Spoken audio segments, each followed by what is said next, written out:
Good day and a big welcome back to Deutschland, where we're about to continue the 5th Challenger event of the 2026 FIBA 3x3 Pro season. A beautiful venue set up right here in the middle of beautiful Hamburg at the Heiligen Geistfeld for all of the 3x3 action you could wish for today and tomorrow. We started off earlier this afternoon with a 6-team qualifying draw that saw Aachen and Liberec move into the main draw, which leaves us with 12 teams competing for the Hamburg crown and the $20,000 bag that comes with it. A couple of the top squads in the world will compete here at the 4th ever FIBA 3x3 Hamburg Challenger with some familiar names on the rosters. We got Olympic champs, world champs, pro circuit champs, all lacing them up here on the half-court battlegrounds. We'll get you updated on all of that and the intricacies going forward, but not before we've taken a trip back to the classroom. Grab your bag, your writing utensils, and your notebook. Class is in session. The rules of 3x3 coming at you right about now.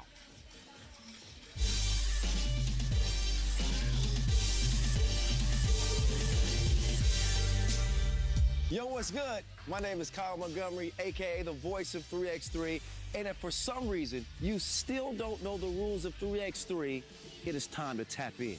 Class is officially in session. So on our half court, you've got 2 teams of 3 players with 1 additional substitute on the bench. Yo, what's up, sub? Can I check in?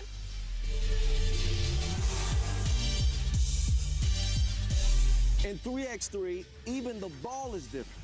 This is the official Wilson right here. Trust me, it's groovy, baby. This game is pedal to the metal.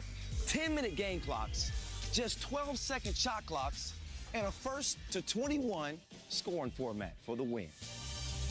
If a team doesn't score 21 points, all they have to do is outscore their opponent within 10 minutes. And you know we keep it street. In this game, we score by 1s and 2s. Anything inside the arc is worth 1. Anything outside of the arc is worth 2. Still got it. And this game is all gas, no brakes. Literally, after the opening check ball, play is continuous. Make or miss, offense turns to defense just like that. This 10-minute sprint is just getting started. We'll see you at the top.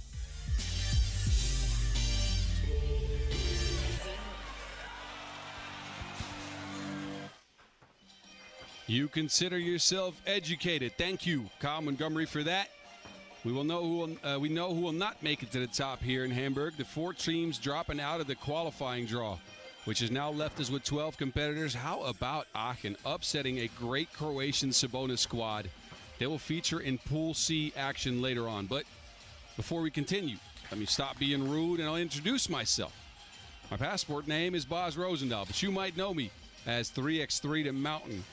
And I am set up here on the side of this court with a great view. You can't see me, unfortunately. But anyway, you don't need to. I don't need to be on camera. Who are going to be on camera is these teams, as we got a couple of country clashes here today. 2 Dutch teams meet up in Pool A, and we got 2 Spanish teams meeting up in Pool D with a possible Spanish clash coming even later as Valencia Basket brings the total of teams from España to 3. Liberec and Aachen, we talked about them. Toulouse are here to try to get a better result than they have so far this year. The French have not finished better than 6th in 3 events. They have to take on Marijampole MANTINGA and one of 2 German teams left in Bochum, SPARKASSE. Los Angeles, a dangerous outsider there in Pool A. As we look at the crowd that's poured in, Ozono is ready. He's on Team Bochum, the guy in the blue shirt there. But that is not what we start with. We will start with a team that we've seen plenty of today, which is Liberec. The Czechians 2-0 in qualifying draw Pool B. They make it here after 2 21-13 wins. They take on Fuengirola, the Spaniards, with world champ Diego de Blas with number 7 in their midst. Fuengirola with the cool orange unis. And Liberec rocking the green threads. As mentioned, the crowd has poured into the venue here. I'm sure they'll be here for the next 2 days of 10-minute sprints. Weather conditions Mild to good. Sun and slight overcast. No rain, that's something. And a cool 22 degrees Celsius for whoever knows Fahrenheit. You go ahead and calculate it yourself. I'm not doing that.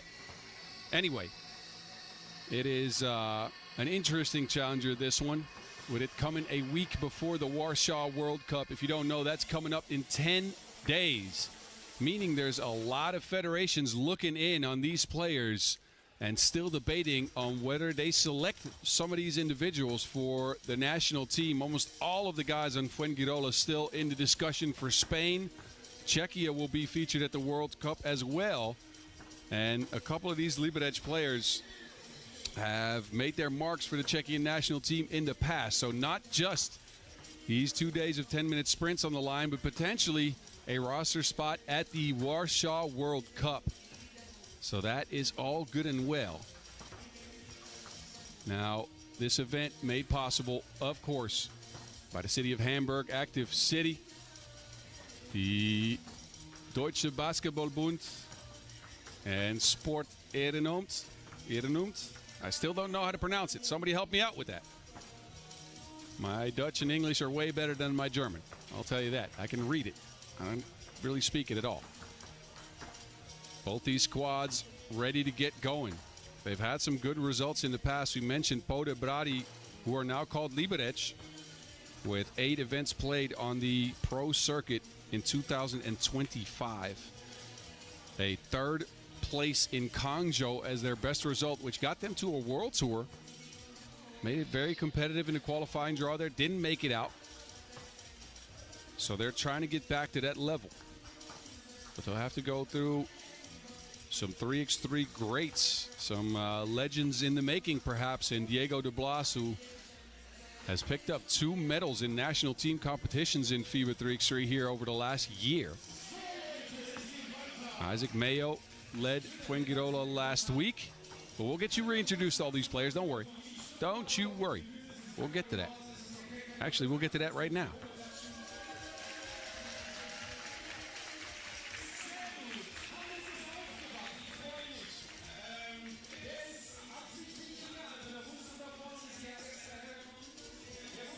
DDB out there a little bit late, but he's made it into the players' entrance.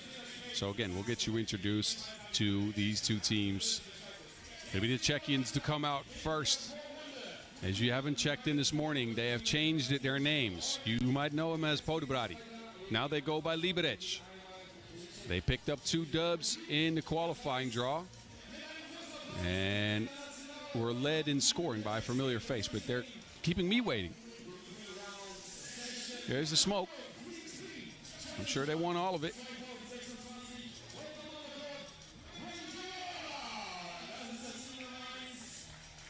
I think we switch it up. Yes, there we go. Substitute. It's Fuengirola who come out first. Anyway, some confusion here. We are finally ready to get going. Fuengirola plays in 4 events already this year. They've been busy, active. 3rd place at the Shibuya City Challenger is what they've got to show for it. Last week at the World Tour in Zadar, they couldn't make it out of the pool. They bring a different lineup this time around. Haven't used these 4 players on the court all at once. It is Jose Blasquez with Godwin Osarenen, Isaac Mayo, who led him in scoring in Zadar, and there's Diego de Blas, that 2-time medal winner. Isaac Mayo was good last week in Zadar. 5 points per. A win and a loss for Fuengirola left them in 11th. They're looking for a better result here. Liberec, how tired are their legs? That's the main question for them. They have been at it since noon. It is now 4, and they have played 2 games already. Coming out of the qualifying draw, one of the harder things to do in 3x3, as that first day really front loads all of the action. It is Borovka and Ruzicka who come out first. There's Stegbauer. And their leading scorer throughout the qualifying draw, Filip Novotny. That'll be a tough one for these Czechian fellas, but I'm sure they're up to the task. They play physical, they play together. This is Liberec These teams both have changed names, so I couldn't give you a head-to-head even if I wanted to. That would require hours of research. I'm not even sure if they've ever seen each other, as Fuengirola last year was known as Marbella. Just to make things more confusing for y'all. All good, though. Henning Fröhlich and Cecilia Montgomery Toth are the referees in this one, as we are ready to get this first action in the main draw going.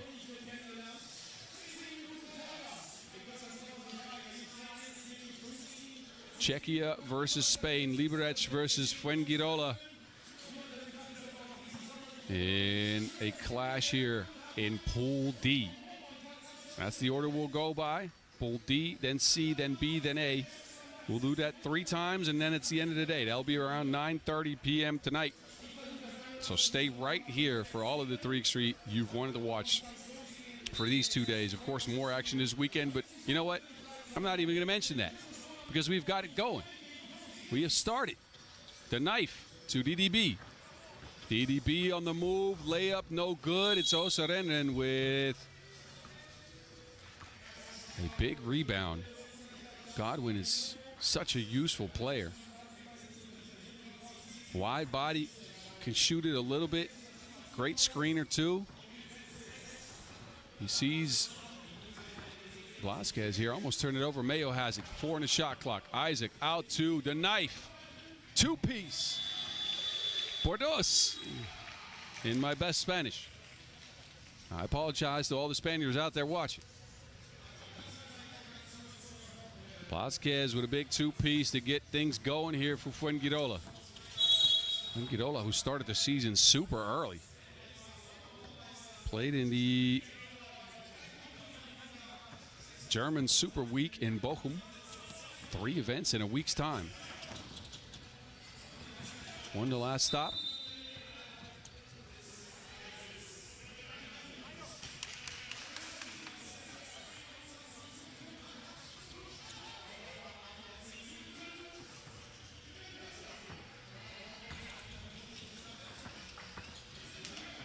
Ruzicka on the move.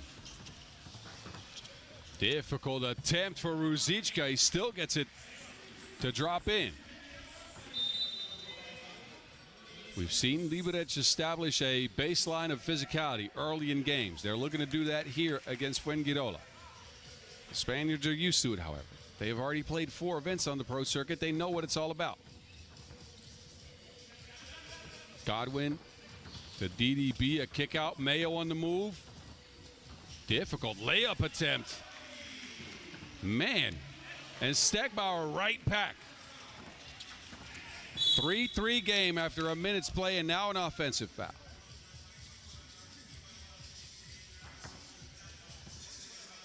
Quick kick out to Stegbauer, who's been the most reliable shooter for Liberec all day long.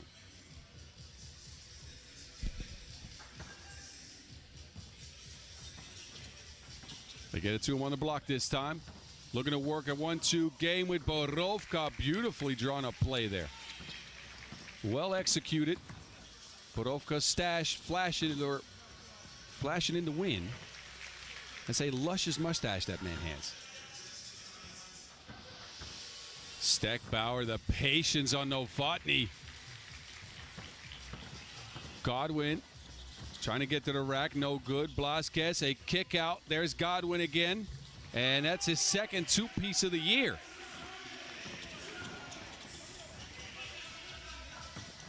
Novotny to Borovka. Beautiful play. Oh, my goodness, that deserved the make.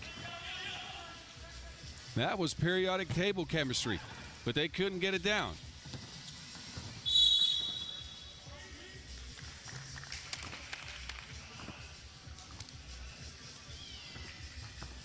Call this organic chemistry, but no make at the end of it. Uh-oh.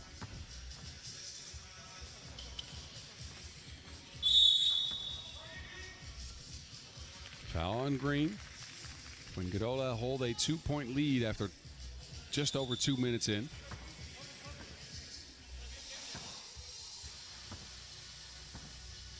Double high post look again. They got it to Godwin. He's knocked one down before. This time back irons it.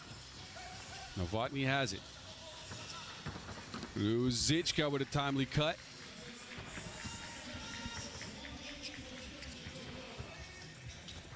De Blázquez. Double Blas. Blasts him for a 1. I'm done with my jokes. Never mind. Big bucket from Borovka. Ties it up at 8. Liberec, despite having played 2 games already, are competitive here. And not been able to stop Fuengirola all that much, but they've been keeping track in the scoring department. Novotny cannot squeeze the trigger on that one. Godwin to DDB. De Blas not had a great shooting year yet. Here gets faked out of this earth. Ruzicka sending the space. Where was he going? Kick down. Ruzicka with more fakes than the Chinese market. First TV timeout in a 9-9 game. I know some of y'all got that. Don't worry. Liberec has kept pace here with Fuengirola.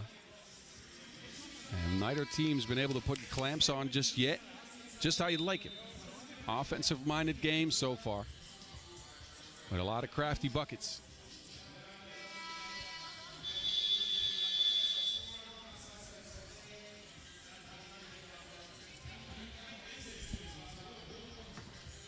Green ball. Hand-off action for Novotny. Stegbauer guarded well. Shares it. Ruzicka stuck. Kicks it. And Novotny. That is a shot clock violation. Fuengirola, a great defensive possession there. Stopped several drives. Made sure the shot was contested. Actually got a hand on it. So the Spaniards, tough. Mayo floats it to Blázquez. Quick screening action. The knife from the outside. He's hit his first. Second, no.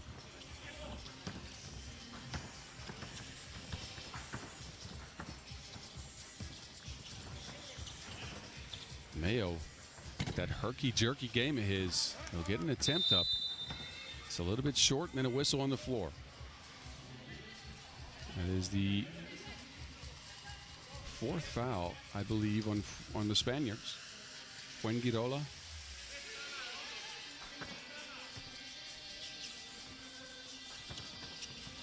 Both these teams, of course, looking to try to see if they can finish top 3, which would mean qualifying to the Ulaanbaatar Masters.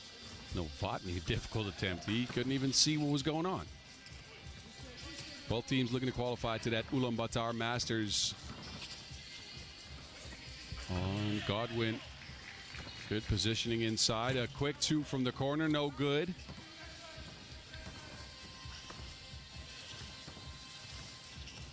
And Novotny with a deuce is also off the mark. So the shooting hasn't come around for either team. A couple of 2s down, but the last couple of attempts have all gone awry.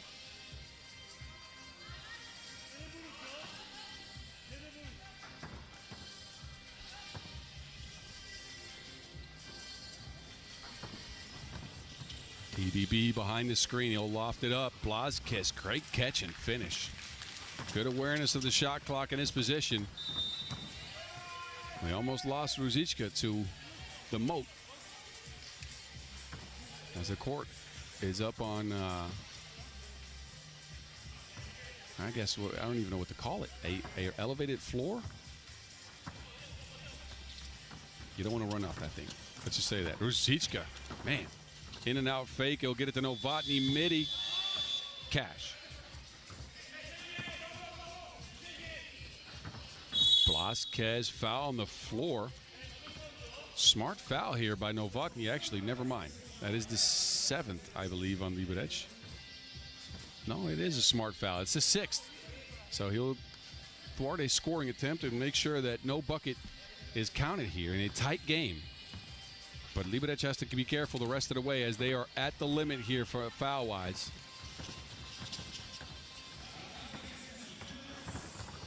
Great pick-and-roll action. Stegbauer forgets to make and will be fouled. Number 5 on the boys in orange.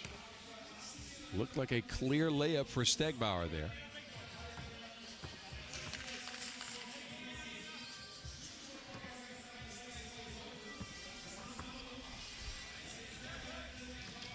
has it again. And off with Novotny. No one came out to contest him. You can't let that man be open. Filip Novotny is a lethal shooter. Great pass by Godwin. Threading a needle to DDB. Novotny again, this time hits the front of the rim. And DDB with a two-hand poke.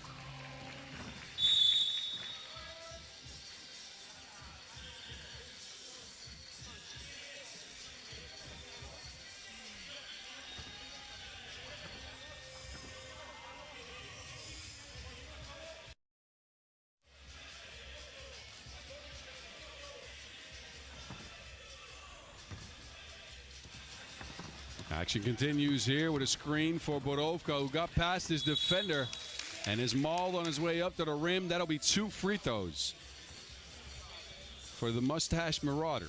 I think we might have to go with that nickname.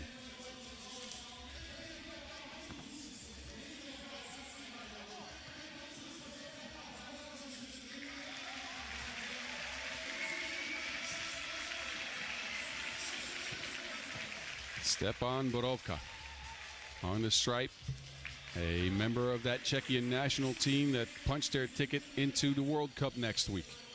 He's prepping and hoping to be on the roster.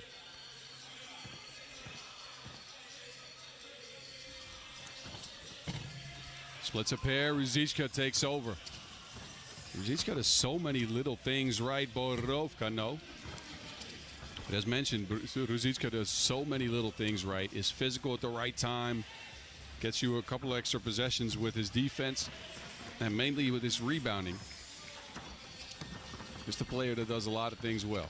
Borovka out the stick. Bauer pulls up on the spot.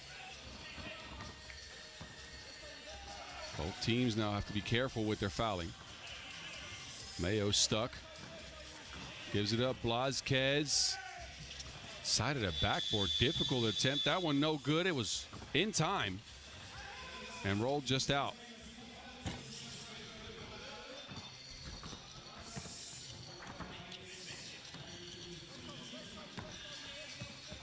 And Mayo with the midi. The man is gifted.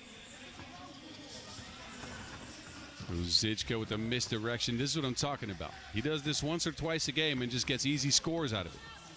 16-14 game in favor of Fuengirola. Mayo wants to add to it. Borovka saves it, but not to his teammates.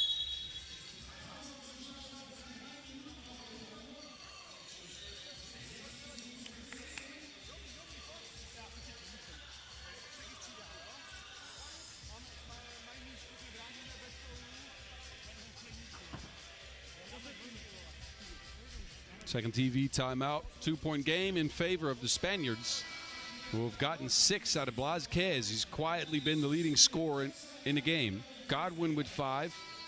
And another balanced affair from Liberec with everybody between 3 and 4 points to lead to their 14. They need a stop and they need a score here if they want to be competitive in this game. They've stuck around. They leave Godwin open, who doesn't want to shoot it. Out to Mayo it goes. He'll take a step back. No space. Godwin off the fingertips. Well set up action, but too much heat on the pass. Or should I say too much sauce on the pass from Mayo. All right. Forget about that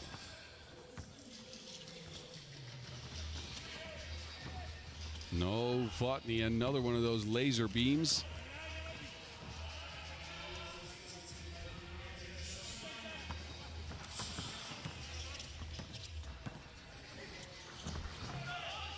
Mayo driving slowly, but the layup, Stegbauer, and he is hit on the shot.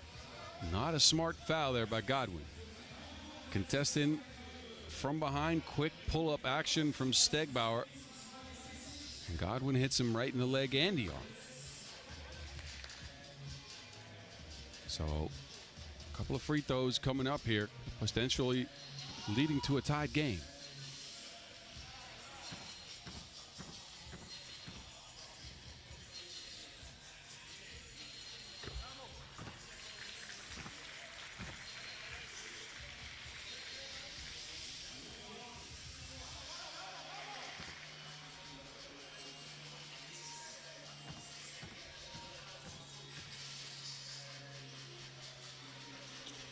16-16. It's a game to 5 from now on. 2.5 minutes to go from Hamburg in the first main draw game here. Mayo with a beautiful pass to Blázquez. Big bang out. Novotny with a laser beam pass this time.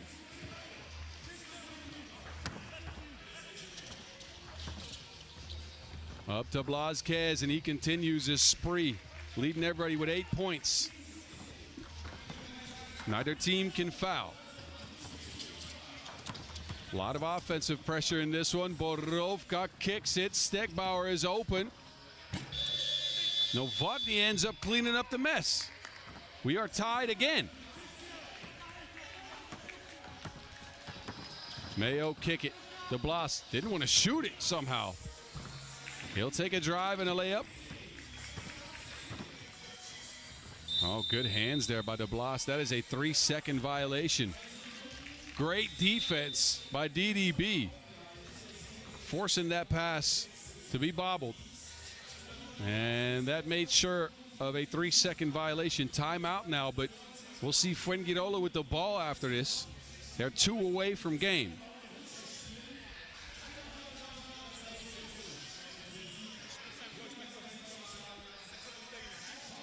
Look at the precision passing.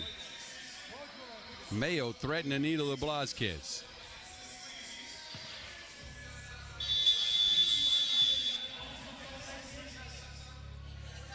Orange ball. A 2-ball wins it for him.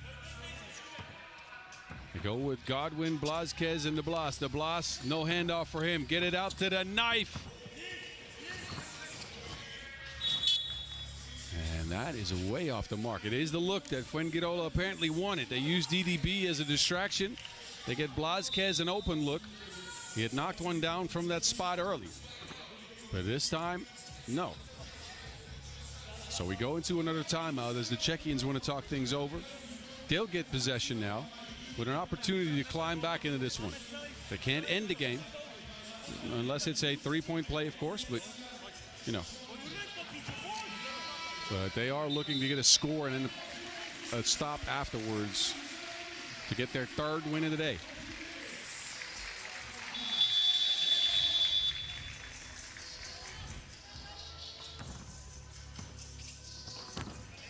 Here we go.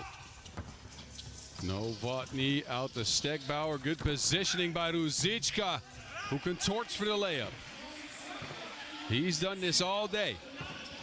He's got 5. De Blas ran off the 2-point arc. He will step around, but he'll take too long to step. That is a traveling violation. So a bad possession here by Fuengirola, as Liberec now have an option to win this one. 2 points away from 21. Novotny. Cross screen action. They want to get Stegbauer a look. He's not open. Novotny against Godwin. He'll opt for the drive and he'll settle for a 1. 21's the name of the game. Fuengirola, ball in hand. Mayo.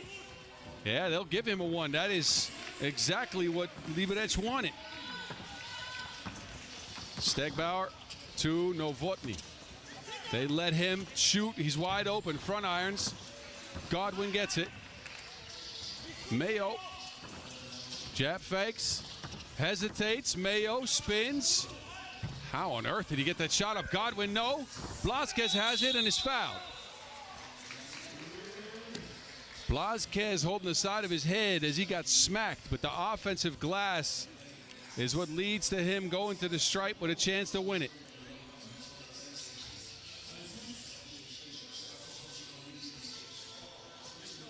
Blázquez taking his time to get up. I'm sure he's hurting, and that extra oxygen doesn't necessarily do him bad.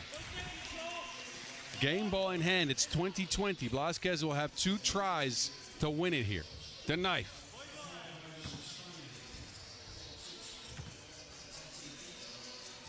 And he secures Fuengirola's first W in a very, very tight contest.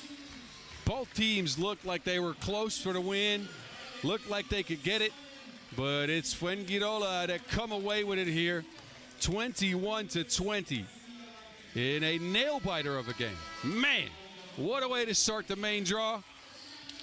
I'll get a breather here. You can hear it. My voice is already giving out. Anyway, next game slated to start in 5 minutes, so enjoy the highlights. Enjoy the moving pictures. Toronto against Aachen up next. Stay here.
Game time.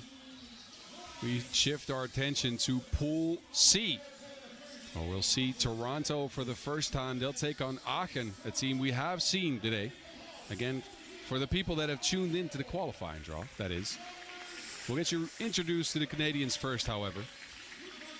Toronto, one of the hottest teams in 3x3 right now after finishing third in Manila 2 weeks ago at the Challenger there. Fourth in Zadar at the Masters last weekend. They leave King West at home. He's probably doing the bachata somewhere. But they take Bikram Gil and, of course, Zesadi, one of the more lethal scorers this year on the pro circuit. They're joined by Adam Page. He brings a lot of size to this squad, which is a sizable squad in general. And, of course, must-see TV, Thibaut Vervoort, the Belgian, was able to take a drive out here instead of fly. Close enough. And Toronto looking to continue their hot streak that they've set up recently in the last two weeks.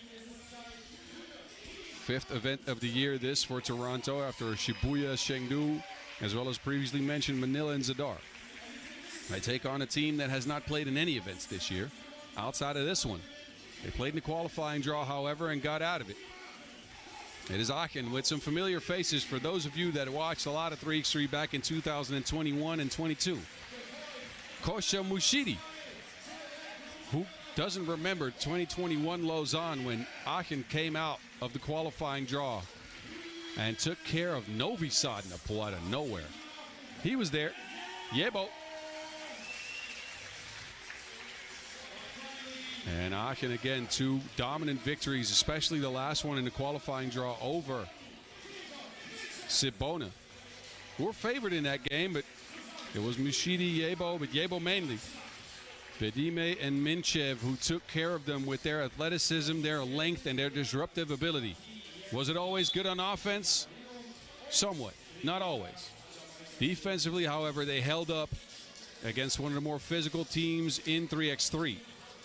They meet up with another physical team here in Toronto. Coin toss goes the Canadians' way.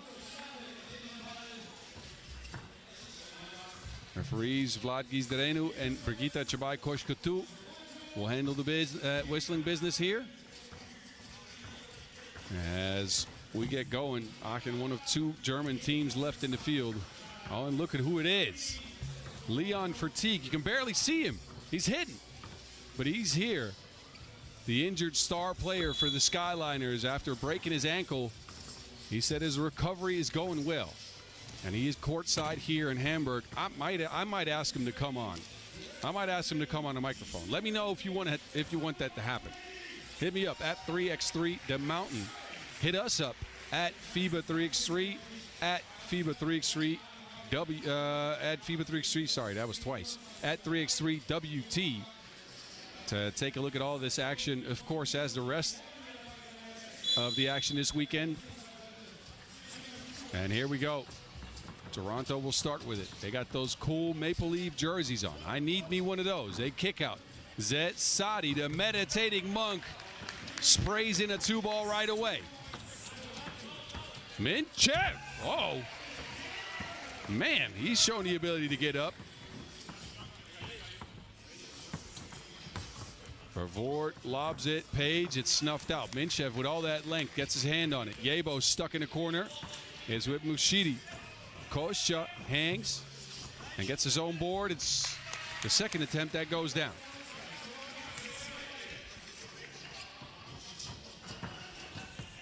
Zesadi, but a flurry of moves and a very difficult shot. It is off the mark.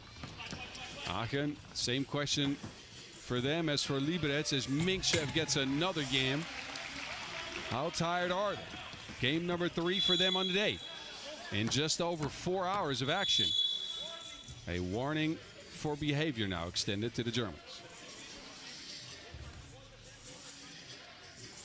See? Thank you, 3x3 Living. We'll get that link up going, I promise you. I'll get Leon on, and I'll try to see which game he wants to commentate on. We'll test his skills here. Anyway, Gil. And again, the disruptive ability of this Aachen team. It snuffed out Yebo's foul.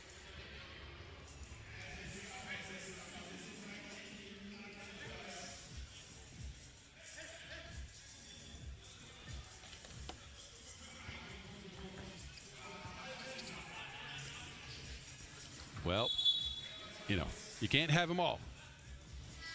Yebo wildly undershoots that one. Short arms the 2. He'll take a seat. I'm sure it's because of his tired legs.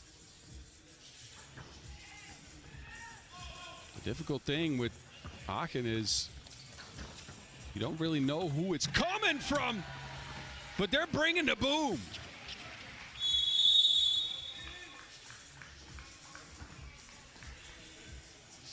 Man. Zazadi got his neck set on. A 4-2 lead for the Germans. They're playing a top 10 team in the world here. They're keeping them down to start. Get that out of there. Yebo will attempt another one. Back at the rim. Minchev has controlled the glass against one of the better rebounding teams in 3x3. All credits to Aachen so far. Gil. No. Second attempt also no.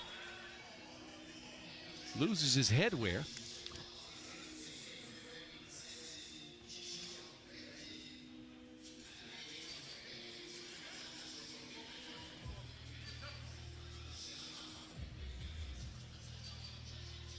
So give Big Gil a chance to retie his headpiece here.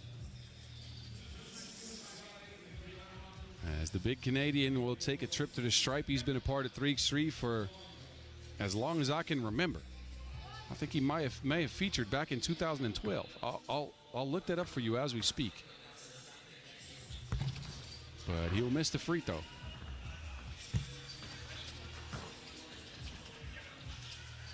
Yebo continues to try to attempt twos, and if you try again, you'll succeed at some point, apparently. I messed up that saying, I know. Page. And the physicality of Toronto is just ousted here by the athletic ability of Aachen. Whistle on the floor now.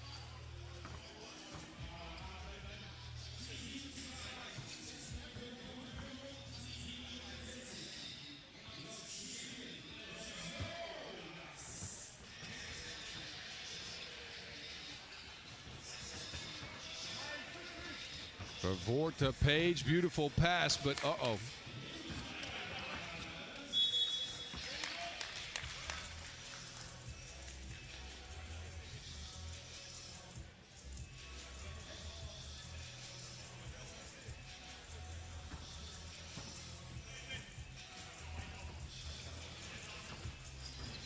Minchev hesitates. He'll fade off of one leg. A tricky shot.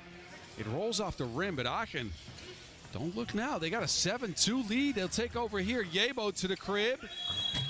He's bumped off of his spot. Lands in the boarding. It's third foul on Toronto, who've not been able to get a grip on Aachen's athleticism here.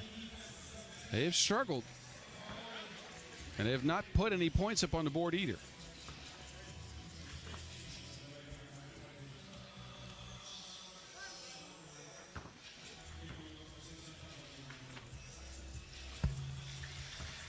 Meanwhile, Aachen continue to score.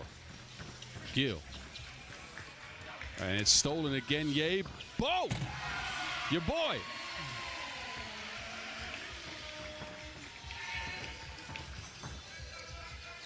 Must-see TV from another planet.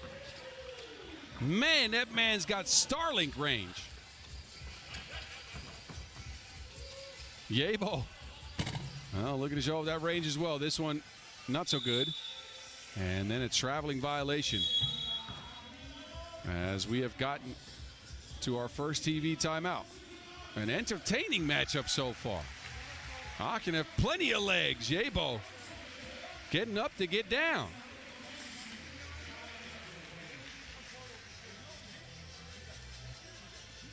Yebo leading the way with 4. Toronto is stuck in first gear for now. Have not gotten their scorers going, have not gotten their shooters going. Asadi with 2, Vervoort with 2, and that's all they got to show for the first 3 minutes of action.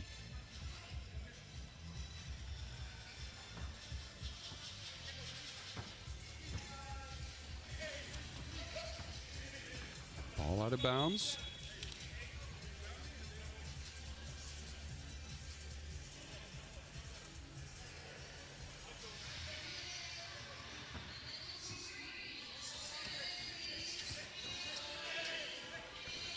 Ooh, beautiful pass for Vort, though. Held up, this time with a foul.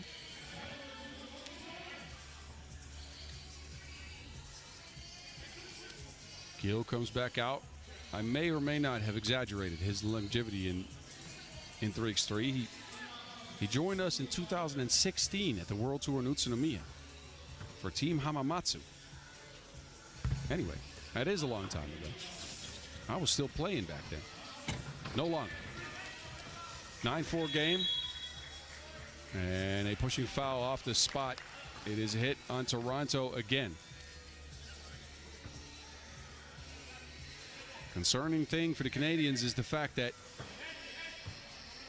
despite their physicality, Aachen has gotten 9 points, and Toronto, meanwhile, has not dealt with the deflective ability of Aachen very well. They've coughed up the ball a bunch. That was a nice way of saying. Here, Aachen cough it up. But instead of a turnover, it ends up with a 5th Toronto foul.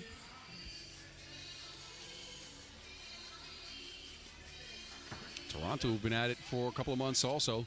Not just on the pro circuit, played dressed as Lugano in the 3x3 XE Super Premiere. That was all the way back in March. Their season started early. Minchev started early in this game, but scoring, and he's got 4 to his name. Minchev here showing off his ability. The Bulgarian, who has some experience on the Bulgarian national 3x3 squad. Wow, Zasadi. A much-needed two-piece. Yebo cannot answer. They get it back to the Mexican. He'll step back. Another 2-ball. This one no good. Yebo with the trickery. Aachen continue to pour on here.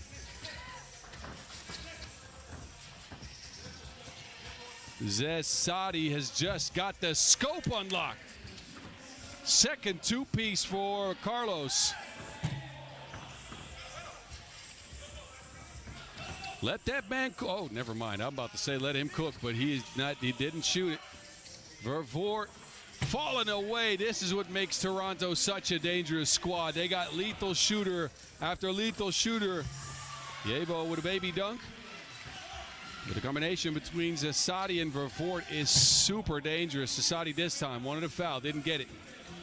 Bick wants to join the two-point party. And now Aachen lost the momentum completely, and they turn it over too. A flurry of two pieces get Toronto right back in this thing. It's a two-point game, and Aachen need to stabilize.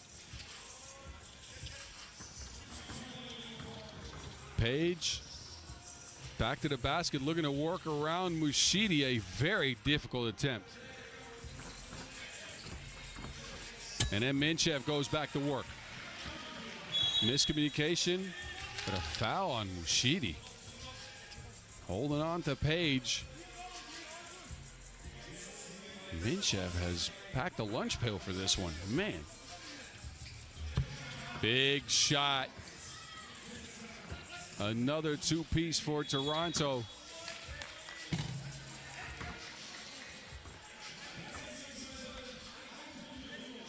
Talked about Toronto in our most recent episode of the Word on the Streets podcast. Replace the E's with threes.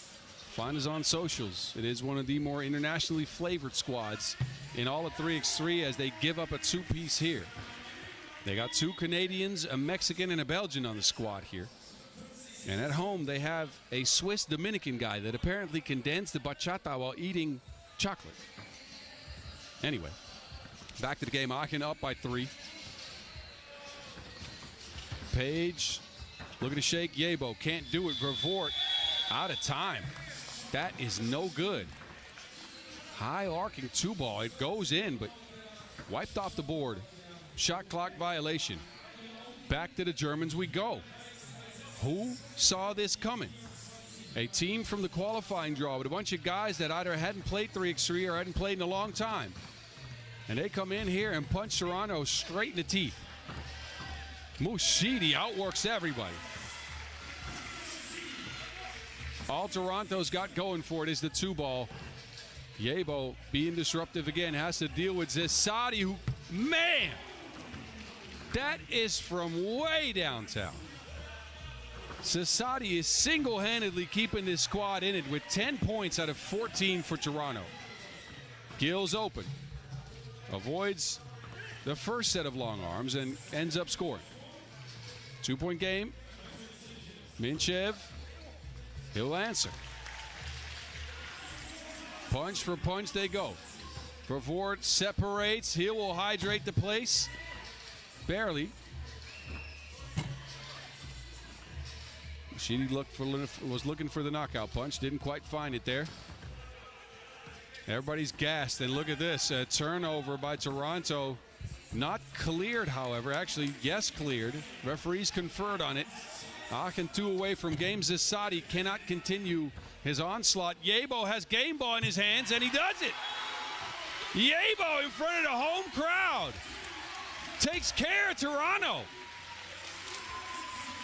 My goodness, what an upset. It is your number 3 seed that just bit the dust against the number 15 seed. Aachen come out and get one on Toronto in incredible fashion. Yebo ends with 9. He gets the kill shot from the corner. Minchev gets 9 as well. 18 between them.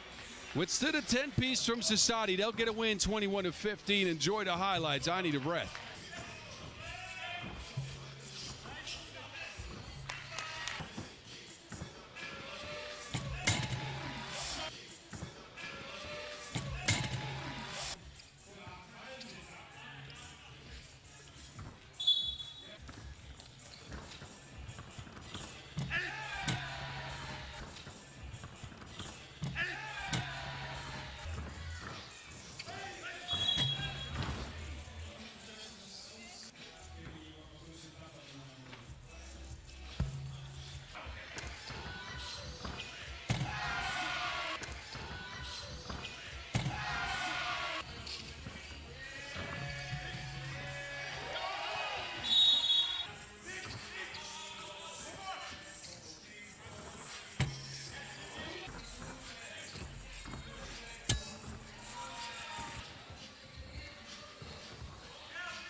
Fuengirola gab es 2024 die Silbermedaille bei Olympia. Also ein Team auf jeden Fall, auf das wir uns freuen können.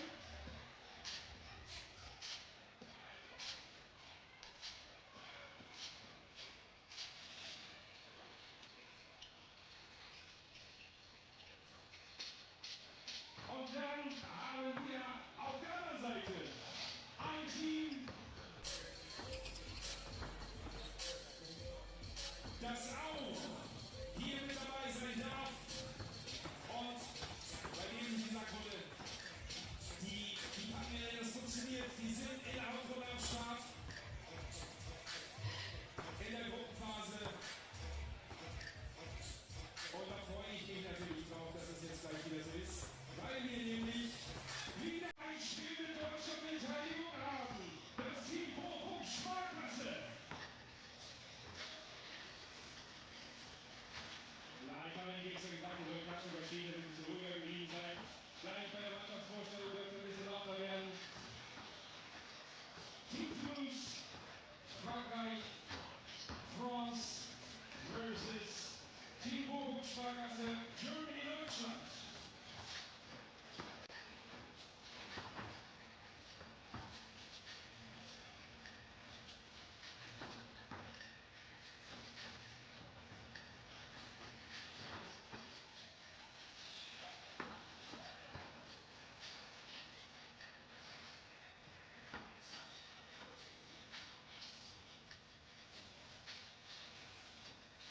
Und an dieser Stelle würde ich auch mal sagen, dass wir noch eine Verlosung oder eine Tombola quasi den Tag überlaufen haben. Das kriegt man vielleicht nicht immer überall mit, deswegen erzähle ich es gerne nochmal. Ihr könnt etwas gewinnen und zwar bekommt ihr Lose, wenn ihr einkaufen geht. Und zwar bei unserem DBB-Shop. Der ist, wenn ihr einkauft seid, wechselt immer einen Container, also so hinter der Tribüne. Und da gibt es Losen, sobald ihr etwas kauft. Jetzt kann man mal sagen, ja gut, da muss ich irgendwie T-Shirt für 30 Euro kaufen oder so. Nee, müsst ihr nicht. Denn der günstigste Artikel in dem Shop ist ein Radiergummi für 1 Euro. Das heißt, ihr könnt ein Los kaufen für 1 Euro, kriegt noch ein Radiergummi on top und könnt damit ein Olympiasiegerinnen-Trikot zum Beispiel gewinnen.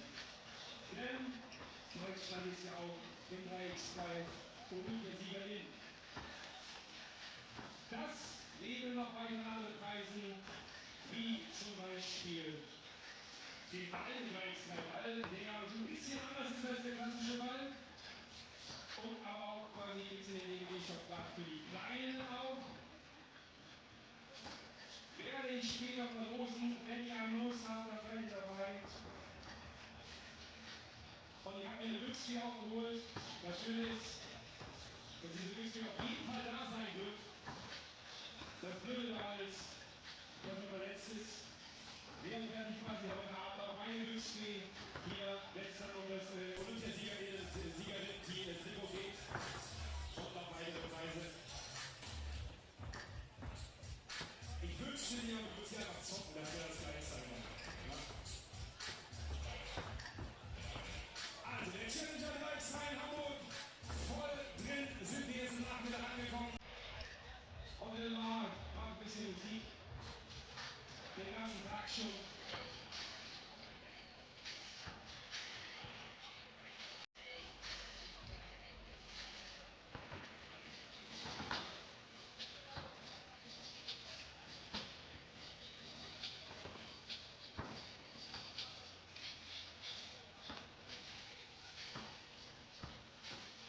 Es sind 3 Spieler im grünen Trikot und nicht 4.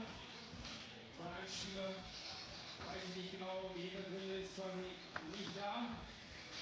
Auch erstmal egal, weil es wird 10 Minuten zu dritt durchfahren, ohne Auswechslung. Das ist auf jeden Fall ordentlich. Und deswegen brauchen wir gleich so nochmal ein bisschen mehr Motivation von euch von außen für die Bochum Sparkasse. Jetzt aber geht es erstmal in die Vorstellung zu beiden Mannschaften. Die werden haben aufgerufen, das Feld zu überlassen, bitte. Wir starten in den nächsten Spielabschnitt.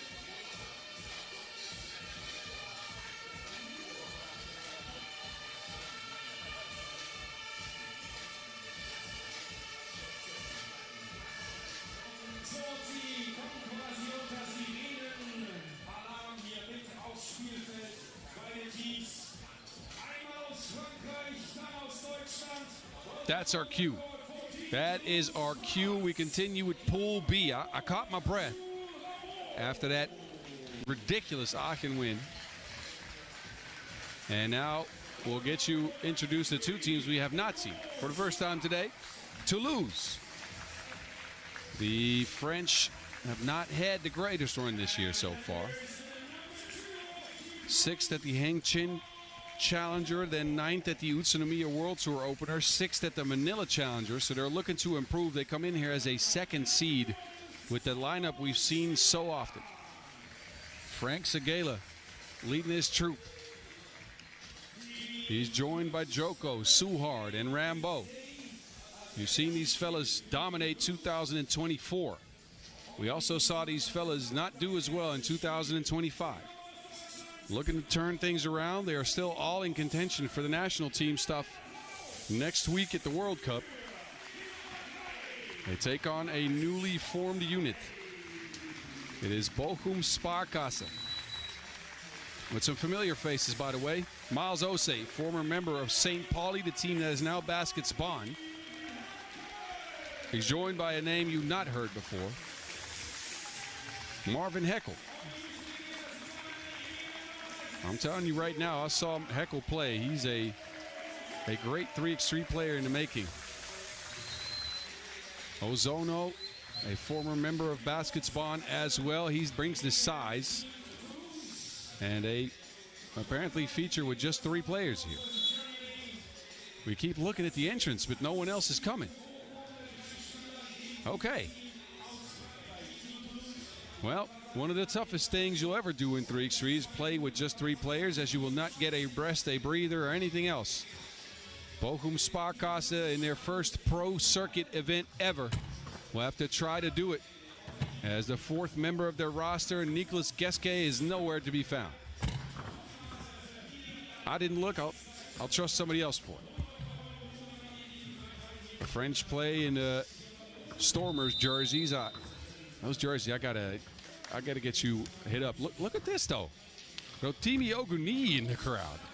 Baskets Bond play in Shanghai this weekend. He's not on the roster for that, so the super tall German, he's right here. Of course he's in Hamburg. He wants to check out all of the action here. Of course, supporting his former teammate Ozono.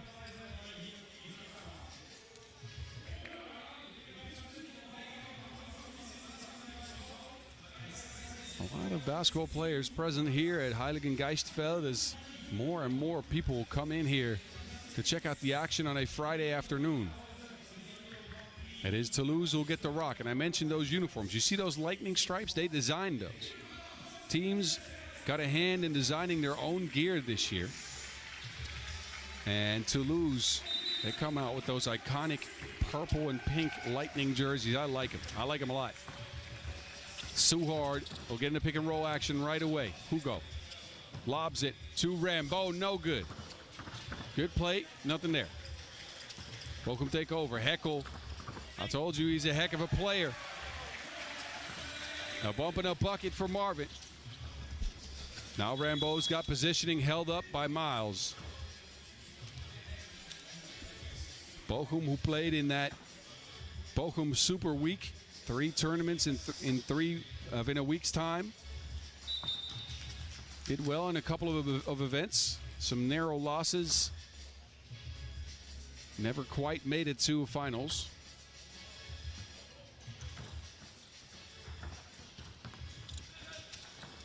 Joko to Segela. Francais with the spray.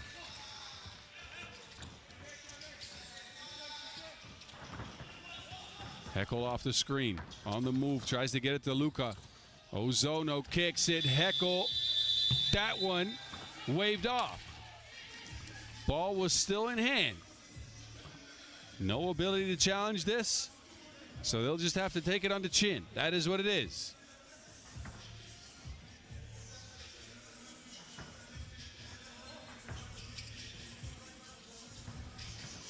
Hugo. He'll try a move, lobs it up to Segela. But Ozono with a hand in there. Ozono, a very useful 3x3 player. Do a lot of small things right. He's guarding Suhard here. Joko on the drive, fakes it, kicks it. Segela's open. Can't shoot it at first. And I believe, yes, that will be a shot clock violation.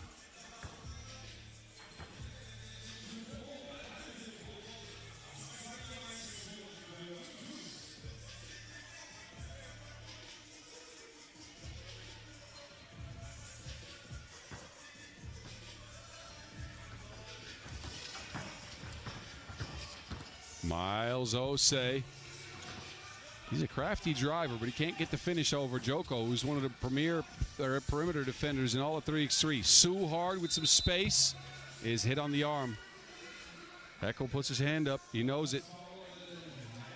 And the French guard who's lost his man bun in the offseason, he'll take to the stripe.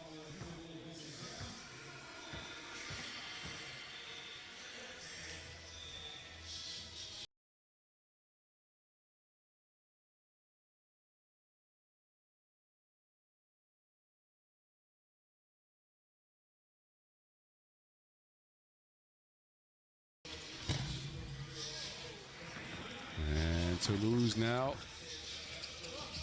on defense, 3-1 lead. Offensive foul.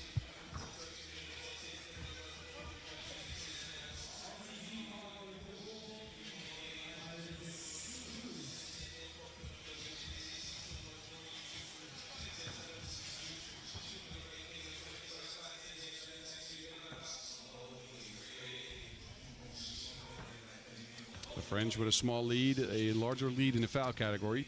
3 fouls on Bochum now. Segela, Rambeau's open. Segela wants to take it himself, pulls up on the spot. A classic Francais start to the game. He's got 4 for Toulouse.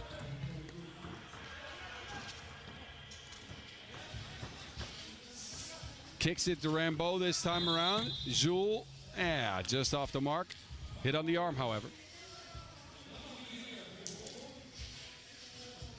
This is Frank Segela, toe on the line. But he's been on one to start this game.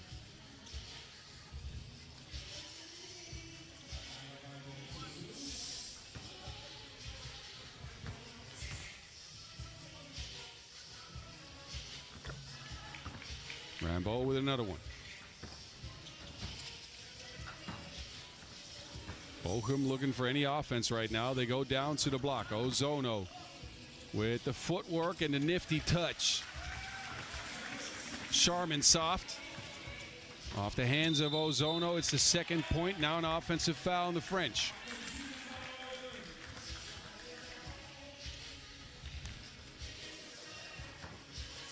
You can see here Rambeau sticking out that caboose. You cannot do that on the screen. Heckel fading away. Big shot by Marvin Heckel. And it's the connective score here. A 5-4 game. Joko denies the screen, sees the Wilson go out of bounds. Joko's struggled a little bit here early in the game. So far in the year, 2.5 points per for Paul. Cole leaning with his left hand. He wanted a foul. Now he's complaining. And he'll get hit with a foul. That is the 3x3 inexperience. Heckel hasn't played many tournaments. Gets stuck complaining to the referees here, and then gets put in a blender by Segela, who just outworks him physically.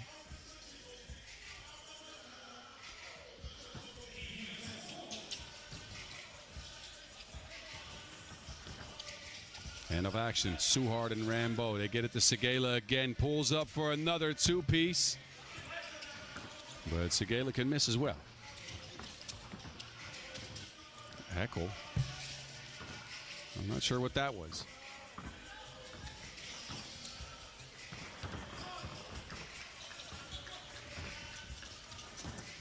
Bochum have to start staying together here. Ozo, no. Ozo, yes.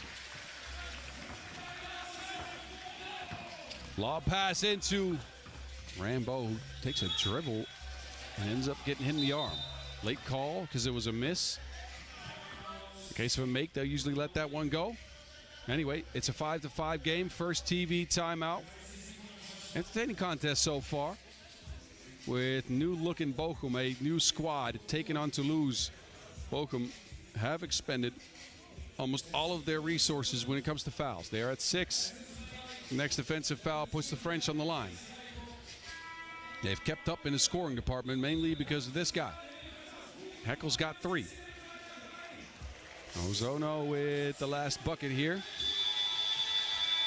Transferring into his own team after being a mentor, a steadying factor on Basketsbaan and St. Pauli over the last few years. Now he gets to try his hand at this 3x3 thing with his squad, I guess, that he's built, instead of where he's just a substitute that comes in when people are injured. Happy to see him out here competing. Cole is looking for another two-piece, but still searching.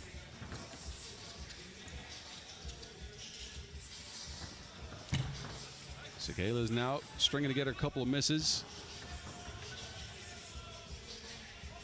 Heckel. That pass just a little bit short, but Ozono takes up so much space. Look at the quick hands by Joko. The Joker with the defensive tenacity. Sticks with it against the taller Ozono. Snuffs out that shot, and you can see the look on Ozono's face. That was a clear scoring opportunity. He didn't do it. Rambo will do it.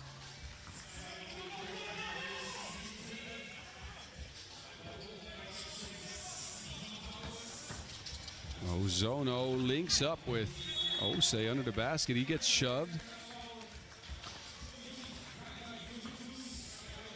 So while it's only the second foul on Toulouse, it will put Miles Ose on the stripe. Now, don't forget, Bochum is playing with 3.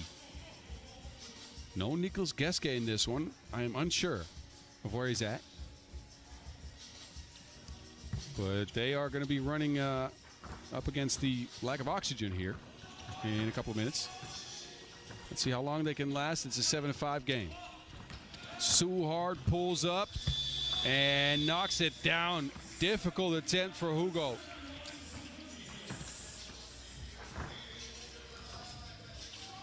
Ose takes his time. Good patience. The Bochum trade a 1 for a 2. They'll need some stops. That'll help.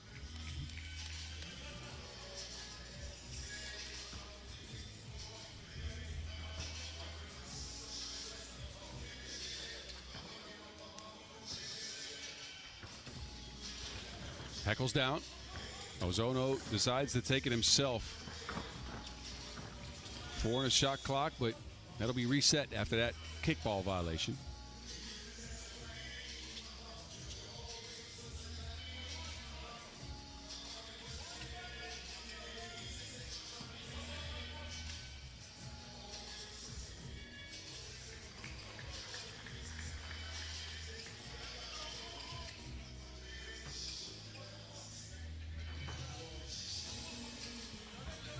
High post look now. Ozono hands it off. Ose lobs it. Ozono, the taller player. He'll take his time and finish it there. Finish under the basket. Bochum ain't done yet. This is a competitive squad. They go toe-to-toe with Toulouse here. So far, Rambo straight to the middle of the defense. Osei, step back two. That would have been an interesting make. It will, however, not go. Rambo on a tear. He's leading Toulouse now with 5. Timely cuts by the big French mullet.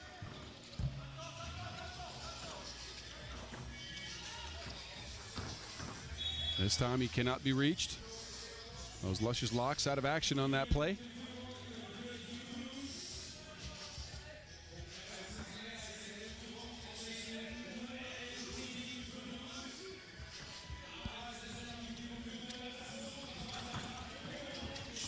Heckel saves it inbounds. It's with Ozono, who was forced to drive into the paint. He will spin into action. Great bucket by Ozono. They forget about Rambo, however.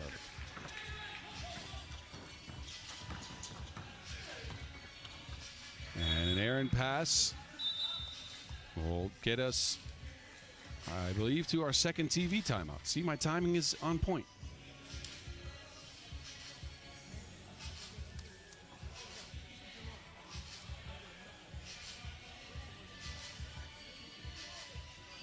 Anyway, close contest still. It's a 4-point game in favor of the French, who've gotten Jules Rambo going with 6. That's the good news. Bad news is the offense has been somewhat slow. 12 points total. They have not been able to contain Ozono, who's just rumbled and bumbled himself into 4 points. Tallest player on the floor, Luca Ozono.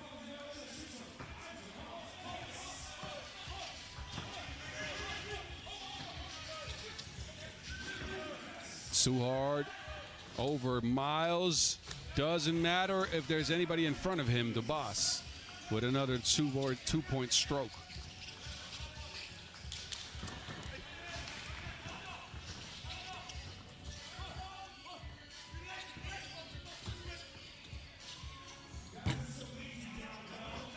Ozono skies for it. Heckel has been quiet ever since a good start to the game. Osei cleans it up.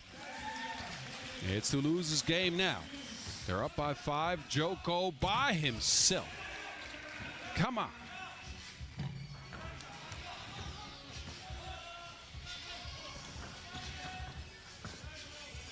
And Suhard leaves it short. Probably hoping for the defense to come in. He'll take a foul to get some stoppage on the clock. Under 3 minutes to go at a 6-point lead for Toulouse. Or at least starting this challenger off right. Again, this is a team that is still growing into the season. A team that we've seen perform well early last year, 2024, but late last season is where they dropped the ball. Never really made their mark in the later half of the season after winning the Amsterdam Masters last year. Now look, Oguni is joined by Leonard Schultz. So two of the members of Basket Spawn are here.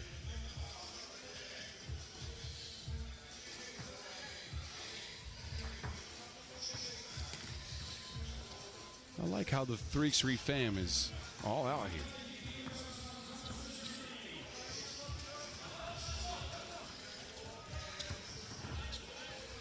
Segala to Suhard, 8 of the shot clock. Suhard working that pick and roll magic yet again. He gets it over Ozono. He is so good in that 2-on-1 they create. Ozono can't use his height to score over Frank. Here goes Suhard again. This time he kicks it. Segala puts up that mess. Rambo then. He's also off the mark. Both teams a little bit out of gas. Bochum, of course, more. They're playing with 3. You can see that the belief is starting to fade. They look at a 7-point deficit.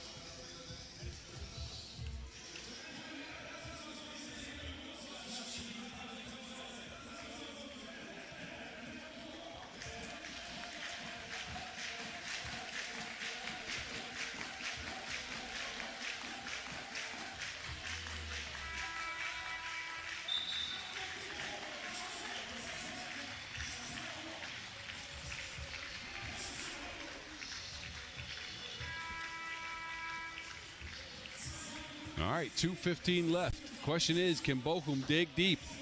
They're going to need to. At least they get it to Ozono here. That's a clear, good option. He's been the #1 bucket getter for them. If you're watching from Bochum, you want him to get a stop here. It somewhat works. Heckel this time kicks it. Miles is wide open.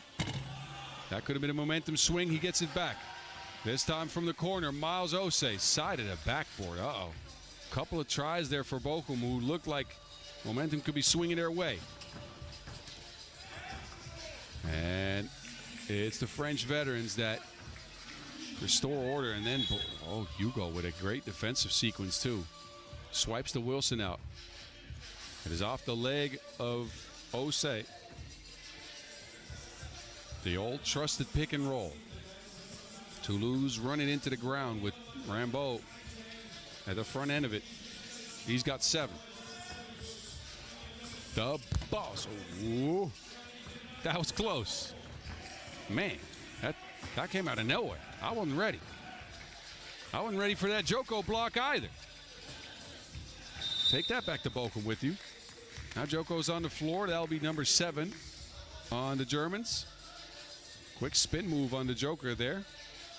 He'll get a chance to bring Toulouse up to 19 from the free throw stripe. Joko so far this year has hit all of his free throws. There have only been 2.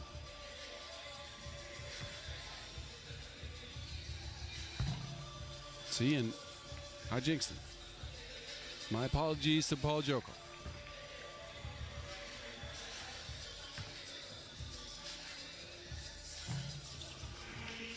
All right, he just went from 50% or 100% on the year to 50%. The double jinx. Heck, Cole, lefty, no go. Heckel, who had such a great start to the game, has not been able to find anything as of late. Osei will get a score, but we're under a minute. It's a 6-point game still. So Gala taking advantage of some tired Germans. Steps into a 2-piece. Osei to the rack. Quick layup. A 2-ball would end it. Segala steps into it. Front of the rim. Heckel, no one home.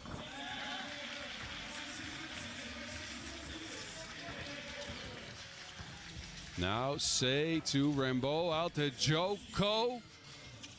Well, you know, tip drill. Toulouse come away with it. You can see Bochum is fully gassed. This is where they ran out of oxygen. Segala takes a hit on the shot. He'll get a couple of free throws out of it.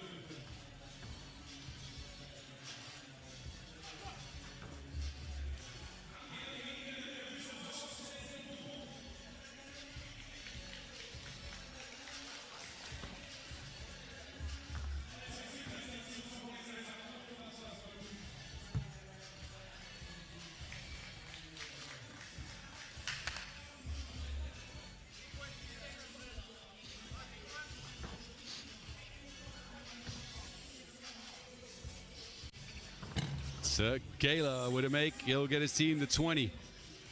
Writing's on the wall in this game, but Toulouse can't get to 21. Bochum will stuck at 13. It's the French that take their first game here in this Hamburg Challenger in 2026. 20-13 the final score, as Bochum, who played with 3, ran out of gas late. Jules Rambeau with 7 points was a huge factor. He came through with pick and roll after pick and roll after pick and roll after pick and roll. And I can keep going, and I won't, but I could. Anyway, enjoy the moving pictures. We get reset for our first look at Amsterdam RABOBANK. With a roster we'll see at the World Cup. They'll meet up for the 2nd time in a week with Los Angeles in just a few minutes.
There we go.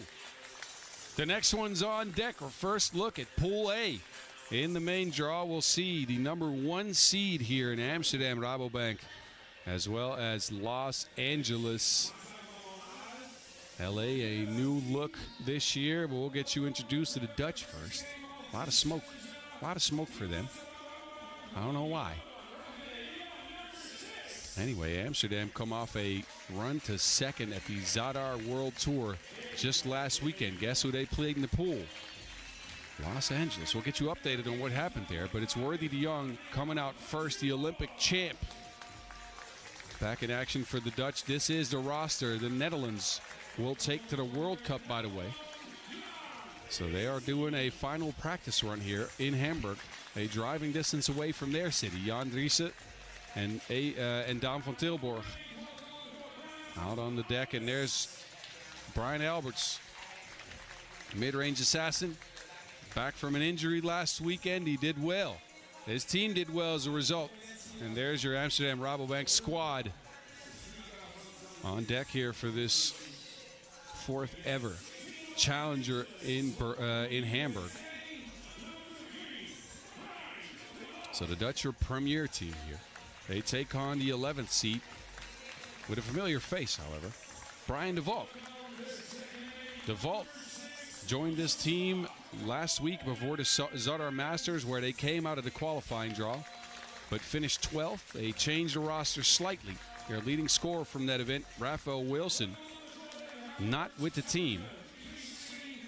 He's replaced in this one by a new face, Joshua Cohen, a former member of Team Calabasas, which is the precursor to this Los Angeles squad. And of course, the two mainstays on this team, Taylor Brown, Jeremy Lieberman. These fellas are looking to go up the ranks, which is why they added Wilson, why they added de Valk.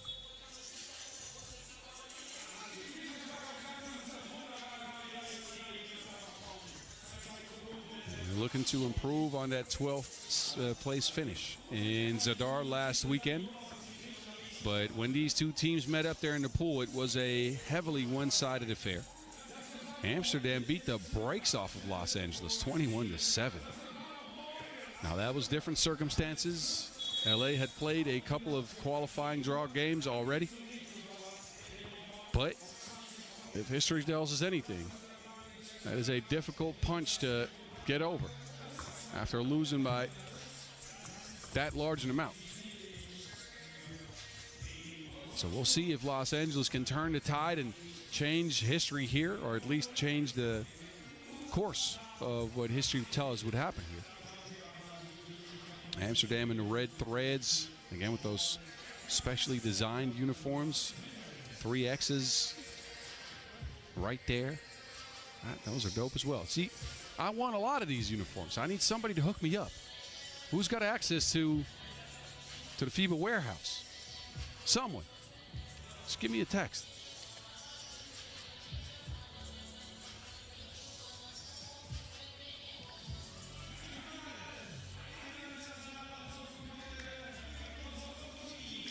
All righty. LA will start with the rock here.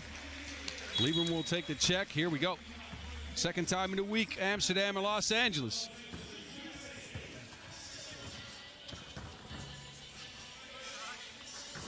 To the rack. Thwarted. Driessen with the quick hands. Brown didn't want to go up. Instead, tried to shovel pass it to Cohen. And then the Dutch get fouled. Fresh 12 here for Worthy. Worthy, who was super impressive last week. We'll get to that. First, it's B.A. B Smooth can't get the stroke down yet. Second foul on Los Angeles, though.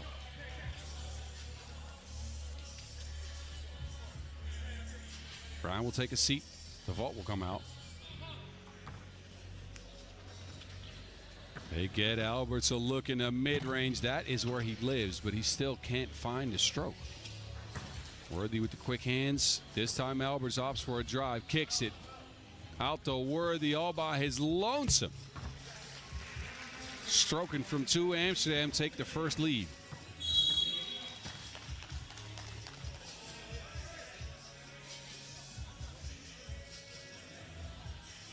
Foul on the Dutch. Tilburg holding his offensive player. They leave Brown wide open. Can't make him pay.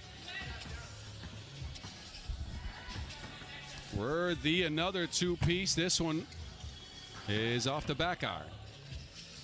Worthy, who had a incredible performance last week in that Zadar Masters, especially on day 2. Ended up scoring almost 9 points per game. 8.6 to be precise. He had a 15-piece, 15 points to put Oob away, the world's #1 squad, in the semifinals. Lost it to Miami in the finals in a close game. Driessen chucks up a heave, but is fouled in the process. So Worthy comes up after that on the year with an average of 6.7 points per game. BA with a big two-piece. Stroke ain't broke no more. Alvarez bringing a lot of balance to this team last week with his scoring.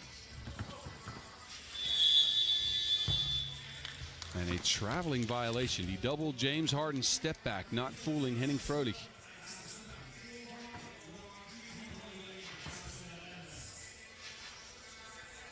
But this Dutch squad, as mentioned, it was announced today. They will represent the Dutch national colors on the World Cup. Daan van Tilburg will make his first appearance there. They got to take care of this first. Double screening action. It is Lieberman threatening a needle to Cohen. And Cohen will get fouled. Lieberman with a good pass here. Cohen establishes position, a wide body. Will get Van Tilburg out of his way. Foul in the shooting attempt as well.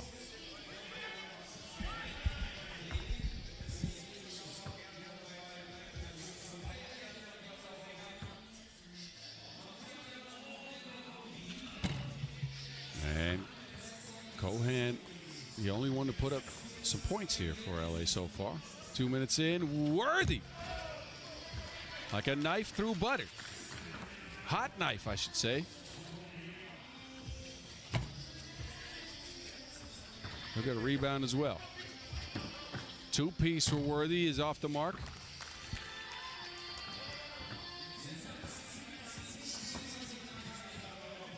Worthy snatches it out of midair. B smooth. No. De Valk looking to set up his teammates. Not a lot of movement. So it ends up a De Valk 2.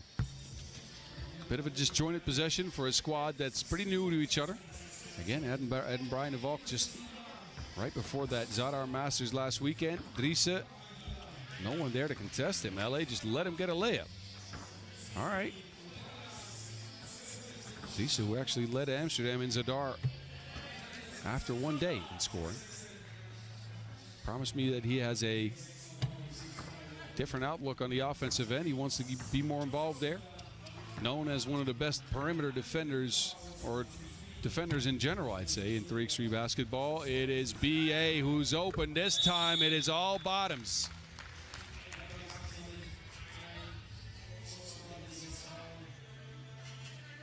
Cohen and Driessen get tangled up. You rarely see Jan Driessen get mad about something. First that happened. Then that happened.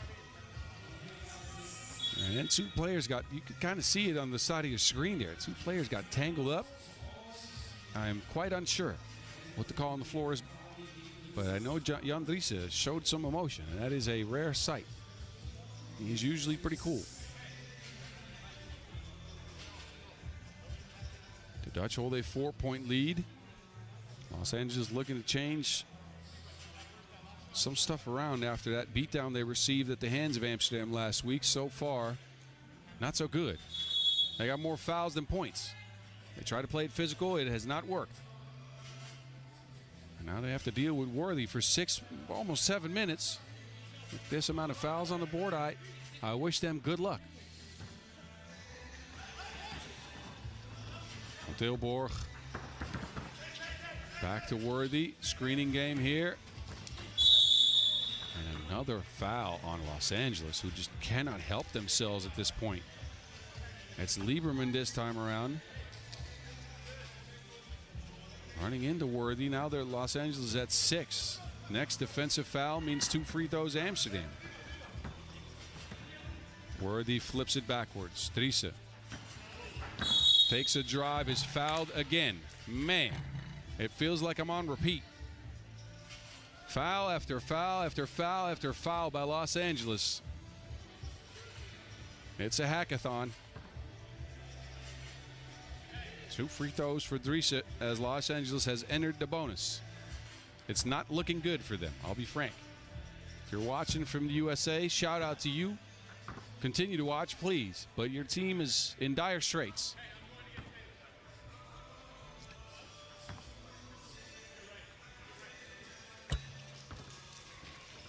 Driessen will split a pair. 5-point leads Amsterdam now. Brown and De Valk working on that pick and roll chemistry. Now Amsterdam will foul. Brown puts it in.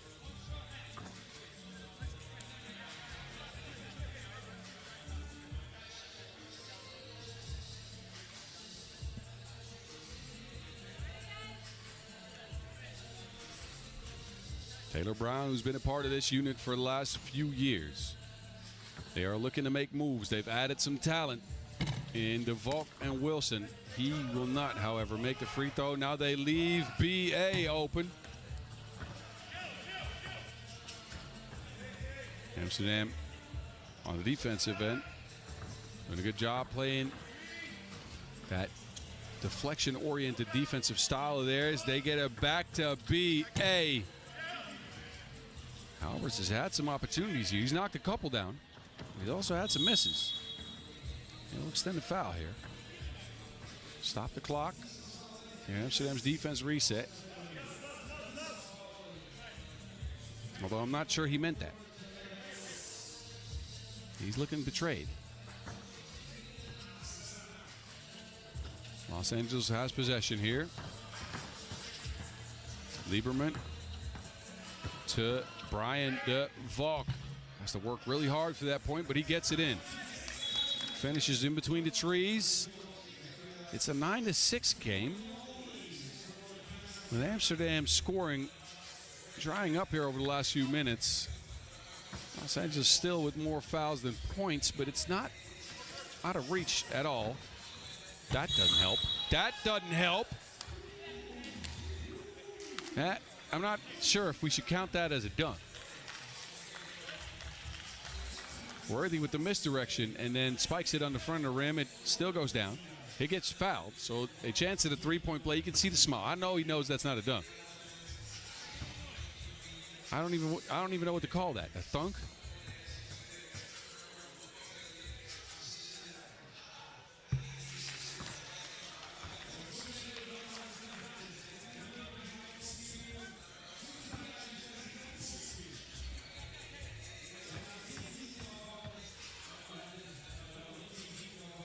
Worthy, who is one of the, if not the craftiest players offensively in 3x3 basketball.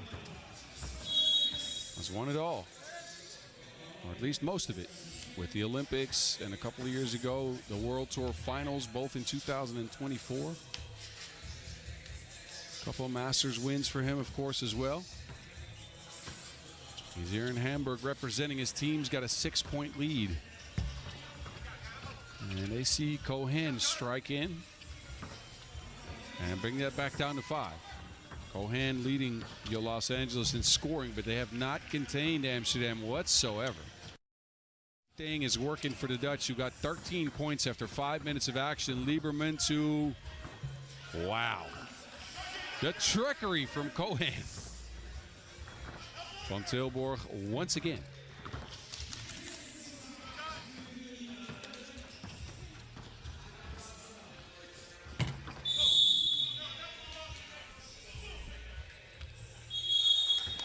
Cohen with some frustration on that call from the referee. A warning for behavior extended Ninth foul on Los Angeles, and there'll be a couple of free throws here for Adriaan van Tilburg. So that was not a great sequence if you're a Los Angeles fan, I'll be frank. Cohan with the frustration boiling over a little bit there. One of the flopping technical, so he gets hit with a warning. Amsterdam do not take advantage, however. They have missed a couple of freebies here. And, that is the one knock on their game so far. Outside of that, it's been a one-sided affair. Couple of misses for ABT. Worthy again coming in with a steal there, the thievery. Lisa back to Worthy. Looked at a pull-up from way out there, and he still pulls up from way out there. Los Angeles fouled on the spot.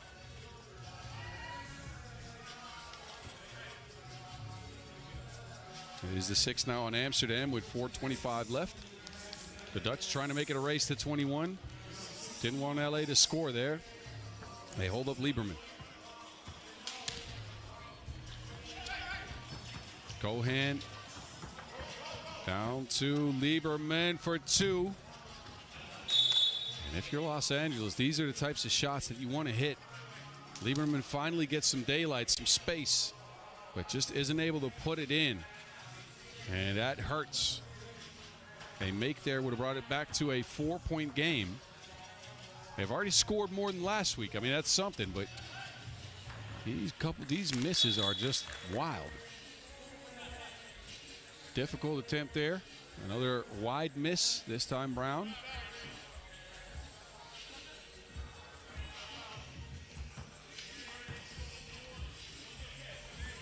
Double high post look here for the Dam. They kick it. BA, beautiful play design, but a miss at the end of it.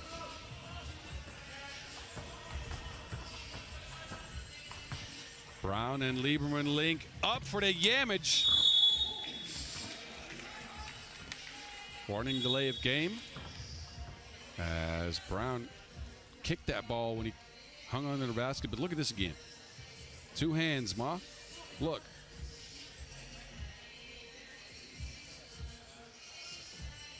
So LA bring it back to a 5-point game. And again, look, this is not over. It's not over yet. Amsterdam have been a little bit slow on offense in the last few minutes. The foul situation clearly in their favor, as the next LA foul will mean a double bonus. And for those of you that don't know, that is 3x3 purgatory. 2 free throws and possession after a defensive foul. Don't want to be there. So they have to lay off the physicality here. Teresa to the rack. And, well, see, just as I mentioned it, there they go, picking up that 10th foul. Cohan with too much physicality there. Not a great play. He doesn't know what's going on there. He's looking around in disbelief, but we'll see Teresa attempt a pair here, and then Amsterdam will get the ball back.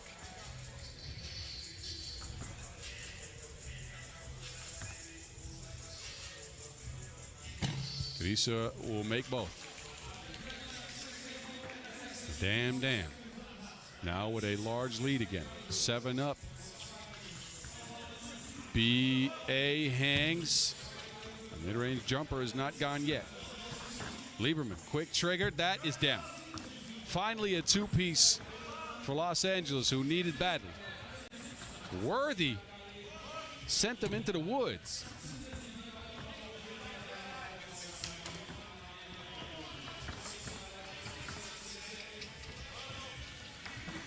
Another one for Lieberman? Yes, sir. Wait a minute. We got a game, ladies and gentlemen. It's 16-13. Driessen to the rack. Glides in. Cohan. Uh-oh. That's a shot you only take on a Monday. Another attempt. Cohan. No.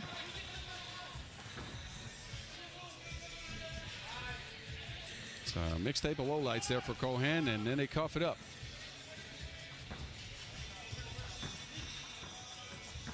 BA to Driessen. Back to BA. And oh, you know what? Amsterdam is joining the low-light party here. It's a 3-on-2 situation. Brown has it. He didn't want to take the layup. Cohen now under the basket. Oh, see? Now, oh no. What is going on? That is what we get. An offensive foul at the end of all of that. Man, that wasn't a great sequence from either team. You'll see these reels posted on @FIBA 3x3 whenever Monday rolls around. Missed layup after missed layup after missed layup after turnover. It's a lot of man. Good hustle play here by Driessen. He saves it to the wrong team. It leads to a 3-on-2 with a missed layup. Anyway, Amsterdam still holding on to that 4-point lead. It's been a better affair than last week. No blowout just yet. But Amsterdam are 4 away from game. 2:12 left on the clock.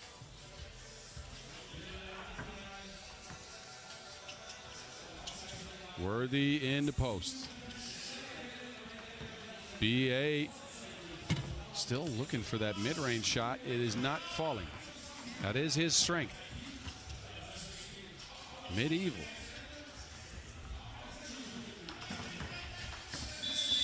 And the vault too late. Took too long to materialize.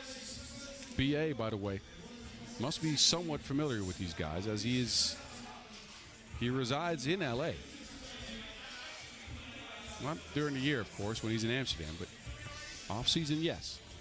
Anyway, he'll take a seat. Let's go with 2 tall lineup. Out to Worthy, who is left by his lonesome 2-piece side iron.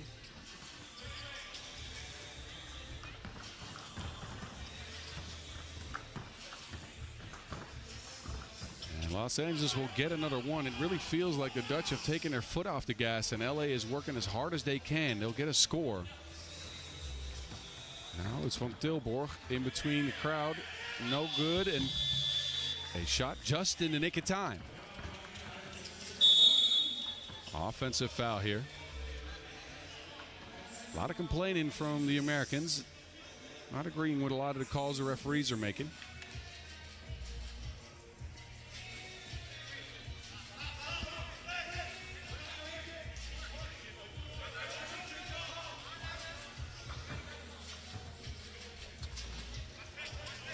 Screening action.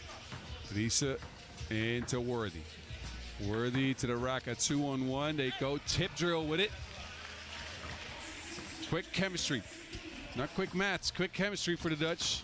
Brings them 2 away from game. Cohen is open. I think he's done trying to make layups.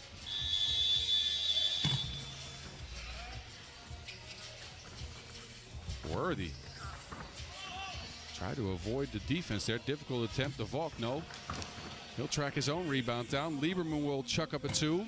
Again, De Valk with the hustle. Brian De Valk making his mark here. And, well, the layup missing continues. Now we'll get that. Difficult attempt for Lieberman. Hits the side of the iron. Now Driessen wanted to end it.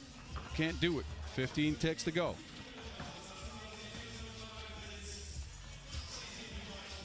Lieberman behind the screen, a 1-foot-2. That is a wild attempt. We have not seen that. Driessen and the Dutch chuck it away. It is off the fingertips of Driessen, so Amsterdam will not get to 21. With a 1.7 second time on the clock here, it is LA that will get a heave from Brown, I believe. He'll have to try to beat Jan Driessen.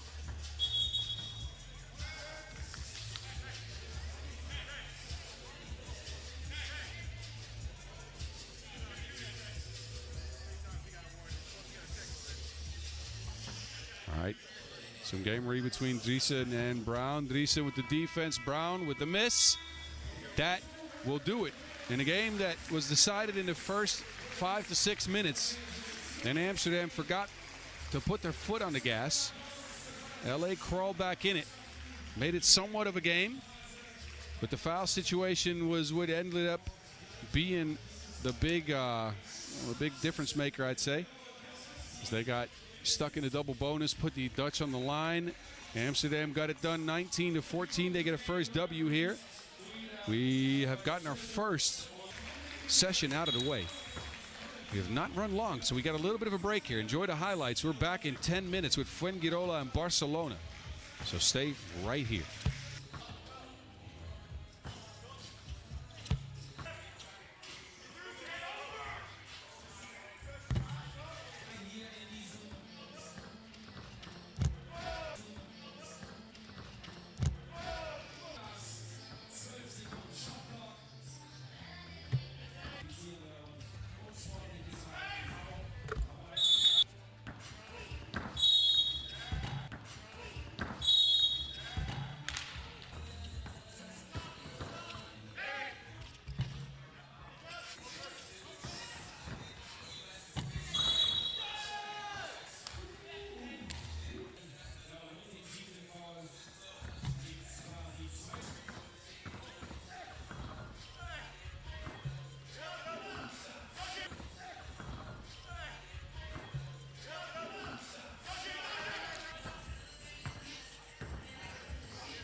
Und schon als es vom ersten Mal soweit war, haben mir diese Bilder gefallen. Ich bin durch und durch Hamburg, ich liebe meine Stadt, ich habe 10 Herzen.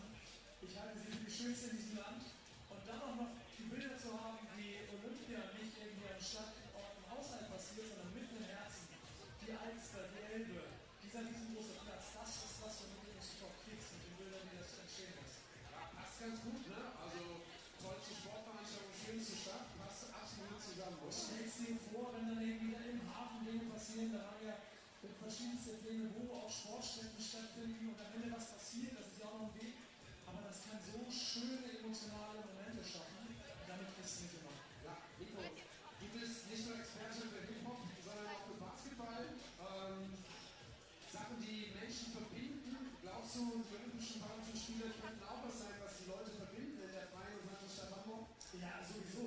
Ich meine, genau, als Hamburger selber hast du ja auch schon eine gewisse Attitude, die trägst du in die Welt hinaus. Gute Künstler aus dieser Stadt haben ja auch schon bemerkt, dass Hamburg irgendwie schon Internet hatte, bevor es das Internet gab, durch den Hafen. So, das sah ich schon von vornherein. Wir wissen das alle als Hamburger. Wir sind ein bisschen, du brauchst eine Sekunde, bis du durchkommst, aber wenn, dann bist du herzlich aufgenommen.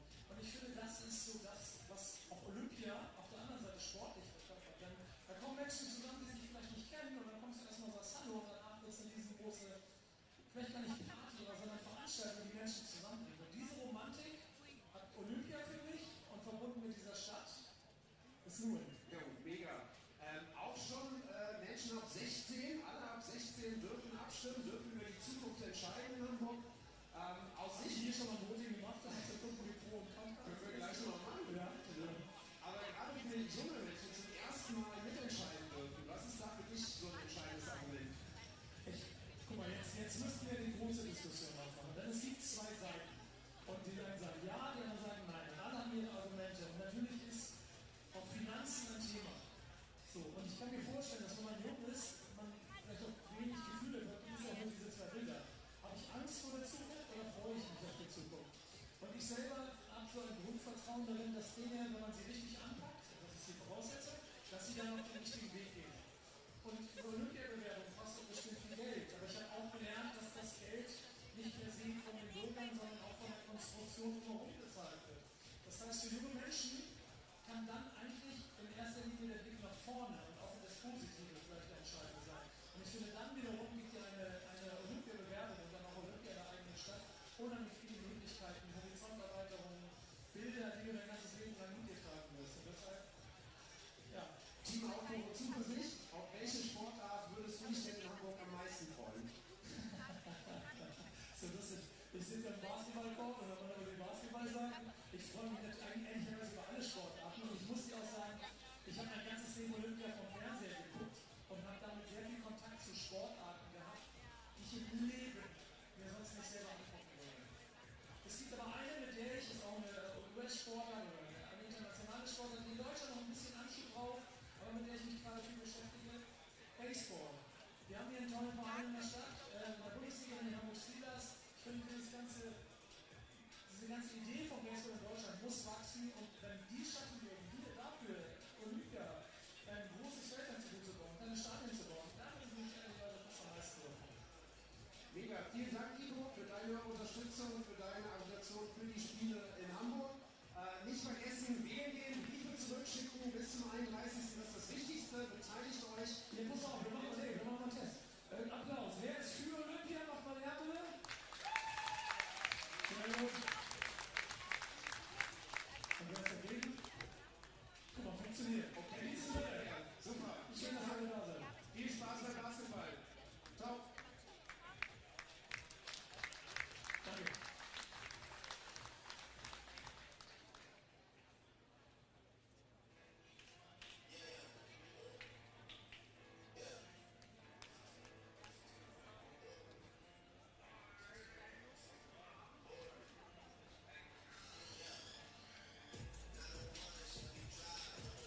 So, und wenn über Olympia gesprochen wird, wie Steffen und Nico gerade ein wenig darüber gesprochen haben, Hamburg bewirbt sich, dann sollten wir zurück zur olympische Sportart kommen und wie gut das 3x3 einfach olympisch ist. Das heißt, da verbindet man die Dinge ja gleich miteinander. Ich wünsche beiden viel Erfolg dafür, dass es klappt.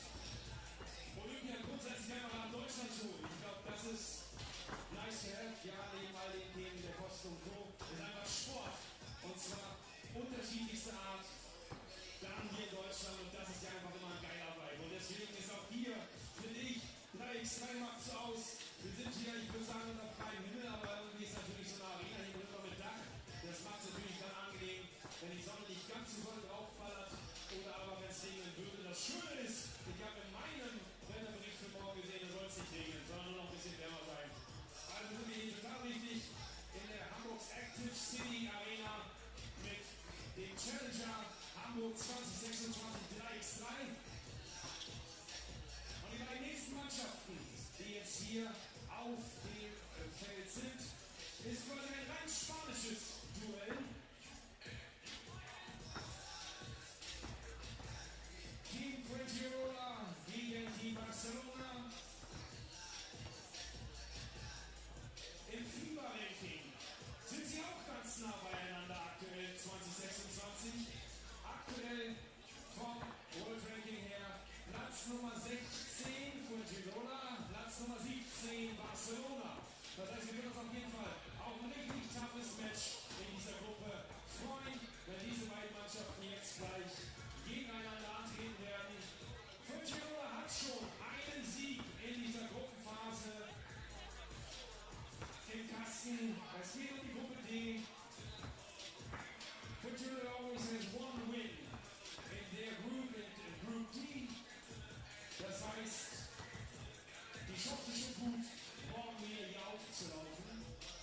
Sollte Fuengirola gewinnen, dann werden sie morgen hier auflaufen. Sollte Barcelona hier gewinnen, haben sie sich die Chance entsprechend gut erarbeitet. Also, so, es geht um den Weg in den Samstag. Quasi um das Preisgeld von vielleicht einfach mal $20.000, die es zu gewinnen gibt für den Erstplatzierten morgen.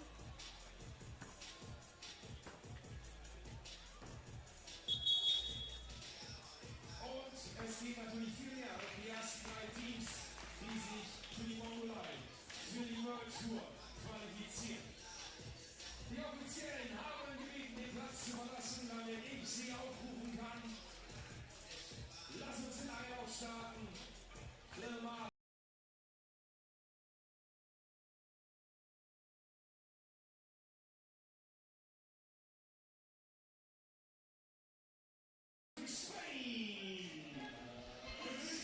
Who's ready for an all-Spain clash? Fuengirola and Barcelona meet up here in Pool D.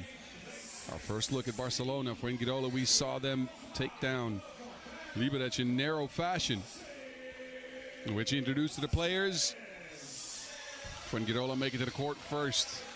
Blázquez, 9 points and 6 big rebounds to lead the way for his squad in that 21-20 victory over the Czechians. He's joined by Godwin, second leading scorer with 5. A quiet game for Isaac Mayo. Only 3 points to his name. And DDB, Diego de Blas, set the table for a lot of it. It was a balanced effort, though, by Fuengirola with 9 key assists. Didn't turn the ball over much. Won the rebounding battle against Liberec, who was the more physical squad, and were proficient enough from the floor to get that game done. Blázquez win things from the free throw stripe. Is our first look, however, at Barcelona, as the Spaniards take to the court for their first action in 2026. Actually, their second action. They played in Xi'an in the Challenger last weekend. They came in 12th. So forgettable performance, so forgive me for forgetting that.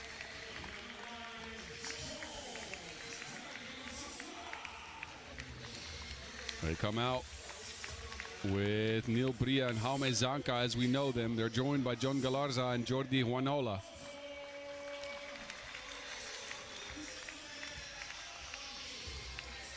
This is your Barcelona.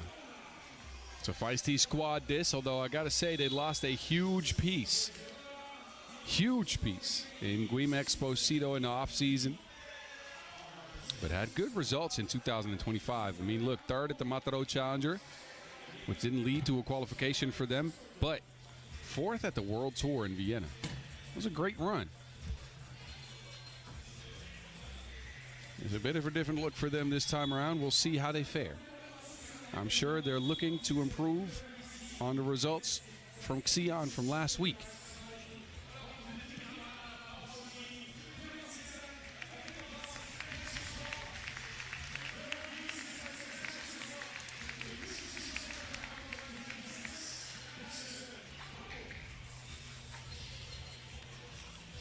They change one thing around. They don't bring big man Ramon Villa. Let's see if that change does something for Barcelona, who come in with the super dope looking yellow shorts and the black tops. Man, somebody get me that connect, please. I want it. Diego de Blas wanted that. Yamic to start the game. Bria is a versatile shooter, can get on a heater. So far, no good. DDB stepping all the way back.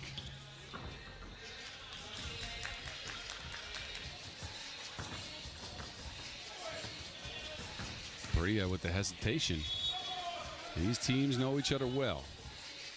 I couldn't give you the head-to-head as Fuengirola changed their names, and my system has an error because of it. But I'm sure they've met up plenty of times in the Spanish 3x3 leagues.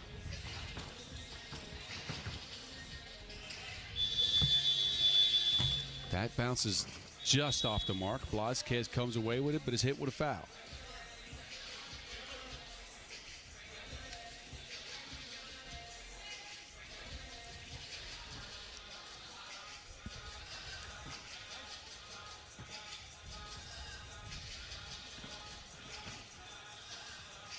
Juanola can't get it. Barcelona scoreless so far after a minute of play. Mayo on the move. He's fouled and will take to the free throw line. As mentioned, Isaac Mayo in that first game, a bit quiet. 3 points only. Couple of key assists, couple of drives. Missed both of his 2-point attempts after leading the squad in scoring in Zadar last week. You hear me name a lot of these tournaments that have happened recently. Yes, it is a global game. Not only do we have the Hamburg Challenger this weekend, we have the Shanghai Masters as well, the World Tour, popping off tomorrow on Chongming Island. Anyway, that is not here. Mayo, 2-point stroke.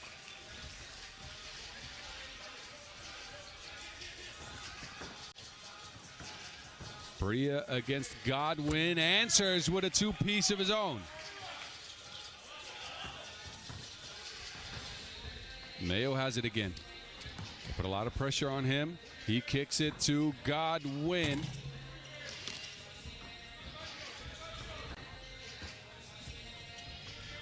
Bria is not shy about pulling that trigger. But so far, he's got one make to count for it. Barcelona won a foul. It took him a while to get it, but they'll stop the clock here. Just over 2 minutes in. A 4-2 lead in an all-Spain clash.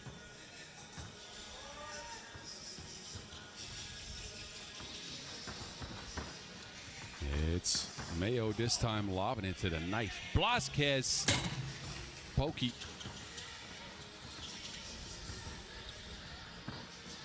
And then Wanola streaks in for a layup of his own. Punch for punch. Diego de Blas held up. And Zanka.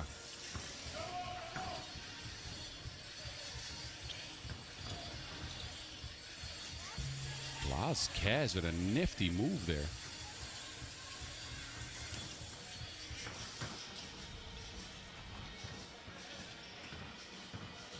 Wanola. No. Fuengirola swing it. All these players for Fuengirola, a part of the Embassy 3x3 project in the south of Spain. Again, known as Marbella last year. They changed their name to Fuengirola this year. And so far, they are Fuengiroling. 7-3. Mayo somehow sneaks through the defense. Quick Euro step.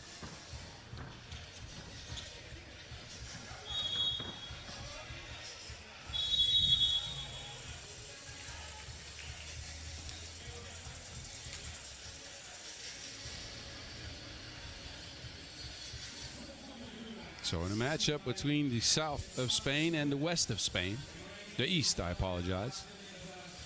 It is the south so far with an 8-3 lead. Fuengirola take it straight at Barcelona, who have not knocked down their twos outside of one for Nil Bria. That is the difference in the game so far. The boys in orange just a little bit sharper on the finishing end of things. They got Mayo with 4.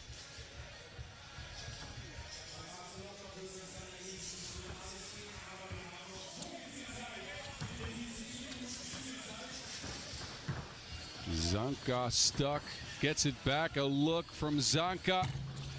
Another missed two-piece for Barcelona, who've not found the stroke whatsoever. They're building a brick house. Meanwhile, Fuengirola just pick and rolling to death. Screen after screen after screen. And Barcelona not equipped to handle it so far. Big lead, 9-3. Question becomes, can you, if you're not holding up on defense, can you make it an offensive game? They've gotten to open looks. Bria now dropping Blasquez. Oh, no. No make at the end of it. It was a good move, but $1 million move, 2-cent finish. Mayo. And the second attempt will go. Mayo, after a 3-point outing in his first game, he's up to 5 already. The man's going. Bria, Hezi, Floaty. And Barcelona is not getting anything to go right now. Open twos missed. Floaters missed. Not getting the looks they want, and when they get a look, it's a brick. They need to shake off the rust here and shake it off quickly, or this might be a blowout.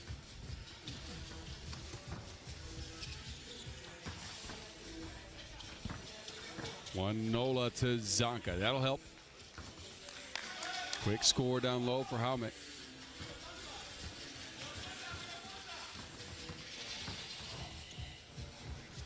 Mayo knew that was a miss. He started running in as soon as he'd left his hands. This time around, they'll take it to DDB. He's fouled by Bria.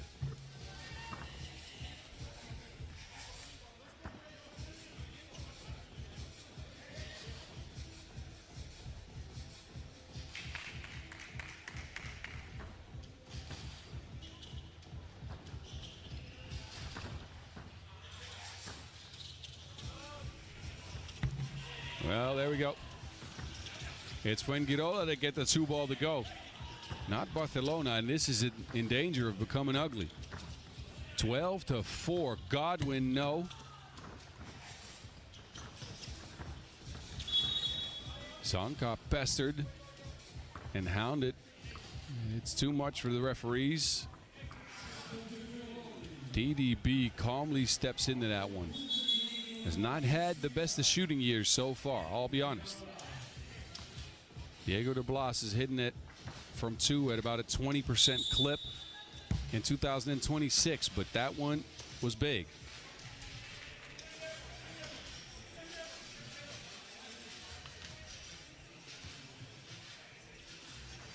España versus España.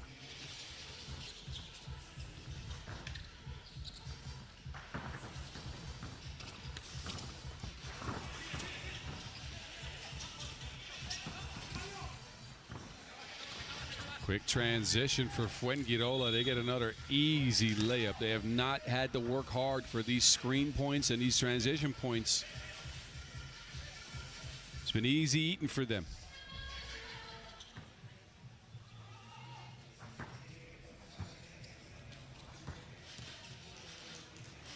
Barcelona so far unable to keep pace both in defense and in offense. They kick it down. And even that's a miss. Oh, no. Mayo, an offensive foul. Man, he dropped him. He made a man touch earth.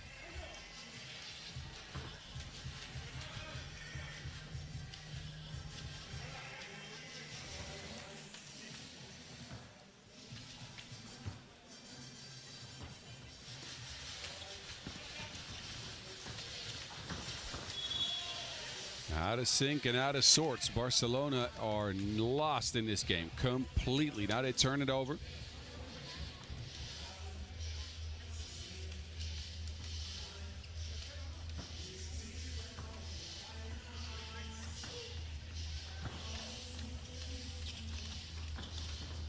De Blas lobs it to Godwin. 3 on the shot clock. Godwin steps back, releases, and he gets his own rebound. No box on the Barcelonians. Barcelonians? Is that the way to say that? No. Somebody teach me. Barcelonans? Anyway, they couldn't box out Godwin. It's a TV timeout and a 9-point affair in favor of Fuengirola, who have done exactly what they should do. A win here will put them out of pool in first, as this is their second game in Pool D action. They'd force a play-in game between Liberec and Barcelona. We're not there yet, though. A lot of time left on the clock. 356. Man, took me a while to get to that. But Fuengirola with possession here. Vázquez takes it slow. DDB. Godwin again with an offensive board, but he's hit with a foul. Doesn't agree.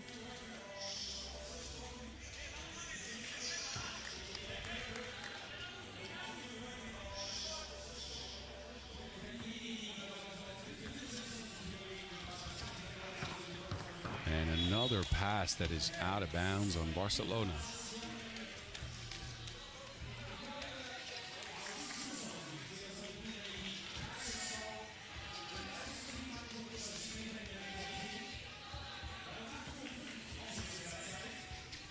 Just a disjointed performance so far from the Spaniards. Barcelona, that is, because these are two Spanish teams. They have not been able to hold Mayo. Mayo here to Vázquez, the knife straight to the heart.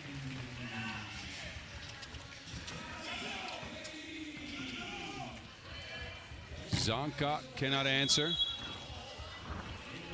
And I believe Godwin will get hit with a foul again.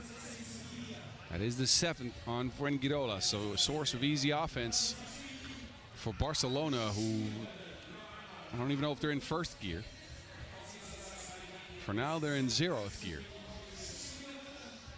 4 points for Barcelona after almost 7 minutes of action. They can get 2 here.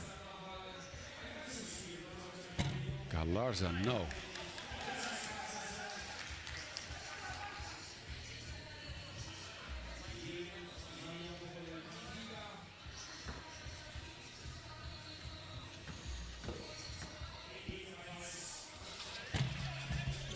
He'll put in 1 or 2. Remains a 10-point lead. Mayo doing his dance. Freaks is the defense. 2-ball no. And now there's a bump underneath the basket. De Blas went flying.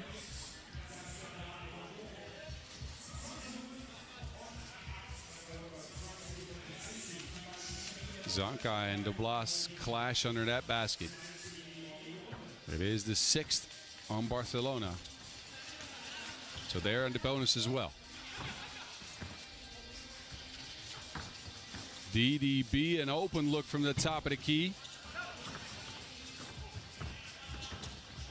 But just as this year's trend, Diego De Blas is about a 20% 2-point shooter. Missing a bunch. And this is a guy that, again, last year at the World Cup when Spain won gold, he was the one to lock up the final game with a big 12-piece. Unchallenged layup. Barcelona find a little bit of offense here. But any screen that Fuengirola has set has led to something. In this case, a turnover. Fuengirola is starting to do the same thing. Come on now. We need some offense.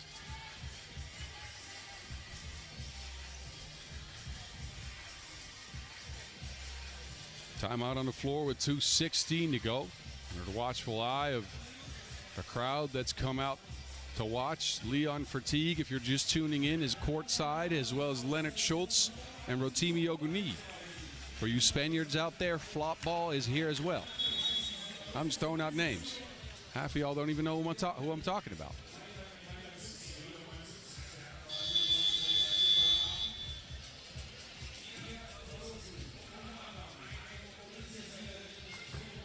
Barcelona will get the rock here. A chance to try to climb back into this game. Look, this ain't done yet. It's 3x3 basketball. If they go on a heater here, then maybe. That helps. Juanola, quick drive. Back to an 8-point game. DDB to Blázquez, unchallenged.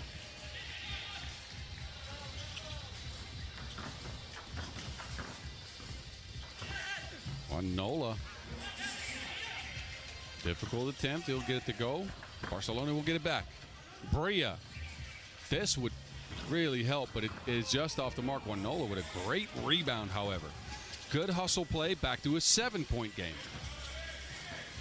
Mayo. Stolen. Out to Juanola, who is faking out everybody. Bria over the outstretched arms of De Blas. Absolutely not. Undershot it. Maybe it was touched. But Fuengirola have taken their foot off the gas a little bit, and it shows as they've turned the ball over a bunch. Let's see if they can put together an offensive possession that works here. DDB. A double screen from Blázquez. DDB on the move, steps back to the corner, and it's at least a good shot. Galarza. 6-point game now, under a minute. Barcelona has grabbed some of the momentum. Midi miss by Mayo. A 2-piece here would make things really interesting. Juanola is on an adventure, however. 5 on the shot clock. He'll get it back. Doesn't want to pull it. Now he does. Knuckles it. Galarza with a great fake. He had Blázquez looking every which way. 5-point game under 30 seconds. Fuengirola can just play the clock here. Mayo. And it goes off of his foot. Oh, no. Oh, no. Man, I'll be frank. The last couple of minutes here at game time have just not been good. Barcelona has grabbed some of the momentum, has stormed back into this game. They were down by 8. They're now down by 5. So they've crawled and clawed. They've actually been down by 10 in this game. They're now down by 5. So they've clawed themselves back in. Fuengirola thought they had this one in the bag, and they might still have it in the bag. Look, they're up 16-11, but they forgot to punch that ticket. They forgot to give or play it out until the final whistle. They figured that team would just lay down, and Barcelona is not laying down. Fuengirola is turning the ball over time and time again. They're getting bad looks on offense, and now under 20 ticks, it's a 5-point game. Now, Barcelona has it. If they get a 2 here, it's interesting. If not, that's it. Bria. He'll get a look. Nil. Bria, no. Zonka gets the board. He'll put it in. It is the shot they wanted. It's not the make they wanted. They stop the clock with a quick foul. There'll be 2 free throws, Isaac Mayo. And this is going to make it very difficult. 8.3 seconds is not a lot of time. Barcelona is hoping for 2 misses and then a quick 2-ball make. A miracle needs to happen here if they want to win. Uh-oh. Uh-oh. Mayo with a bad miss at the front of the rim. Second attempt. That one's good. I think that does it. I think that does it. Zonka to Bria. They'll get another 2-piece up. It is a wide miss. The clock will run out on this game. Fuengirola, well, not a great performance, but a good performance in the first 7 minutes or so. They get the job done. A Spain over Spain win. Apparently the South is better than the East. 17-12 your final score. And a slow burning affair. Let's just be frank. That wasn't a pretty game. But Fuengirola 2-0 after that one. They'll move into the knockout rounds. Barcelona will get to hash it out with Liberec later on today to see if they can join him. Enjoy the highlights. Enjoy all the show. We get things turned around. A Toronto game coming up in just a few minutes. That could mean they are out. They have to face Valencia Basket with their backs to the wall.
Action is non-stop from Hamburg. We continue with Toronto and Valencia Basket lacing them up. Toronto in bad need of a W. If they lose, this trip to Hamburg will be a very short one for them. They lost. They got sucker punched by Aachen. That man had a 10er. 10-piece for Zisati. 5 of 9 from 2. Only took 1 shot inside the arc. No free throws for Toronto whatsoever, as they couldn't establish the inside game at all. They went with just 2s. Forgettable performance for Page, who had no points in a rebound. And must-see TV couple of 2 balls down for him. But just Toronto overall got destroyed in the rebound. 18-10. Not like what we've seen from them. This is a team that likes to establish position, play you physically. But the athleticism for Aachen got away from them very quickly. And now they're in the danger zone. They come up here as a 3rd seed. And if they can't beat this man, they're out. Valencia is your 6th seed. They bring out the leading points per game getter on the entire pro circuit. Ivan the Destroyer, Ivan Adekochea, in one event played, he averaged 9.8 points per game. You heard that right. 9.8 points without shooting 2s. It is wild what he did. He's joined by his teammates, of course, Los, Juanma Robles, and Jorge Parra. Parra on Getafe last year. He is the replacement for Javier Herrero, who was not with the squad. Got injured in their single event this year. A Shibuya Challenger 4th placed exit.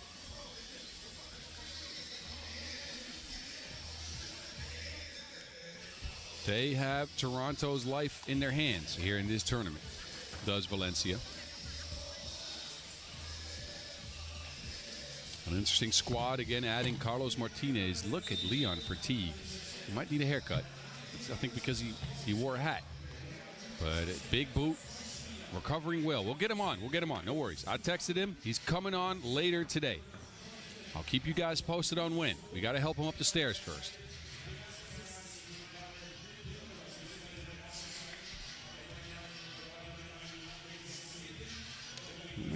We might bring some other guys in. So if not Leon will come on again. But I think at some point we might have to get the tallest broadcast duo in the history of mankind going. I might have to get Rotimi on here. Anyway. Big 2-ball to start the game. Valencia out of the gates. Man, an answer right away, too. All right. All right. If you weren't awake, now you are. Martinez finishes over Gil. Bick with a quick pass. Zips at the page for a make.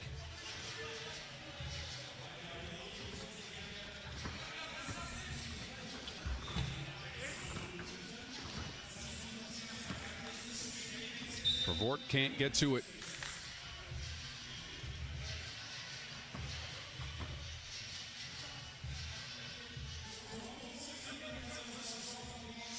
Both teams out of the gates with a couple of quick scores. Let's see what happens if the dust settles down. Martinez right. No, not past Page. He gets his stuff spiked.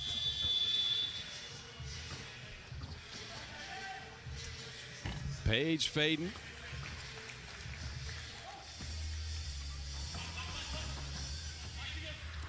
Robles lobs it out of Cochea with a fake and a make. There's a large human being down there. He might not have the height, but out of Cochea, actually he does have the height, but he's not as tall as Asadi. But he's got the strength. Here's Asadi. He's the tallest player on the floor, long wingspan as well. But I don't think strength-wise he holds a candle to Adekochea. It was called the Destroyer for a reason. Must-see TV. No. Zasadi saves it to Bick. What a heady play. Toronto keeping pace here. Better offensive performance already from them than we saw against Aachen.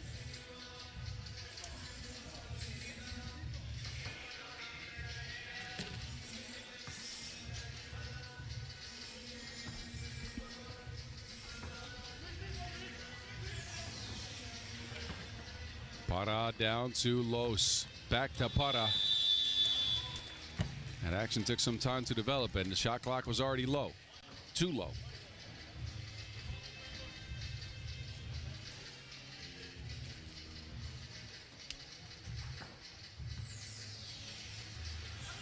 High post look now for the Maple Leafs. Page wide open after that screening game. Los now wide open for two. And don't go.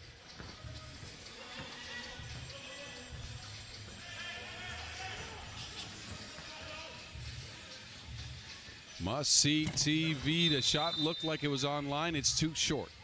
Foul called. Neither team overly physical so far. Second on Valencia. Toronto actually have none.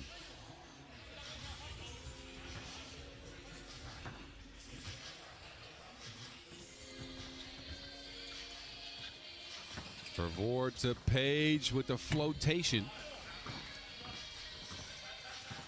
Page playing a lot better than in the first game. Got 3 points. But they lost Los. Los, however, doesn't make.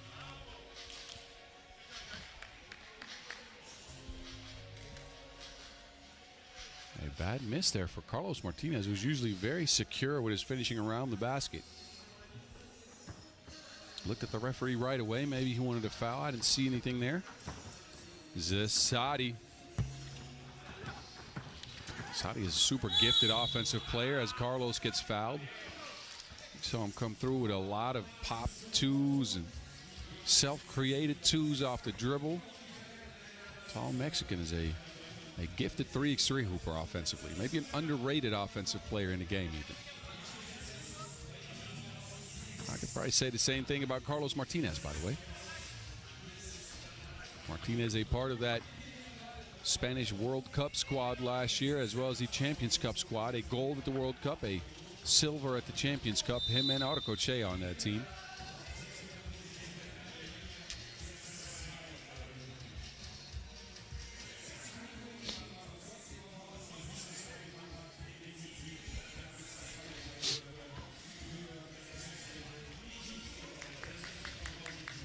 A fresh 12 here for Toronto.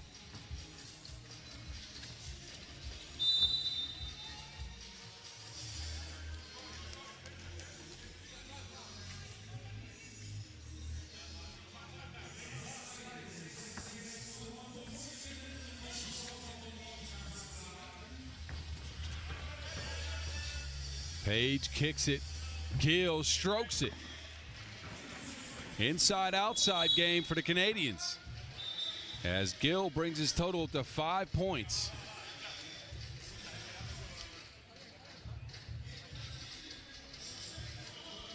TV timeout in what's now a 2-point Toronto lead. And if you look at the foul, Valencia is in a little bit of trouble here. 6 points, 5 fouls.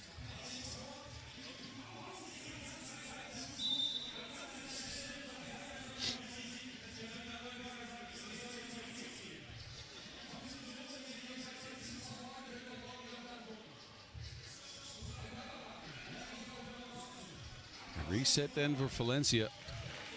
We've not gotten even going yet. Even Arcoche again coming in averaging 9.8 points per. He's got one so far. And, well, I guess strength doesn't beat size, or length it is. Arcoche with a bad miss under the basket. Looked like he had a clear layup and just throws it right over the rim. No rhythm yet for Valencia.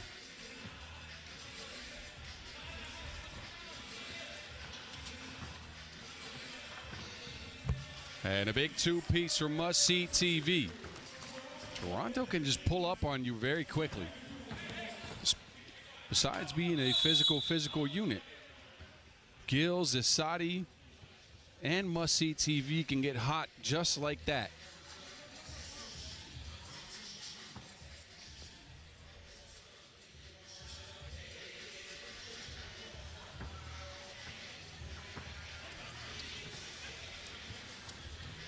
Para already got a two-piece down. It back irons that time. 4-point lead for the Canadians. We are almost 4 minutes into this one. Must See TV. Same spot, same result. Thibaut Vervoort with his second 2-point stroke of the game. Gill wants to add to it. Toronto, the urgency they're showing, they know what's at stake here. Page, no.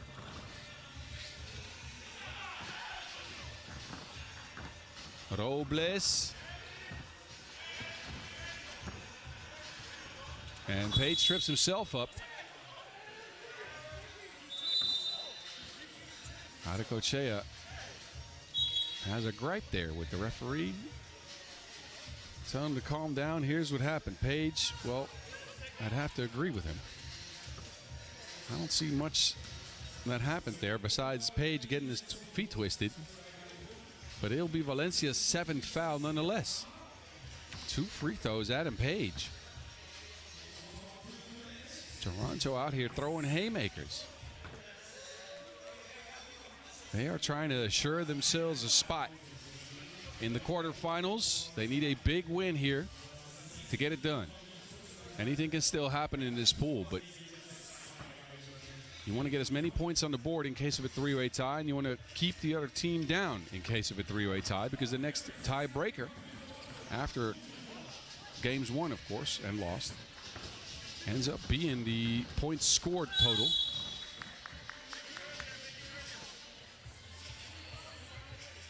We'll get into all of those calculations if we have to. We might not. But so far, so good for Toronto in this must-win game for them. It's 14-6. What happened to Valencia's offense? Where is Ivan the Destroyer? He came in with a 9.8 points per game average. It has not been a typical even game. Martinez will get them their 7th point. Gill, Vervoort, they link up. Screening game now for Thibault off of one leg. That is ridiculous. It went in and out. Para Page again protecting the paint. Adekochea muscles up a miss, but he's fouled in the process.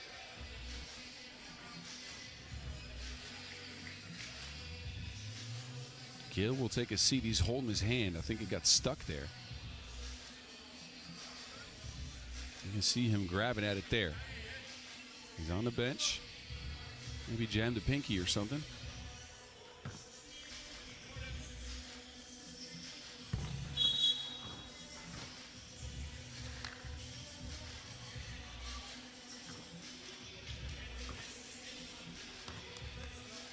Retry here for Adekochea.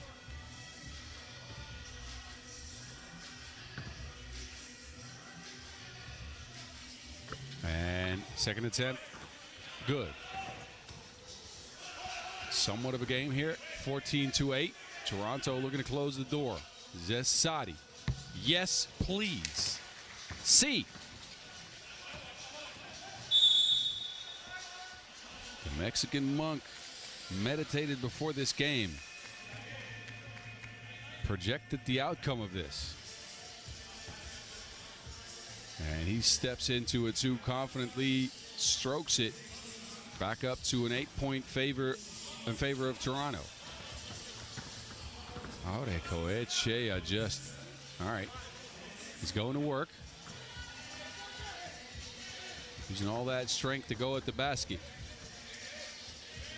Toronto's shooting has been central to this big lead. All players on the squad but Page have knocked down a 2-piece. Page will now take a seat. Can Valencia find anything here? Still a 7-point game, a lot of time left on the clock. Pick and roll action with the Destroyer. Ivan bringing a yam. Pick and roll perfection with Ivan yamming it at the end of it. For Vort. They like to run post-up plays for must-see TV. It's a wrinkle I haven't seen in the past, but I've liked it. I've liked it. Los now with some separation. He will hydrate. Signs of life for Valencia. 2 free throws coming up, however, after a foul in Valencia. They put Vervoort on the strike. Robles and Vervoort got tangled up there. Referee Fröhlich had seen enough. A couple of free throws coming for Must See TV. The former Antwerp / Riffa / Futian sharpshooter.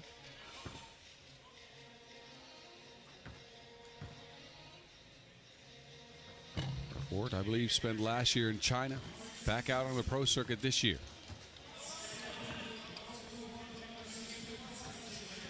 Los.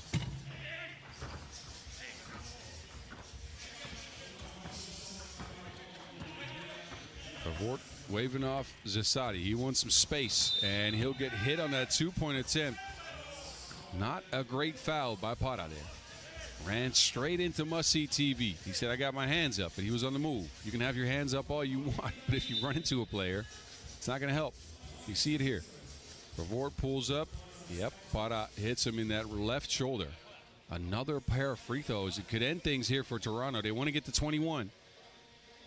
9th foul on Valencia, who just haven't had the sharpness in this game. They haven't had it going. They haven't found any shooting outside of an early Para two. They have not established Autocochea against the length of Toronto. Not been able to deal with the physicality of the game whatsoever.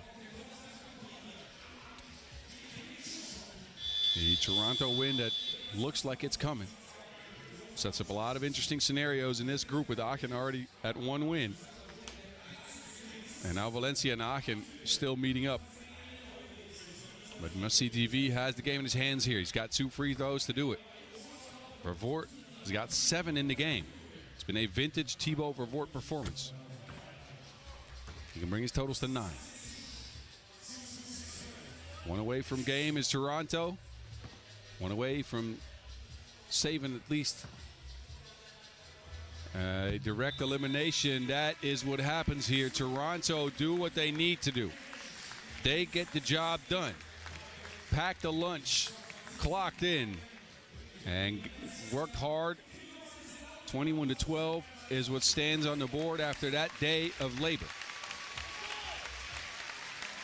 A lot of time left in the game as well, as we are just under 4 minutes, so this might be the quickest game in the tournament. But the Canadians get it done. Valencia looking to retool. They'll have a matchup with Aachen to do it later on. You have these moving highlights right in your screen, right on your face, on your screen, in your face. I apologize. I, however, will take a breather, as the next game is coming up in 8 minutes. Toulouse and Marijampole MANTINGA. That's up next. Don't go anywhere.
genau, so können die Pommes Rot-Weiß oder Schranke, den Pommes Schranke ist das dann, ne? Gibt's ja, glaube ich, unter anderem. Und auch mit Bowl oder so etwas gab es auch irgendwie, ne? Genau. Ja, also da geht ihr was essen geht, holt euch auf jeden Fall ein Radiergummi. Also vorrangig geht es los, dass ihr dazu bekommt bei dem Radiergummi. Denn um 19:30 Uhr verlose ich das Trikot, ich verlose Ball, ich verlose auch nochmal Tickets. Und umso mehr Lose ihr da habt, die gewinnen können, umso besser. Also es gibt quasi den Ball zu gewinnen. Es gibt das Trikot der Olympiasiegerin unterzeichnet. Denn Deutschland ist ja noch Olympiasiegerin beim 3x3. Und das war, ich weiß nicht, wer von euch das Spiel gesehen hat, das war fett. Das war einfach richtig geil. Da ist man so, wenn man nicht vor Ort war, am Fernseher nochmal ausgerastet. Ja. Okay, also ich sehe, hier ist noch ein bisschen Bedarf an Tickets, kein Problem. Ich habe noch das eine oder andere. Gebt euch noch Bescheid, wie ihr da rankommt. Und holt euch einfach Lose, kann ich nur sagen. Sonst ist es schon Lose.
A round of applause for Team Toulouse. Good signs for the French.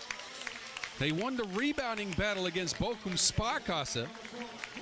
They got 7 out of Jules Rambeau, who makes it to the court first. The boss, Hugo, with a 6-piece, 4 rebounds, 4 key assists for him. Joko was a defensive menace. He was a part of a lot of these 7 turnovers forced on the German team. They beat 20-13, and Segela dropped in 6 as well. Not a bad start to the tournament for Toulouse, who are looking to find rhythm again, who are looking to climb back into the saddle after a couple of disappointing performances to start that 2026 campaign. They face, I believe, a tough cookie. Marijampole MANTINGA, the Lithuanian veterans. Feisty squad, a dangerous outsider to go deep, and they bring an Olympic bronze medalist in Gintautas Matulis. He's joined by Shimona. I tried it. I don't have the voice for it. Zigimanta Shimonis. Ignas Labutis as well. And the man to set the table for all of it, Tautvidas Klianchinikas. Marijampole MANTINGA, the second squad out of Lithuania. A lot of veterans on the team. They know how to do it. Watch out for Shimonis' shot. He scratches his own back with it, but is dangerous nonetheless. Marijampole in their first event in 2026. Played 6 events last year. 3 of those, they finished 4th, including the Ulaanbaatar World Tour. So a squad that doesn't play often, but when they do, they usually go pretty far in a tournament. They get their first look at things right here, right now. A matchup that we've seen in the past, but not often. Last time these two teams met was at the Hamburg Challenger last year. That was a 21-17 Toulouse victory. Couldn't find any matchups before that, but of course Toulouse before that was named pairs.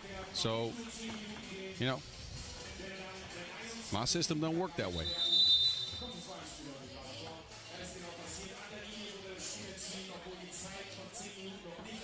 All right, last adjustments. Toulouse, as mentioned, in those dope purple uniforms, purple and pink actually. That and the lightning arcing all over that jersey. Marijampole rocking the teal threads.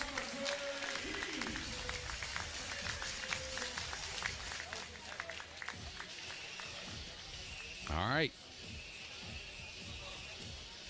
Let's hope this game matches the music. Y'all gonna make me. All right, never mind.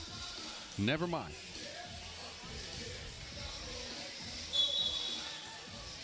I'm sure there's people out there in Lithuania laughing at the way I'm pronouncing these names. All good though. Sigela will start it. I'm trying. My Lithuanian ain't that good. I don't do Duolingo every day.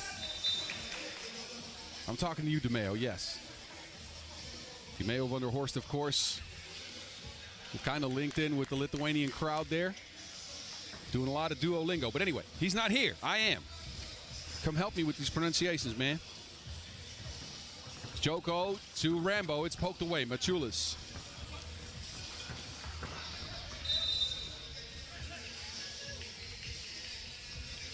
I've been forgiven for my pronunciations, apparently.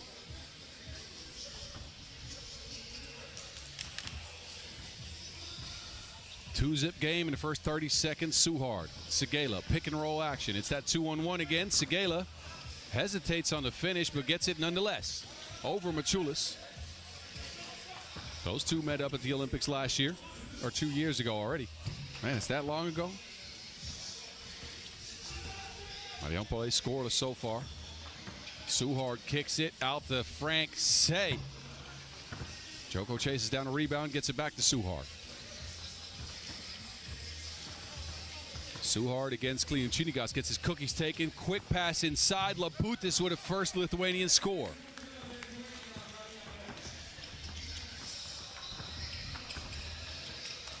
Suhard forcing the issue. Somehow gets that to go. Crafty layup for the boss. And now a foul on Toulouse.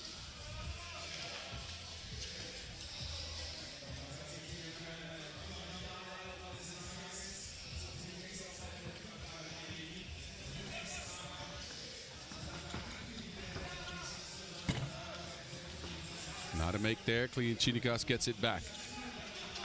8 on the shot clock. Tautvidas. Scoop shot no good. It can't get rebounded. Shot clock ran out on.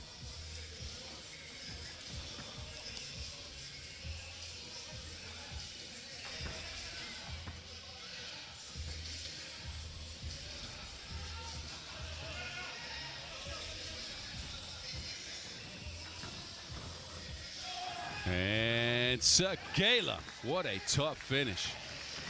5-1 Toulouse. They have looked really good so far.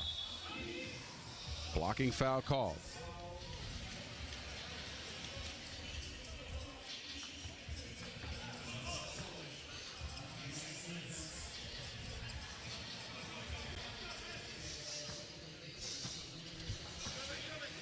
Machulis in the high post. Gets tangled up with Chimonis. Kliučinikas separates. But Mariampole's offense so far has not produced much. Some grabbing and pushing going on in the paint. Machulis behind the back, 5-star dish. The boss with the sauce. Rambo sees it go out of bounds, but let me get a look at that dish again. Suhard with the special delivery. Behind the back, straight to Rambo.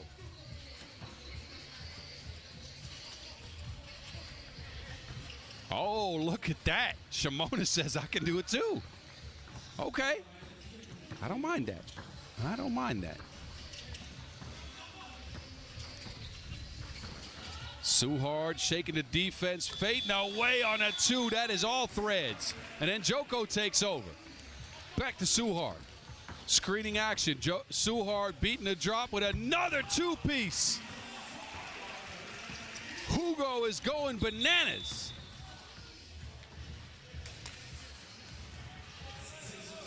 Suhard with a 5-piece out of 10 French points. Setting up his teammates as well. He's doing it all.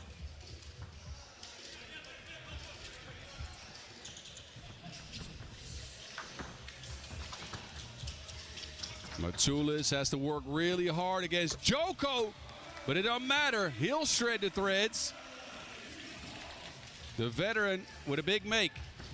A much needed make for Marijampole, who now look at Joko, and he can hit the 2-ball as well. The Joker with a 2-piece of foul called. We got a timeout on the floor, but it's been a race going one way so far. On the road to Toulouse, there's only been 4 Marijampole points, as Machulis had to do all that to at least get on the board.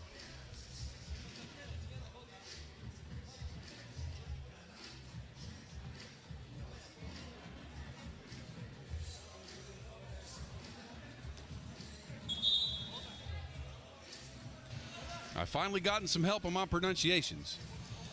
Kluchinikas. Tautvidas Kluchinikas. Okay, I'm trying here. Anyways, if you want to help me out more, hit me up at 3x3 The Mountain. Of course, make sure to follow us at FIBA 3x3, at FIBA 3x3W, for a look at all of the action here today as well as tomorrow. Of course, you'll see the Shanghai Masters here on those accounts as well. That is slated to start tomorrow morning. A lot of action this weekend.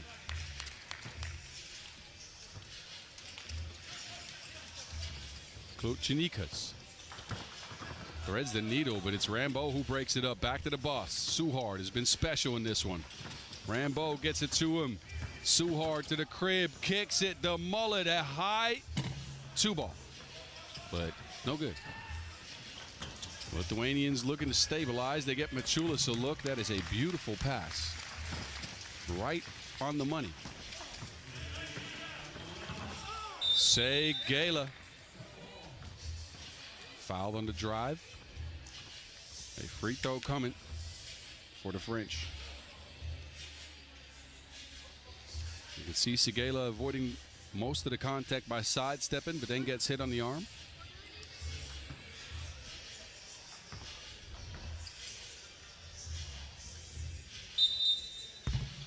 And he'll get a retry as Machulis stepped into the lane way too early. Gintautas Machulis, the legend, a part of this Marijampole team for the last few years. Segala, of course, been a member of Toulouse for the last 2 seasons. Before that, a member of Team Paris, which featured the same guys. They just changed their name. Beautiful day out here in Hamburg, I gotta say. Super dope location. And the action's been good. Kluchinikas down to Machulis. That pick and roll combo has led to some scores now. 13-6, still a big lead to lose. The boss trying to add to it. Can't continue his hot streak. And then there's 2 players trying to show the referees there's contact. Neither of them get a call. Machulis will take a seat. And Suhard will as well. Apparently flopping is a hard job. Anyway. Joko down to Rambo. Foul on the floor. Kluchinikas caught out of position there. Toulouse always play it smart with Rambo. Try to get him a couple of looks in that spot. If he's faced off with a shorter defender. Joko, another foul. Marijampole quickly rising up the foul charts here. Segela to Rambo, broken up, but not cleanly. Shimonis. Outstretched arms here, let's see. Yeah, he just grabs the elbow of Rambo, puts him on a stripe too. Foul in the act of shooting.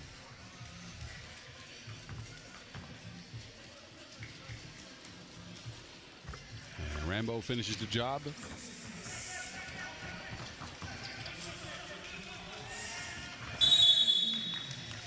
Man, this has been a physical contest.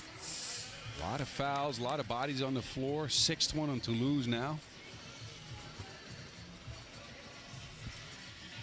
They got to be careful the rest of the way, as they just hit the limit. Shimon. Yes, sir. Shimonis with a big two-piece. That's what he can do. I told you he was a back scratcher. Is that another foul? There we go. 6th on Marijampole MANTINGA.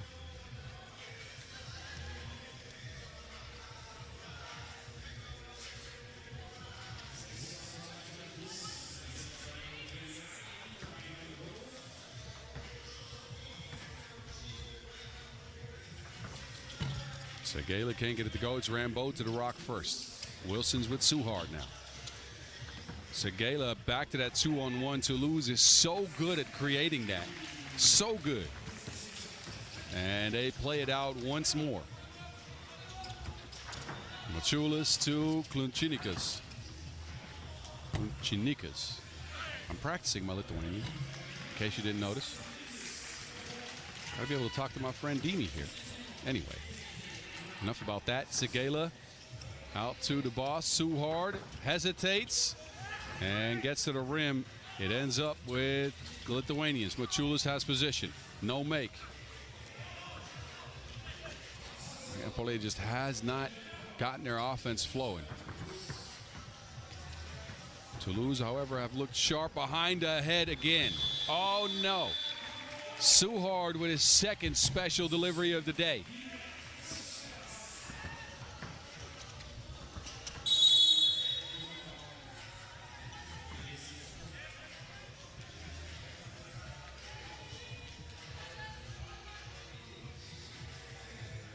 Couple of free throws coming up here for Segela.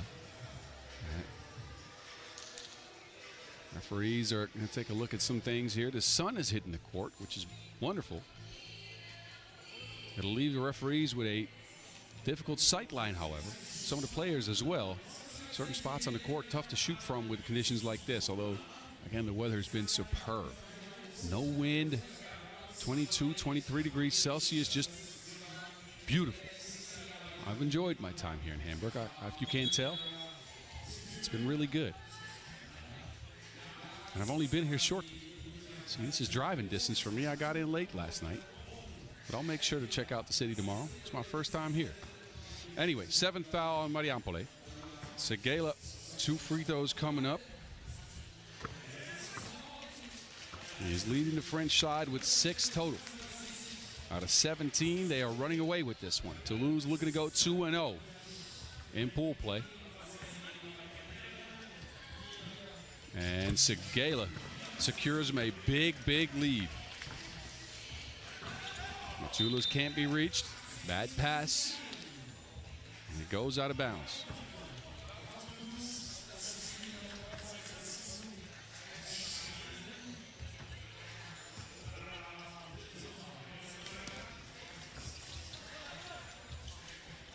Suhard around the screen. They kick it to Joko, but that pass is not very connected. It is out. And the second TV timeout is on deck. Toulouse so far looking supreme. 6 for Suhard, who started out the game with a couple of 2 pieces and a couple of beautiful dishes. Just beautiful. Segela's got 7 to lead all scorers. Marijampole got 4 apiece out of Labutis and Machulis.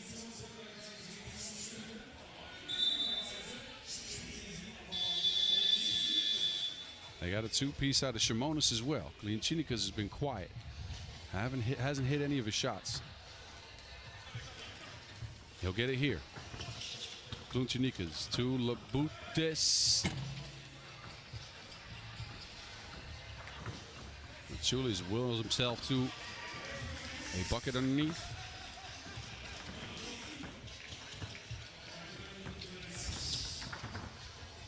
Segela left open. He charges in for the layup. Around Labutis' arms. Machulis now for 2. No. He'll get it back. Another attempt. Second time is good. Drains the 2-piece. 6-point game. 3 minutes on the clock. Toulouse 2 away from game. They get it to the boss. He wants a screen. Crosses right to left. 2-ball. And Joko has it. Another offensive rebound. Toulouse has really dominated the glass in both of their games, and then Joko, offensive foul. Runs straight into one of the Marijampole players. Klienčinikas on the floor. Joko here, yeah, lowers his shoulder. I'm not sure who's to blame for that one. Joko wanted some free throws. He's not getting it. 7th foul on Toulouse. It's an offensive one, so Marijampole won't get any either. What a quick pass. Shimonis with the delivery.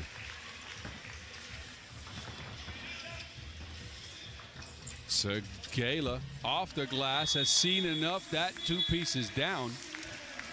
And Toulouse go 2-0. The French looking feisty here on day 1 in Hamburg with a couple of victories. This one was theirs, 21-14 after a 10er by Segela. That last 2-piece got him to double digits. Great game from him. Great game from them. Marijampole is left to retool. They got a play-in game with Bochum coming up later today. Stick and stay right here. That game ended quite quickly, so we got about 7 minutes until the next one. Amsterdam meets up in an all-Dutch clash with Utrecht.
Spieler auf jeden Fall mit deutscher Beteiligung heute. Sicher. Aachen und Bochum spielen dann ihr zweites Spiel. Aachen hat bereits das erste Spiel gewonnen. Das heißt, da ist eine gute Chance da, auch morgen hier wieder aufzutreten und dann die Platzierung zu spielen. Und Bochum hat eben gerade gegen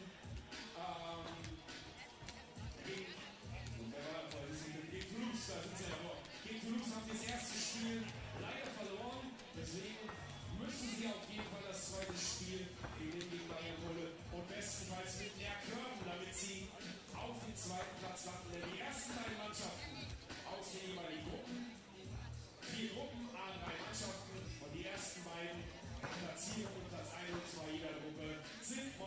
jeden Fall im Viertelfinale.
Können wir noch einen Moment. Nochmal 2 Tickets verloren. Möchte hier jemand morgen irgendwie vorbeikommen? Okay. Quizfrage für euch. Ich stelle mich mal hier so auf, dass ich euch irgendwie sehen und hören kann. Quizfrage. Es gibt ein Trikot zu gewinnen von der Olympiasiegerinnen in 3x3 bei Olympia. Also unsere Mädels sind ja Olympiasiegerinnen. Gegen wen haben sie im Finale gespielt? Gegen Spanien hier vorne. Ja, das war sogar richtig. Guck mal, 2 Tickets hast du. Das andere Ticket, wenn ihr morgen zu dritt wiederkommen wollt, das andere Ticket gibt's an der Kasse. Kannst du da noch ein drittes holen. Das ist ja ein ganz guter Deal, glaube ich. Ne? Perfekt, sehr gut. Ja, schön, dass ihr da seid. So, weil hier noch gerade so ein bisschen der Kommissar auch ein bisschen checkt. Guck mal, bist du schon runter?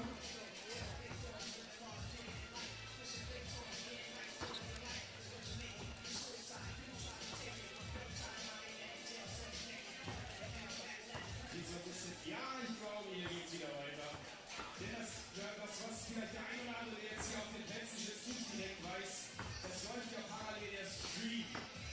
Zum Beispiel, wenn ihr sagt, okay, ich kann das eine oder andere Spiel nicht gucken, oder aber der eine oder andere, der das gucken sollte und jetzt nicht hier ist, wird sich das morgen anschauen, dann könnt ihr auf den Deutschen Basketballbund auf den YouTube-Kanal gehen und da könnt ihr jedes Spiel auch beim Stream sehen. Deswegen müssen wir immer so ein bisschen zeitlich wird ihr ein bisschen auf die Tube gedrückt, damit wir natürlich hier in den Zeiten bleiben. Weil beim Jubel und sonstigen absolut ausrastbaren, tollen Publikum hier in Hamburg gibt es einfach manchmal Delay. Jetzt geht's weiter mit dem nächsten Spiel. Deswegen will ich hier wieder jubeln. Herzlichen Applaus für die nächsten beiden Mannschaften. Ein Team hat bereits schon auf dem Court gestanden, das andere zum ersten Mal jetzt. Es ist das nächste Match auf dem Plan. Amsterdam RABOBANK gegen Team Utrecht.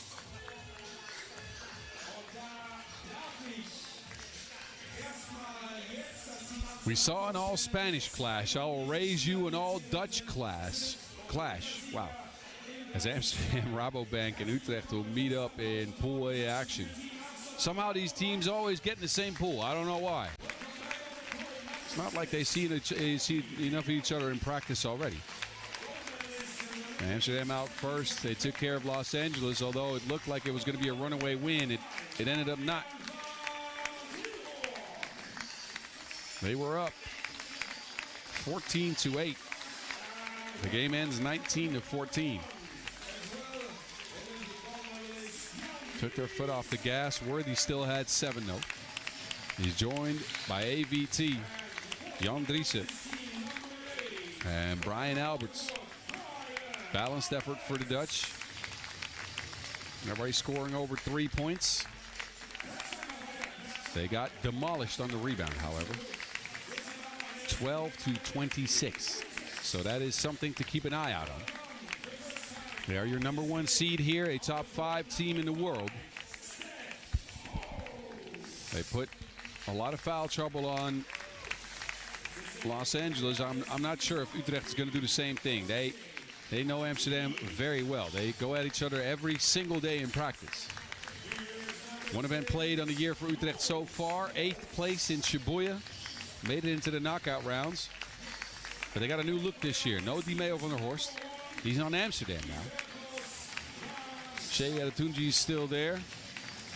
He's joined by the Poels brothers, Stef and Joost, and Bart van Schaik, all the way from Urk to the Hamburg half court.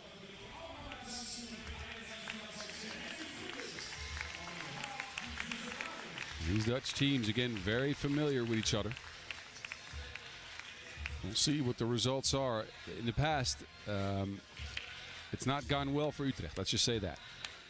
Dating all the way back to 2017, 2016 even, I believe.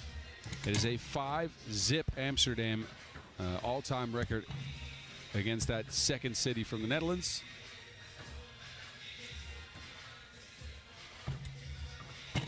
Utrecht is going to look to establish Bart van Schaik, a young new add, a shooter. Can really get his points. The combination between him and Joost Poels should be a good one for this Utrecht team. We're still looking to qualify or into that Amsterdam World Tour, as well as, of course, Ulaanbaatar, which is where you get from if you win Hamburg, or if you place top 3, that is. Teams will get their last adjustments in. What trickery do they have for guys that have practiced against them for months, that know the in and out of their game? They'll know which matchups to pick on, that's for sure.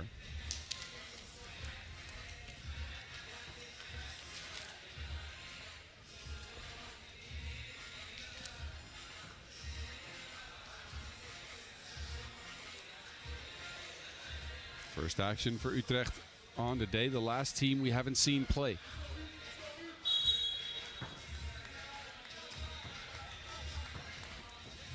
Screening for Jan Driessen. Gets it to Alberts. Step back action, hand in his face. He won't drain it. Van Schaik. He'll get a look, no one near him. He will miss it too. For personal experience. You want to go up against your buddies in a game like this, as that is what you become if you practice against each other a ton. You want to go up against the guys you know so well, but it ends up being a weird game regardless. BA will get a trip to the free throw line here.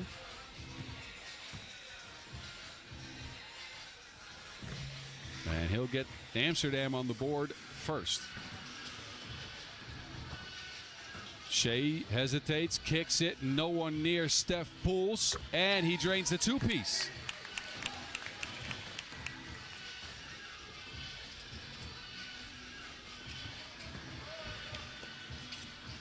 Jan cannot answer. Rebound Utrecht. Utrecht is a physical squad, specifically the Poels brothers. Bart with the hezzy. And Utrecht, uh-oh. Quick start for them. 3-1 here after a minute. Good take by Bart van Schaik.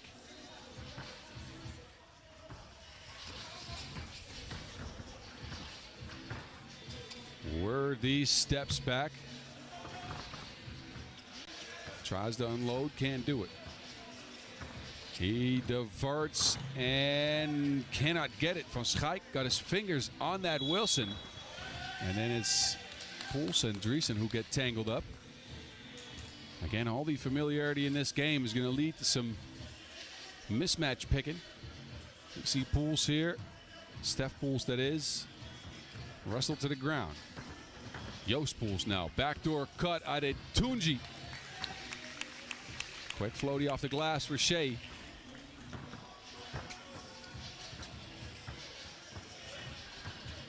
From Tilburg with the separation, snatches back.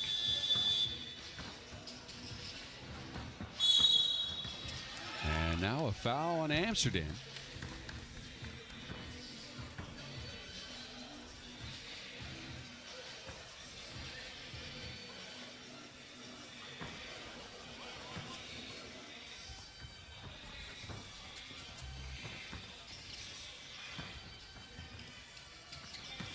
Schaik working on the screening game. He'll step back on BA. Trains that second two-piece. Bart van Schaik with 3 points in the game so far. Big step back, and Utrecht is up 6-1 after 2 minutes. They have taken it straight at Amsterdam's throats. Amsterdam got a free throw make from BA to show for the first couple of minutes of action. Worthy, no. Van Schaik now with the floaty. That will drop in. He is just showing out, scoring from all levels of the court. BA, that stroke game broke.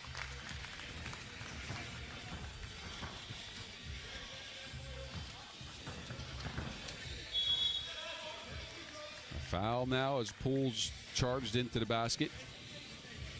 Joost Poels, the leading scorer in Utrecht in the Hamburg Challenger, their only event of the year. 5.3 points per game for him. Hit 11 of his 13 shots inside the arc. 85% for you mathematicians out there. BA, second two-piece in a row. He's got all 5 for Amsterdam. Single-handedly bringing him back in this game. Van Schaik, the fake. Back irons that 2-ball. And a foul there. Not a great foul. It'll put BA on the line for 2. In the act of shooting. Got caught reaching in, did Steph Poels.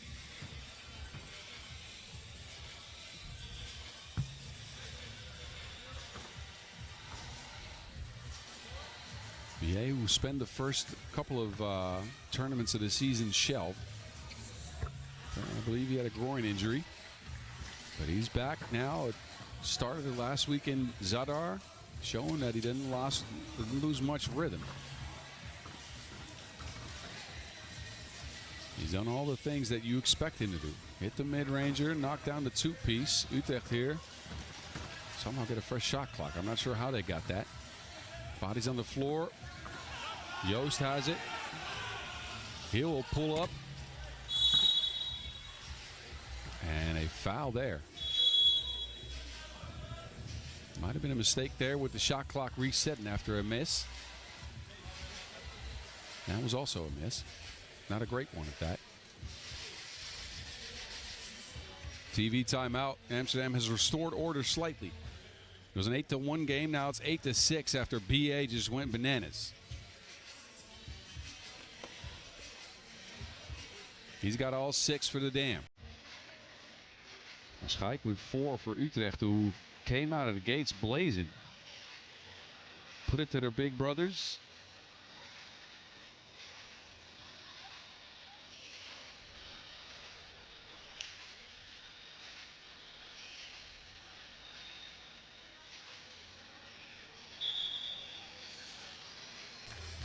The referees looked at things. It was a shot clock violation.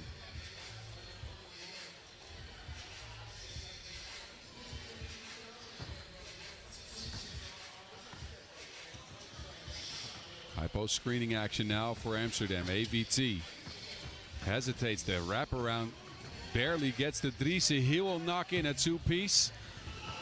Offensive rebound Amsterdam. No one near Van Tilburg on that make.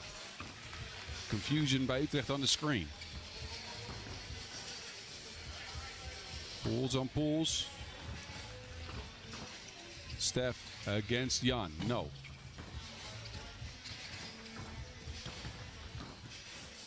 Van Tilburg put his head down and just felt like he could get to the rim. He cannot make though. Utrecht still have a 1-point lead. Now a foul on Utrecht's screen.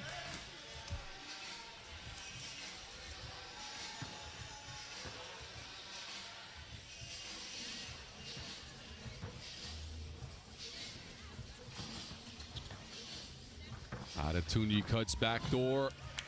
Great feed. Shea with a couple of points to start this game. BA shall not be stopped. The man is setting up the smoke detectors, and we're outside. That ball is going to end up out of the venue. Bad miss there by Poels. Frustration showing. He'll take a seat. Brian Alberts has 8 of Amsterdam's 9 points. We are tied as we approach the halfway mark. Worthy scoreless so far. Has not been needed. It's been a BA masterclass. Pulls up from the mid-range this time. Nuh-uh. Wanted a foul, didn't get it. Adatunji down to the low block. There is Pools, and Worthy says, take that home. Don't bring that mess into the paint with me. Worthy, a very crafty defender, a good eye to get his hands on the Wilson.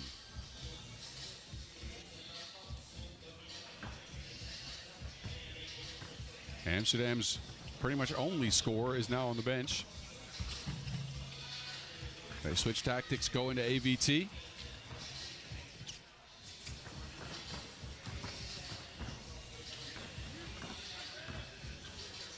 Pools clears out some space. Joost been quiet so far in the game. Worthy a look while blowing a bubble. Man is gifted. Amsterdam cruises. They're up 2 now. Adatunji.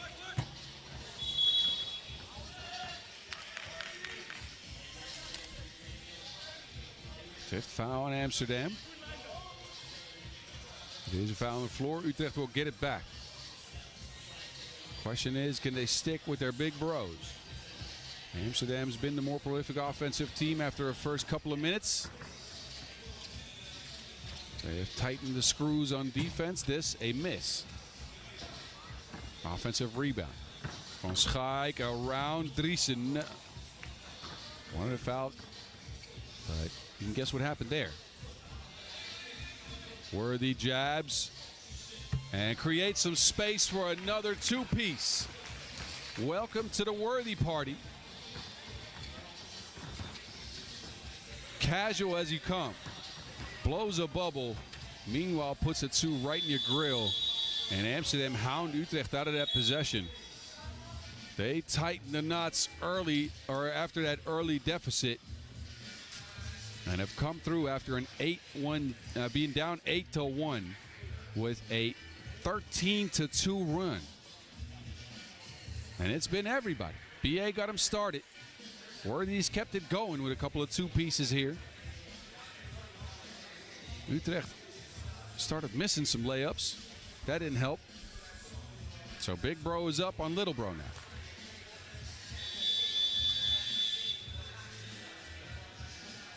That is a vicious jab.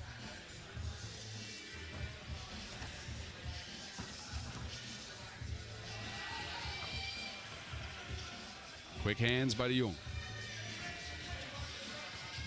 Now he crosses righty flotation. It is a late call. Got hit on the drive. If the shot would have went down, that's probably not a foul.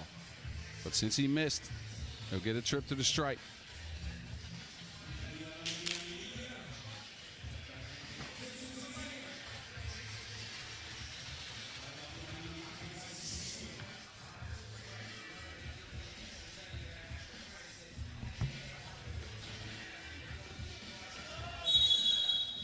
Double foul called now. We've seen Jan Driesen and Joost Pools just hug each other into the ground here. They've tangled up quite a bunch here to start this contest. We got 3:36 left on the clock. Amsterdam with a 4-point lead going into the later stretch of the game. Make that a 3-point lead. No one home. Steph Pools with an easy lay.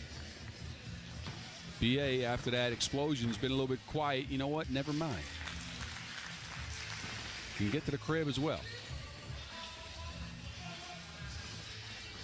Joost avoiding Worthy. So Utrecht stay with it. This game ain't done yet. Worthy, though, leaving everybody in the dust. A filthy cross.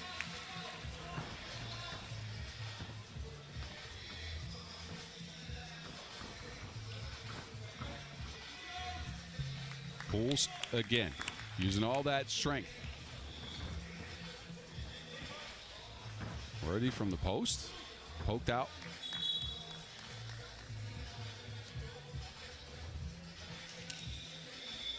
Worthy bringing across like Sunday service.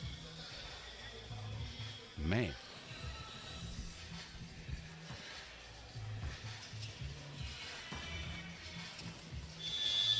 Two-piece by Worthy, no good. AVT with the board. He's making his size count. Tilburg, as mentioned, with that selection to the Dutch national team. First ever appearance at the World Cup for him, coming in 10 days. He's got 3 in the game here. BA's got 9 to lead all scores.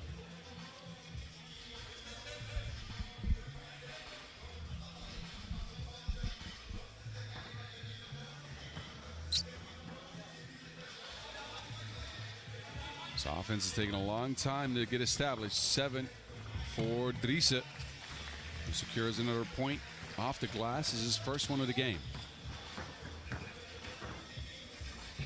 Bart van Schaik puts his head down. Tough take. Now, the scoreboard you're seeing, I don't believe is fully correct. It is 18 to 15, I believe.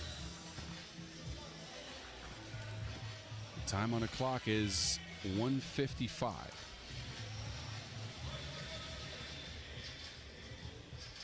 We'll get that fixed for you. Don't you worry. AVT with a couple of free throws coming up, however. Utrecht in the bonus now. And Van Tilburg, a very good free throw shooter. Craftier offensive player than he might get credit for. Has adapted well to his role here in Amsterdam over the last couple of seasons. Won a couple of world tours already. Or at least one last year in Bucharest. And then a second place finish for him last week in Zadar. Adetunji.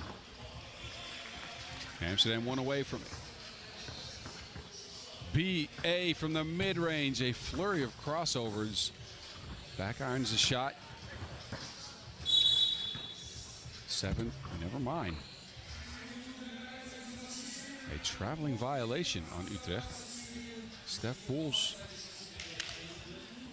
A little bit out of sorts on that possession. He'll get the rock back to the men in red. The Dam can close it out here. Worthy hangs, hits, and Amsterdam go 2-0. Big brother takes down little brother. Amsterdam and Utrecht in an all-Dutch clash make it a good one. But it's the Dam that come away with a 21-16 dub. They'll headline Pool A with 2 victories. Utrecht now a chance to battle it out with Los Angeles to move into the knockout rounds. That will come later today. We have gotten to a short break, so I implore you, enjoy the highlights. We'll be back in about 15 minutes. Barcelona, Liberec. The play-in game in Pool D, that is up next, 7:40 local time, 17 minutes from now.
vielen Dank. Nochmal, lass uns das nochmal beklatschen. Bester Opener eines deutschen Teams. Und jetzt ist mein Glückszwerg passt nicht ganz. Aber pass auf. Wir verlosen zuallererst 2 Tickets für den morgigen Tag. Du ziehst einfach mal die Augen zu und fühl da mal so ein bisschen drin rum. Oder guck zur Seite. Eine Losnummer. Ich hoffe, ihr habt jetzt eure Lose parat. Für die Nummer. Ich habe auch gehört, es gab auch gar keine Radiergummi nachher mehr. Die waren alle ausverkauft. So, jetzt ist die Losnummer 130. 130. Hat jemand die Losnummer 130? Ich merke teilweise links und rechts, weil ich muss mal von meinen 50 Losen erstmal suchen. Wer hat die Losnummer 130? Sollte sich in den nächsten 10 Sekunden keiner melden, ziehen wir einfach weiter. Solange bis jemand, ja genau, hier hat die Tickets schon eingestellt. Du bist doch Bobby da. Okay, hat sie jemand die 130? 5, 4, 3, 2, 1. Zieh nochmal.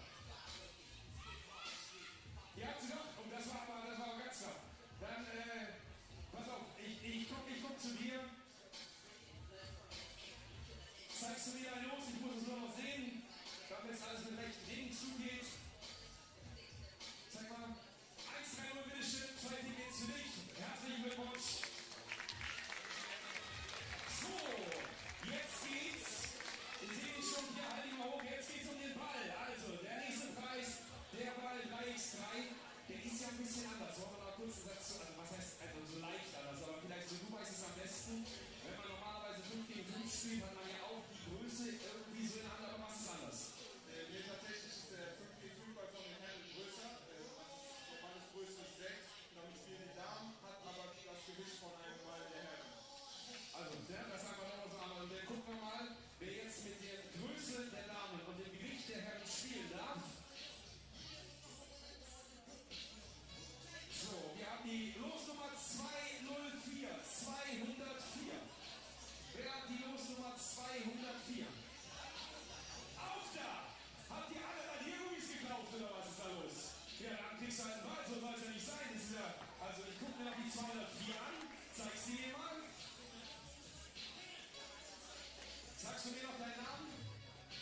Carla, zeig mir die 204. Ist approved. Ist dein Ball. Herzlichen Glückwunsch. 3x3 Nachwuchs muss ja auch. Ist ja wichtig, der 3x3 Nachwuchs. Ja, wenn jemand mal in Rente geht, dann braucht man jemanden, der da quasi Olympiasiegerin wieder werden kann, sozusagen. Okay, wir ziehen ein drittes Mal. Jetzt gibt es ein Trikot der Olympiasiegerinnen, der Damen unterzeichnet. Und egal wer es zieht, egal wie groß er ist, er muss anziehen. Die Losnummer 220. 220. Hast du die? Ah, das ist ja stark. Tipptopp, guck mal nochmal drauf.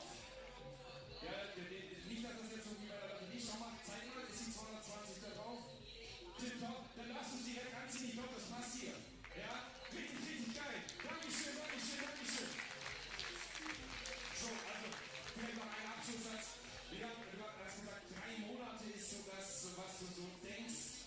Was machst du dann zur Zeit jetzt? Also ist bei der Reha schon bist du voll drin? Ich darf zurzeit noch nicht so viel machen. Ich bekomme viel Lymftherapie, damit die Schwellung noch zurückgeht. Magnetwellentherapie, Stromtherapie, Kühltherapie, ganz viel Liegen mit Geräten an meinem Fuß angeschlossen. Also für mich persönlich alles noch mehr passiv. Das heißt, was du noch heute machst, ist eigentlich nicht so erlaubt, theoretisch? Ich durfte mir 1-2 Tage frei nehmen. Am Wochenende muss ich nicht oder kann ich nicht zur Behandlung. Und mir ist schon immer auch wichtig, hier zu sein. Unser Team ist ja gerade in China und steht da und da müssen wir nicht stehen lassen, wenn ich jetzt hier bin, dann auch hier vor Ort.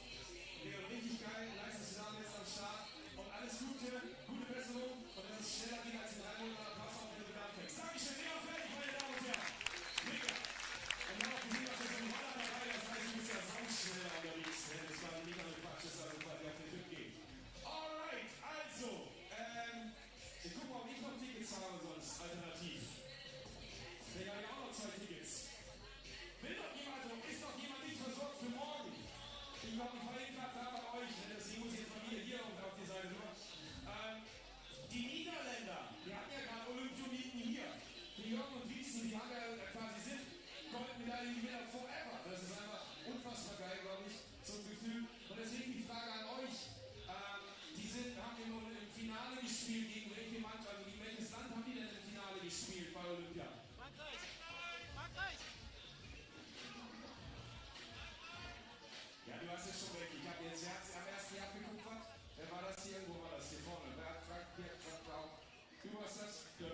spätestens seid ihr dabei, weil jetzt geht es ja hier schon wieder los. Ihr könnt natürlich so oder so Tickets kaufen, kein Problem, ihr wisst ja, wo es die gibt. Quasi da am Container hinten dran. Da sind noch ein paar Tickets da. Ja, holt sie halt frühzeitig nicht, dass es irgendwie voll ist oder zu voll ist. Morgen soll es wieder schön sein. Eine Sache, glaube ich, ist nicht verkehrt, Sonnencreme mitnehmen morgen, weil ihr seht, so ein bisschen kommt manchmal die Sonne rum.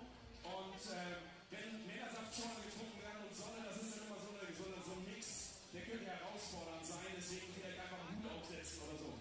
Das wäre, glaube ich, ganz gut. Der Plan 20:05 und 20:30 ist bald. Solltet ihr euch jetzt auch noch merken, solltet ihr auf jeden Fall noch da bleiben, weil dann gibt es zwei Spiele mit deutscher Beteiligung. Und bei beiden geht es darum, quasi morgen hier wieder vor unserer Kulisse, von denjenigen, die wieder da sein werden, dann auch zu spielen und natürlich bestmöglich Platz 1, 2 oder 3 zu belegen. Platz 1 ist dann sozusagen, und das sind die ersten 3 Plätze, die dann in die Mongolei gehen, als World Tour Ticket. Und oben drauf gibt es noch für den Erstplatzierten $20.000 als Preisgeld. Das ist das, was man morgen gewinnen kann. Ja, also wenn ihr euch gerade überlegt, auch das ist ja gar nicht so schlecht, vielleicht soll ich auch noch mit 3x3 anfangen. Tut es. Ist ein geiler Sport, dauert ja auch nur 10 Minuten. Ist ja nicht so lang, könnte man meinen, ne?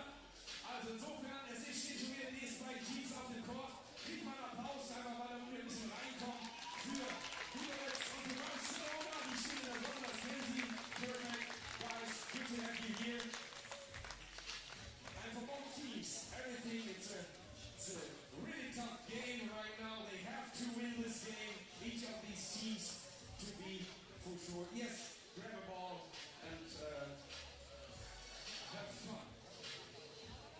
Und was ihr zum Beispiel auch seht, grundsätzlich, ich meine, wenn normalen Basketball sich anschaut, aber das ist auch mal Kontakt, unfreundlicher Sport, also quasi da ist wirklich viel Respekt miteinander. Es wird gehasselt, aber hier, es ist einfach eine Community. 3x3, das ist eine Familie. Schön, dass wir hier in Hamburg sein dürfen. Schön, dass ihr uns hier empfangt. Den 3x3 Challenger 2026. Nach 2 Jahren sind wir wieder hier.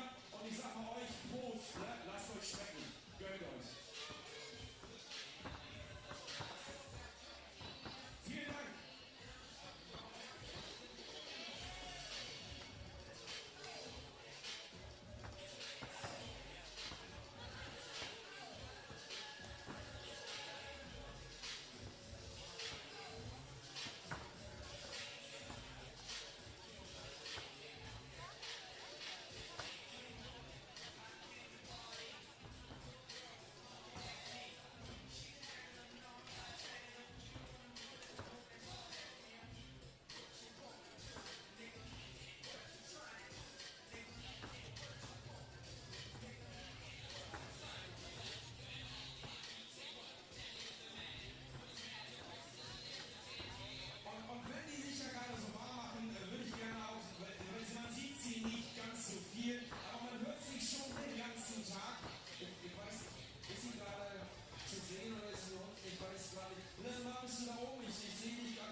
wenn man weiß, wo es die Radiergummis gab oder zumindest wo der DDB-Shop, also wo es die Trikots rumhängen, das ist im Grunde direkt hier am Eingang oder vom Eingang rechts weg, also so hier hinter der Tribüne. Da ist ein Container, wahrscheinlich, ich erkläre es anders. Neben dem, wo es die Getränke gibt, links daneben, da in der Mitte, also nicht auf der Seite, wo es Essen gibt, sondern auf der anderen Seite, wo es quasi die Männersaftschorle und das Wasser und die Brause gibt. Da links daneben, zwischen dem Trikotshop und dem kühlen etwas, da gibt es die Tickets für morgen. Jetzt, da sind wir vorher nicht drauf gekommen mit der Erklärung. Genau, also da wo neben den Getränken, in diesem Container dort, da gibt es die Tickets für morgen. Die könnt ihr euch holen und dann sehen wir uns morgen auf jeden Fall. Ich freue mich, weil morgen wird richtig geiles Wetter und ich glaube, es werden richtig geile Matches, weil wir richtig geile Teams sind am Start. Wie ich sagte, Olympiasieger, Olympiazweite, Olympiadritte sind in den Mannschaften mit drin. Also von den Mannschaften Niederlande, Frankreich haben wir hier Spieler mit am Start, die hier auf jeden Fall performen. Und das haben wir schon gesehen, mit den Niederlanden ist das schon auf jeden Fall im Start.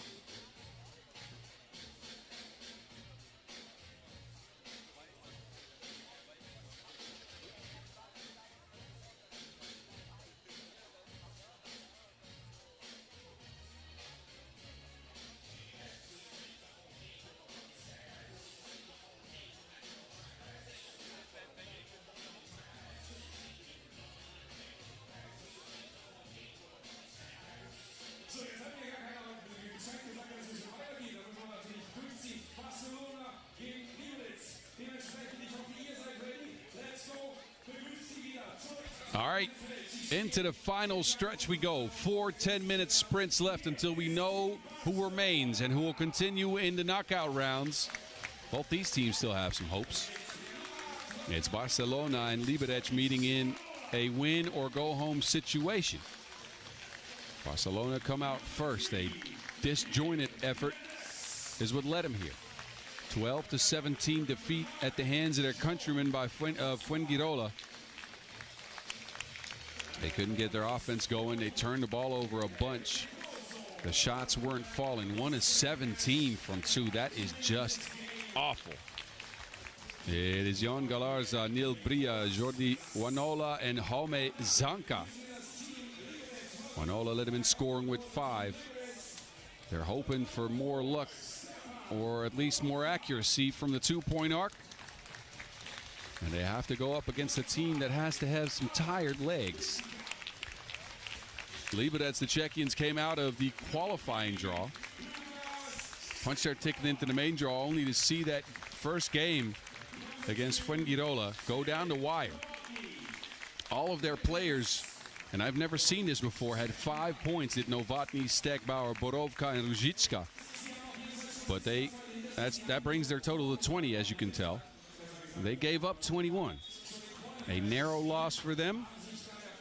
And if they go out here, be a heartbreaker after a long day of 3x3 action. But it is what it is, what it is.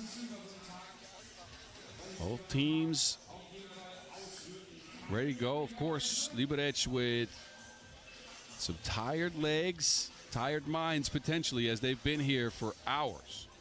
I've played 4 10-minute sprints, or 3 at least, until this one. This is their 4th. Can the Czechians dig deep? Can Barcelona get out of their offensive rut? These are your questions going in. Barcelona, they got on the yellow threads. You can see them in the background here. Of course, Liberec in the green, as we've seen them all day.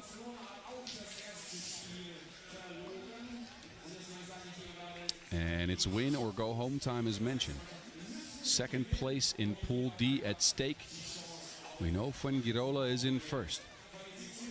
But getting to the knockout rounds is all that matters. From there, you can figure it out.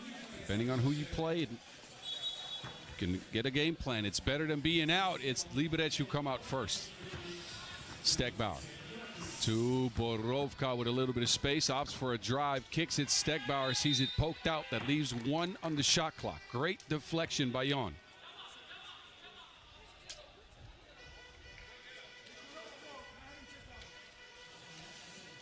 Novotny lines up. A discussion here between the referees and the Czechians. They'll check out some of the stuff here. The game clock has 9 seconds off of it, while the shot clock is at 1. That shouldn't be possible.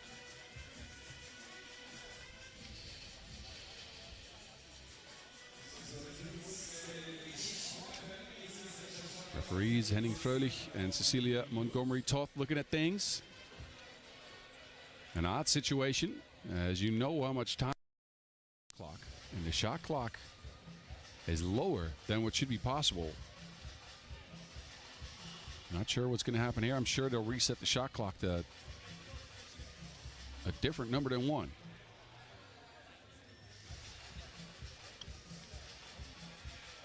Yeah, they'll put it at 3.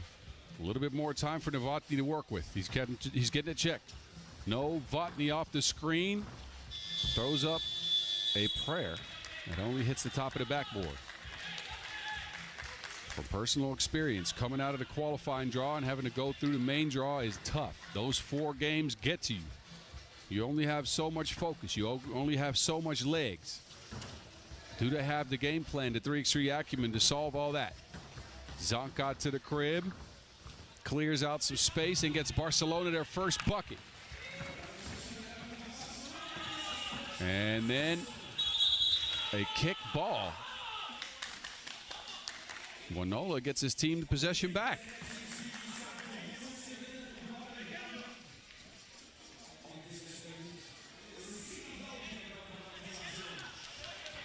So Barcelona with a better start to the game, at least in the first 30 seconds. Zonka. Foul.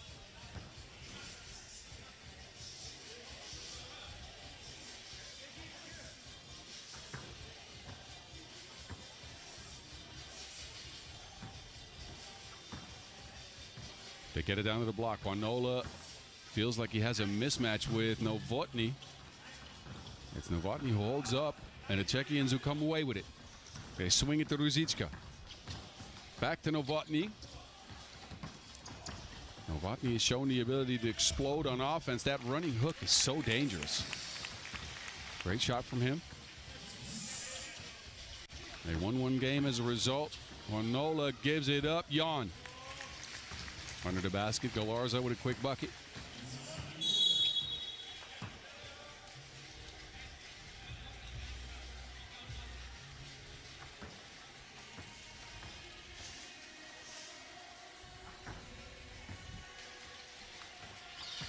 Liberec has it.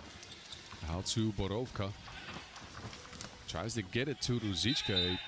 Pass is knocked away off of Borovka's hands. So that will be another turnover on Liberec. You can see that mental fatigue setting in for them. You got to dig deep in a game like this. Liberec, who's been very secure with the Rocks so far. A couple of turnovers early. Bria looking to separate. No space for a shot. That will count. A flotation 2-piece for Nil Bria.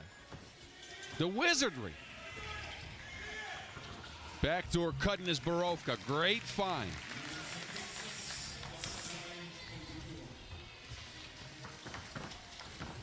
Bria almost chucks it out of bounds. Zonka, it's held up, but not cleanly. And as it was in the act of shooting, we'll see Jaume Zonka on the stripe for 2. Not a great foul there. Stegbauer reached in. Look at the wizardry from Bria. My goodness. How? Just how?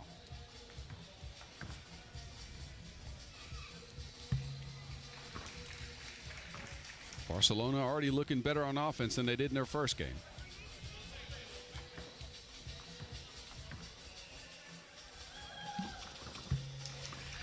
Couple of makes for Zonka there. A 6-2 score after 2 minutes of action. Borovka stuck in midair. He turns it over. He'll get it back for his squad, however. Shares it. Novotny streaks to the cup. Easy layup. And he'll get possession back as well. Holds up in the post, does Novotny. He'll get it to Ruzicka. Score will not go. Foul on the floor. Ruzicka, a member of that Czechian under-23 squad that went to Chang'an last year and out of nowhere picked up a bronze medal. After that, he joined Podobrati, what has now become Liberec. And look at him go. The stabilizing factor of physical presence. He'll get you layups. He'll get you a couple extra possessions every game. The type of player every 3x3 team would want is Adam Ruzicka.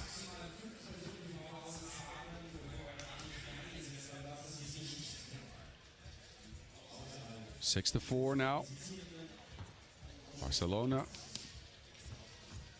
looking to get Bria going. He hit that miracle shot. Can he get a normal shot? Zanka, what a touch pass. Beautiful finish from Jaume as well.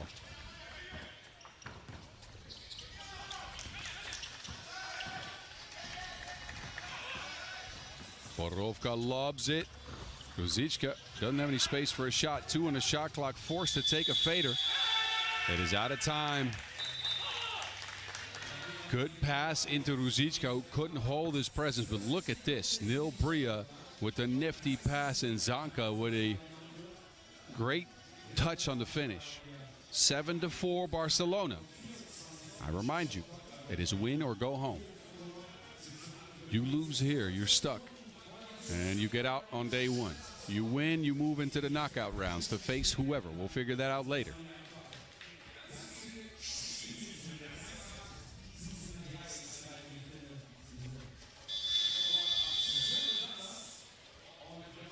Barcelona with the rock here after the first TV timeout. Did I mention they have cool uniforms? Beautifully designed. Wanola with 2 hands. Streaks to the cup. Brings the boom. The Czechians almost turn it over. They get it to Novotny, who lines up a 2-ball back iron. Great hustle by Borovka. They get it back. This time Novotny sprints in for a flotation. Mwah, mwah, with a kiss off the glass. 2-piece for Zanka won't go.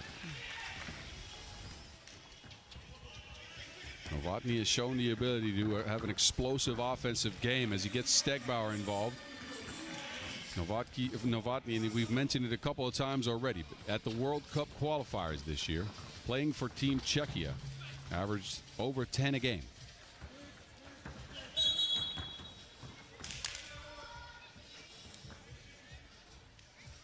He has 3 in this one. A couple of key assists as well. His team trailing by 2, 4 minutes in. Their 4th 10-minute sprint of today's action. Ruzicka to Novotny. Novotny turns the corner, hangs in the air. An errant pass will get Ruzicka 2 on the shot clock. He gets past the defense, lobs it up. No. Borovka also no. A lot of contact on the play, no call. Jan, foul. Galarza fouled on the floor. This is the last take. Galarza attacks a closeout. The Czechians foul smartly.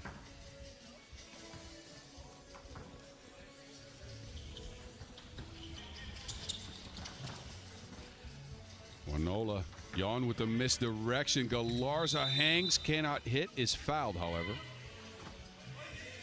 Stegbauer has something to say about that. He doesn't agree. But, well, we look back at Wanola. I didn't know he had ups like that. Out of nowhere.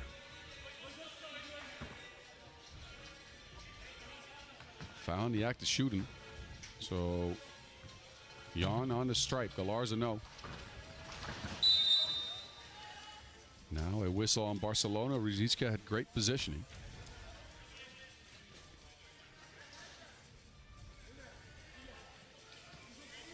Look at the wrestling going on. There's a lot of physicality in this game.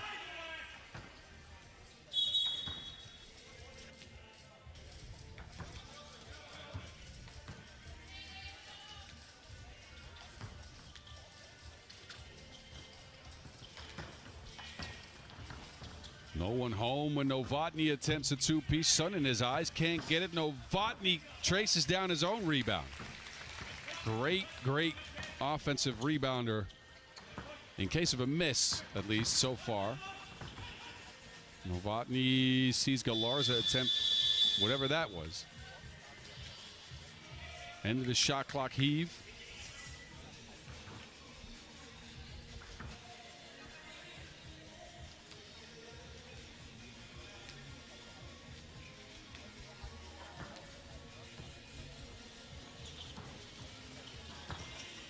Streaking to the cup, Novotny again. He's trying to put the team on his back. 8-8, we're tied. Novotny has 5. Fuengirola, wow. That is a low light. Stegbauer's left open, pick and pop action doesn't work.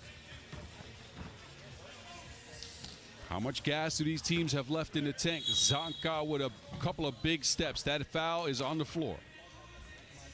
A whistle means Liberec is now at 5.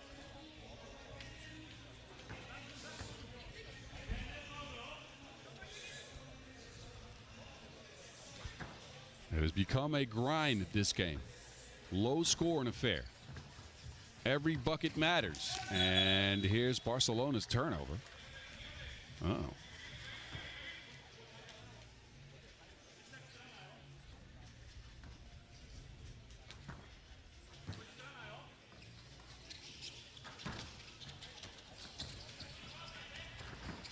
Borovka working behind the screen. He'll chuck up a two-piece that is way off. Ruzicka saves it, and it leads to a foul. That is number 7 on Liberec. Here's the save. Fuengirola dribbles out, and then Novotny tries to poke it away, leading to a couple of free throws here. Liberec in the bonus. Oh, man. Wow, that is wildly undershot. It hit all net, but no rim, not through the rim.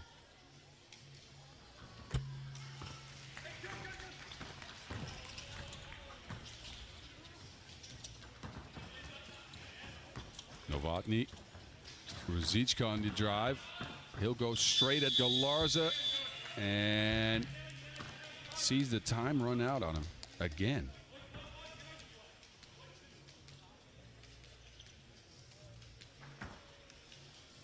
Who can break this deadlock? It's 9-8. We've been stuck at a score around here for the last couple of minutes. Fuengirola will get Barcelona a 2-point lead. Novotny's gone quiet here in the last few minutes. Now a foul on Barcelona. So Novotny's the one that has done it all for Liberec so far. 5 out of 8 points for the Czechians are off of his hands. He's also gotten his teammates involved. He needs some help. Barcelona, meanwhile, have a balanced approach. Galarza's got 1, Bria's got 2, Fuengiola's got 3, and Zanka has 4.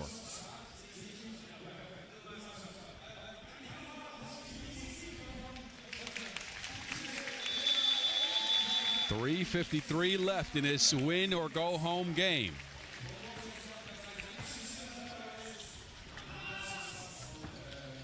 Novotny back to Ruzicka.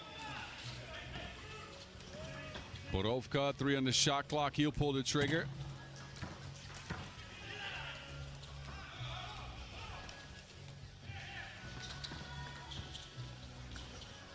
Oh, big two-piece by Bria.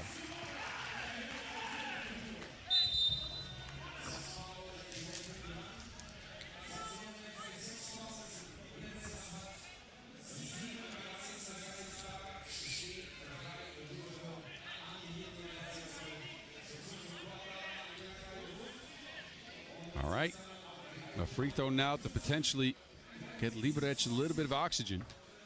They're looking at a 4-point deficit now, 3.5 to go. Make that a 3-point deficit. Fighting for their lives. Barcelona up. Pick and roll action. Fuengirola lofts it. And he'll come up short. Ruzicka streaks to the rack. A lot of contact, no call.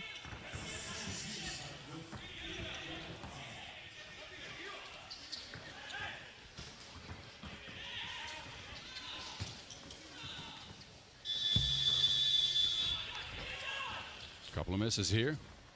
Now Ruzicka's open. He can shoot those. That is, well, there's a lot of shooters roll on that one. But it goes 12-11. Under 3 minutes. Zonka to the crib. This is, both teams just go by the skin of their teeth. Barcelona will streak in for a make. Winola's up to 4 points now. Stegbauer takes a drive into the countryside. Ruzicka will take over. Barcelona, an errant pass there. Stegbauer pick and roll action. He'll pop a two-piece. Now a foul and a rebound.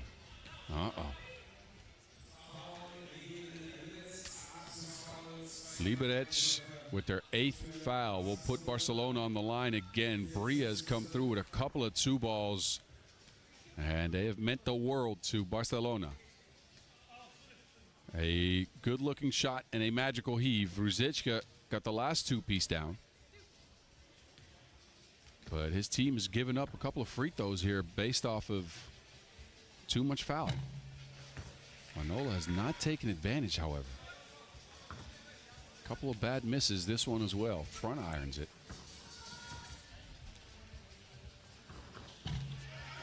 Splits it. It is 3 points up, Barcelona. Stegbauer back to Novotny, who has a clear look in and out. Borovka gets his team another look. Back to Borovka. Liberec, they keep it going. They're still in this. Barcelona looking to get ahead. Zonka, I don't know what that was, but it was a smart play. He'll get it back. Stegbauer with a good hand. Smart play by Zonka, really. Got stuck with the defense, threw it off the rim, and ended up getting his own board. He will get a seat now. A well-deserved rest for Jaume, who's leading the way with 5 for Barcelona. Winola going straight at Novotny, and that will lead to another trip to the free throw stripe. He got him up in the air. Great fake. And 9 fouls now on Liberec, who cannot help themselves. They keep putting Barcelona on the line.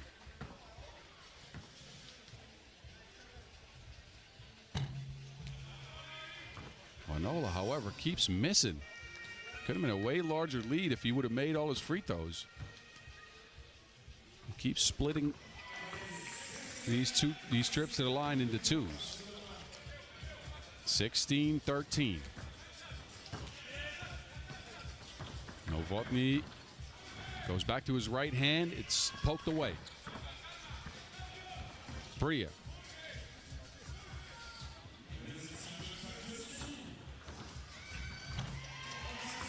All righty. Barcelona now really pulling away. Liberec a little bit out of gas.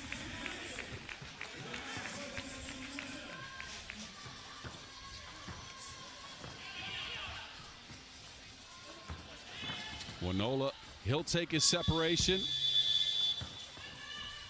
But Liberec take over. They have a shot, but they need a score here. 40 seconds. Borovka gets a bucket. Wanted a foul, didn't get it.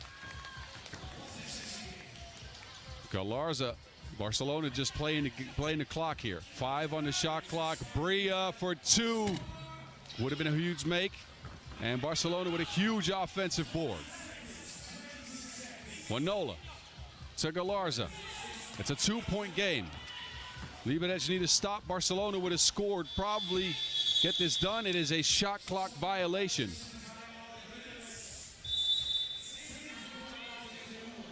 All right, timeout.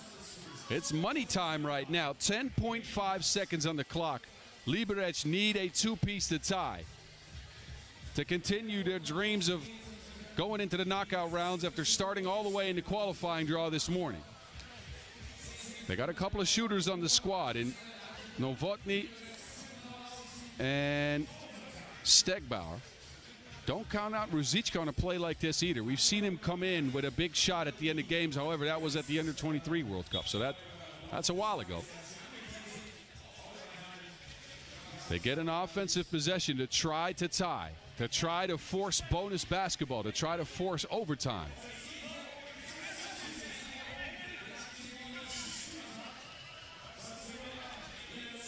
It'll be Novotny, Ruzicka, and Stegbauer against Zanka, Bria, and Galarza.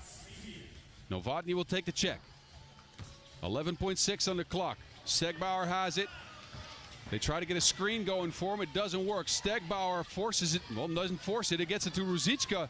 He gets to the corner. Adam Ruzicka. No, that is it. A disjointed final possession. Liberec couldn't get what they wanted. Smart defense on Barcelona on that one. And they, by the skin of their teeth, move into the knockout rounds tomorrow with a 17-15 win. A gutsy performance from Juanola, who had 7 after a lot of trips to the free throw line. Game could have ended a lot sooner if he would have been secure from there. But anyways, they'll take it. Barca's through, and Liberec is out. Take a look at the highlights. We get reset for the next one, which is Valencia Basket in Aachen. And I might have a special guest on for that one.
All right, we're back. An important matchup here as we'll see the hometown squad, or at least home nation squad, Aachen, take on Valencia Basket. And I told you to have a special guest on, Leon Verteeg. Welcome to your, is this your first ever time on the broadcast? Actually, yes. Actually, yes. So be sure to get that microphone close to your face so we can hear you. There you go. Leon Verteeg is on the broadcast, ladies and gentlemen. He wanted to come on to try to get his thoughts out on Aachen, a team that's come out all the way from the qualifying draw with some big names in Kosha Mushidi.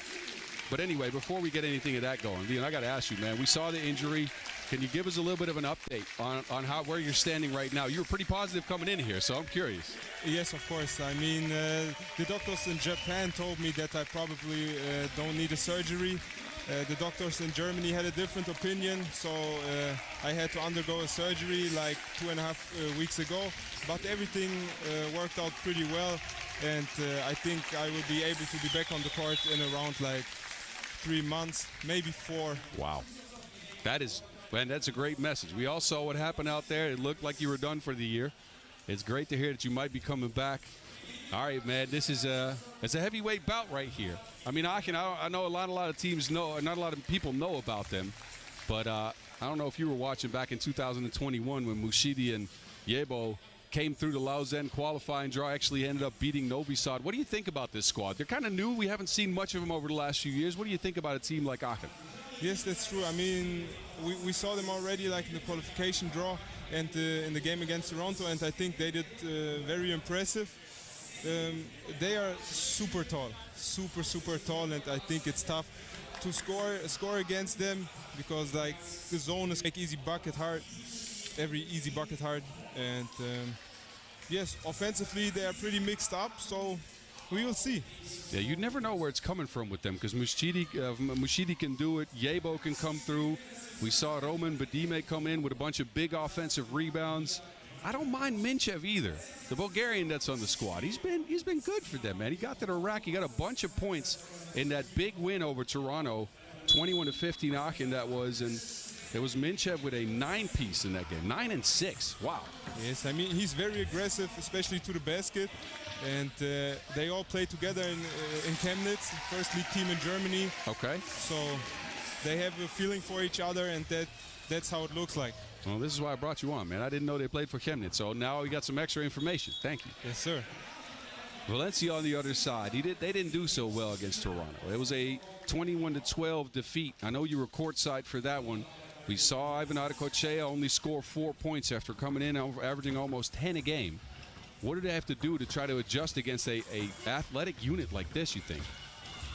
Well, they have to match the aggressiveness, and I think the key point against Aachen will be the box-out game. You need to win in rebounds against them, and then if the shot's going down, everything is possible. If the shot's going down, that is going to be important. They went 2 for 5 for twos. That is not a lot of attempts. Percentage-wise, it's not bad, but you got to get a couple more up than 5 a game. Yebo! Wow! All right. I don't need any coffee anymore. I'm good now. But that's what we're talking about. Aachen is playing aggressive to the basket, and you need to be awake for that. You need to be awake for that. Actually, this is something a lot of people won't know. One of my very last tournaments, I think I played somewhere at Quest in the Netherlands against Mushidi and Yebo, and I struggled a bit against him. He just passed me up every single time he got the rock. Anyway, enough about me. Badime under the basket with a big bucket, and Aachen go up 3-zip here. Let me remind you of the fact that they've come out of the qualifying draw, meaning they've already got 3 games in their legs. They got to be tired, but they're playing with more energy here. Minchev. Oh, that is an offensive foul if I've ever seen one. Here's Martinez right in the diaphragm. He will be all right. I hope so. I think he'll be fine. That shoulder, though, it'll hurt a little bit. It's a good thing it didn't hit any lower. Anyway. So, again, I love to get your insides because you've played the game over the last few seasons. Have you had a tournament where you came out of the qualifying draw and had to qualify into the knockout rounds? Actually, we played qualification draw last year in Abu Dhabi when we won that, when we won our first World Tour stop. And I think, in general, in my whole career, there's just one tournament, Amsterdam World Tour. In my last year with Düsseldorf, that's the only time we didn't came out of the qualification draw. How difficult is that 4th game, right? When you get to the end of the day, you've had 3 games kind of under your belt. A lot of physical wear and tear, of course. You're playing in pretty warm conditions out here. How difficult is a game like this for a team like Aachen? I think the most difficult about that is they had their first game probably around 9 in the morning or something. No, it was noon, so we started late. That was good. They started late? Yeah, we started late. Okay, but still, they need to be focused like for the entire day. Yeah, keeping that concentration high. Yes. That is very difficult. It's worked for them so far. They got 3 points out of Yebo, who's exploded here after a first game in the qualifying draw where he wasn't all that good. But he had a 9-piece as well in the game they won against Toronto. Para here. Can't sneak it past Badime. Adekochea will clean up the mess. See, that's exactly the point. Even you might have an easy layup, they will contest it somehow. It's the length, it's the athleticism. It is a lot. They are, like you said, a sizable team. The shortest player for them is on the bench right now, Kosha Mushidi. And he ain't short. He's not short at all, and he's very strong, too. Yebo against Adekochea. Strength meeting athleticism. Yebo will be fouled. But that's the matchup we like to see. We love to see that matchup. I fully agree with you. But it's a theme this year so far, and I don't know if you agree with me, but it's a theme so far that we've seen a lot of physicality. A team like Valencia can really pressure you out of a lot of possessions. I know your team, the Skyliners, like to do the same thing. I won't get into the tactics of that team. But we've also seen that athletic teams like Basketsbond, for instance, this Aachen squad can kind of beat that. Yes. I mean, in the end of the day, you need to knock down shots. And I mean, it's always tough to play against aggressive defense, but you just need to find a way how to overcome this aggressiveness. Well, it's Valencia that is trying to overcome it here. Martinez on the move. Difficult layup attempt. He'll get it up and over Mushidi. It's a 4-3 game. Now, to get you updated on all the scenarios here in the pool, Aachen's got one win. Valencia have a loss. Toronto also has a win, so in case of a Valencia win, we'll get a three-way tie, and we'll get you worked out with all of the points totals as that becomes the tiebreaker then. In case Aachen wins, they win the pool, which is ridiculous to me coming in. They are the 15th seed, but they have shown that they can be a very dangerous outsider in a field like this. So in case Aachen win, they win the pool, Valencia would be gone. They would be done after day one. Is that Valencia's first tournament? No, they've played I think they played one before, the Hamburg Challenger, where they came in 4th. But they played with 3 for most of that tournament as Herrero got injured. This is why even Aracochea averaged 9.8 points per game. You can imagine he's put up a lot of work in that one. He's putting up a lot of work here too, specifically on the boards as scoring has come in spurts. Martinez, yes, Valencia take the lead. And that's the way Valencia needs to go. They need to make profit out of these actions from Aachen. Like, I think Kostia got hit, but he's stopped to play. And that's these actions where Valencia needs to take profit on. So the non-3x3 stuff, you mean, the stuff you do when you're still adjusting to the game. As Mushidi got hit, stop playing. We'll watch Yebo jam all day. Please, give me some more of that. Yebo, a supreme athlete. You can see it here too. Great catch, great finish. He's a vertical threat if I've ever seen one. But what you said is, and I fully agree with you, Aachen could be liable to make some mental mistakes because they're not used to the pace of this game compared to the 5-on-5 game, right? So they'll complain a little bit. They'll get out of a play. They'll get out of their focus for a couple of seconds. If you can take advantage of that, you might have them, struggling. So far, it's been their game, I'd say. I agree.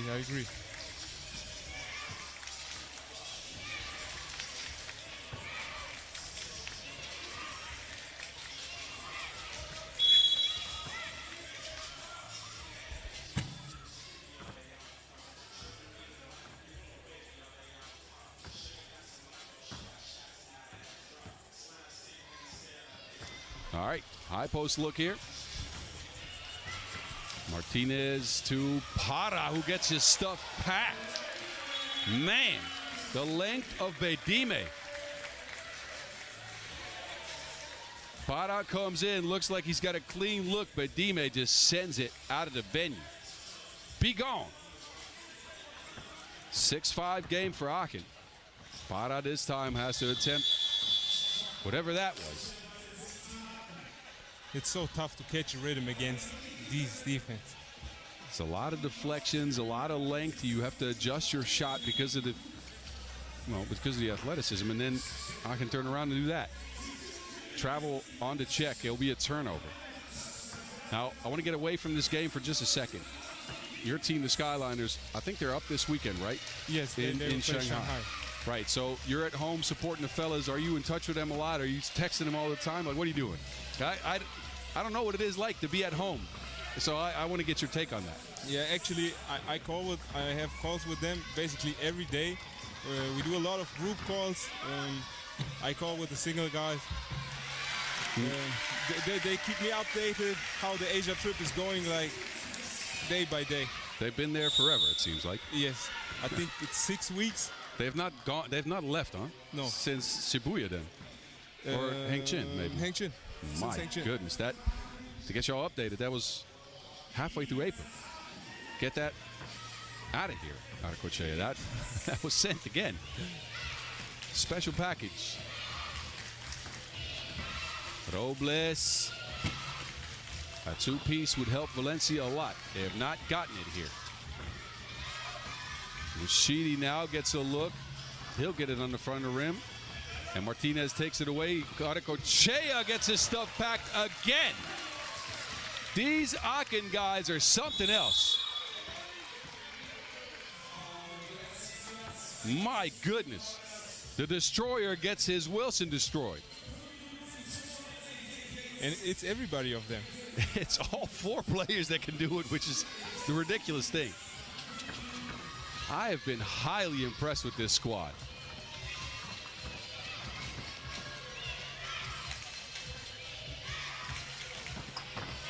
Robles to Pata. Pata on the move. Uh-oh.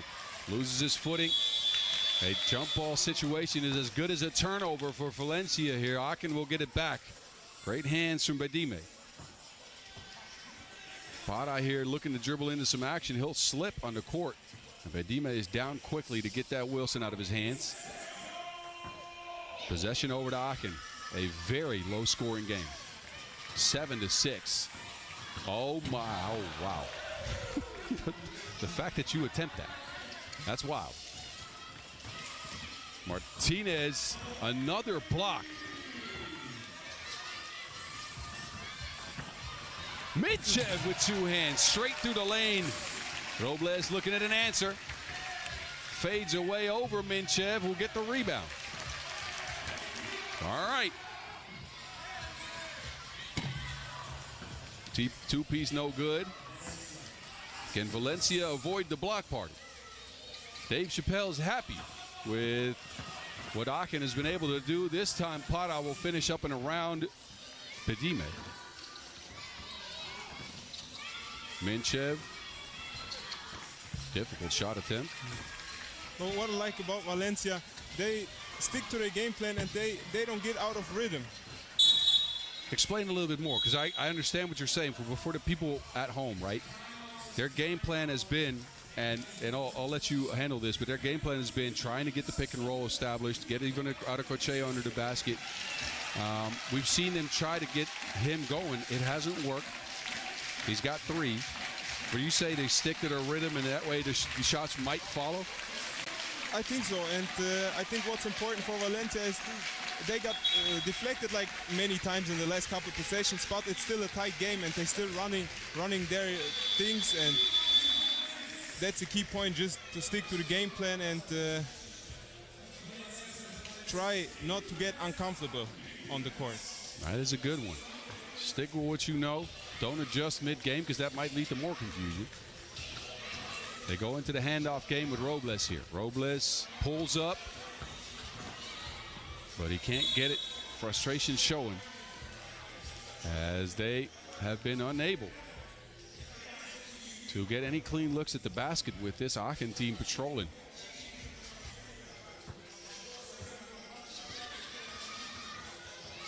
Yebo fakes. Lucidi now has it in the post. He'll spin. Difficult shot attempt, but Kosha gets it.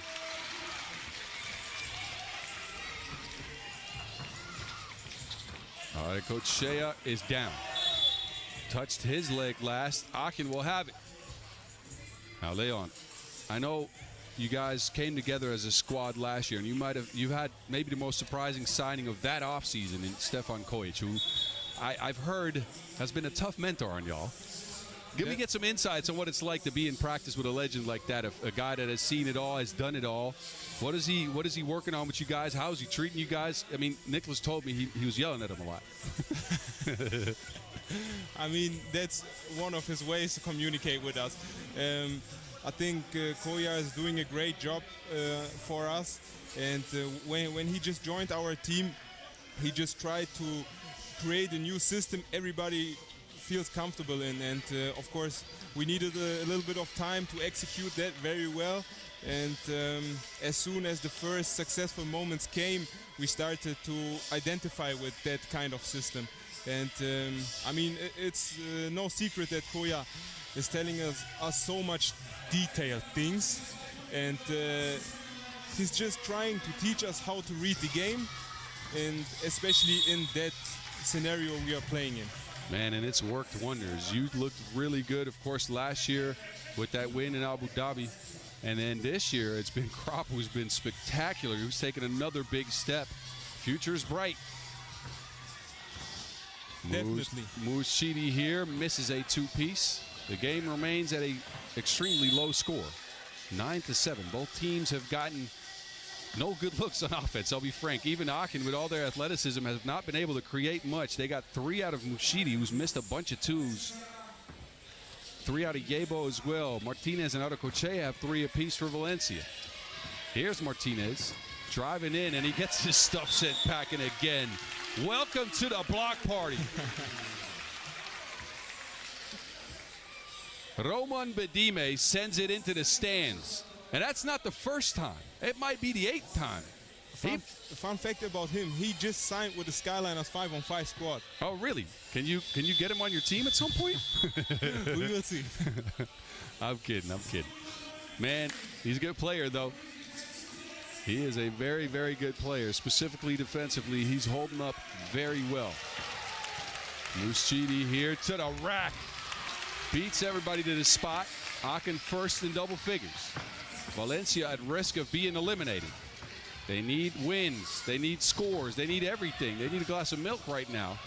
And they get that. It's not easy for them. Nope, it is not. They cannot get a clean look whatsoever against these athletes. Yebo is hit on the arm. The 4th foul on the Spanish.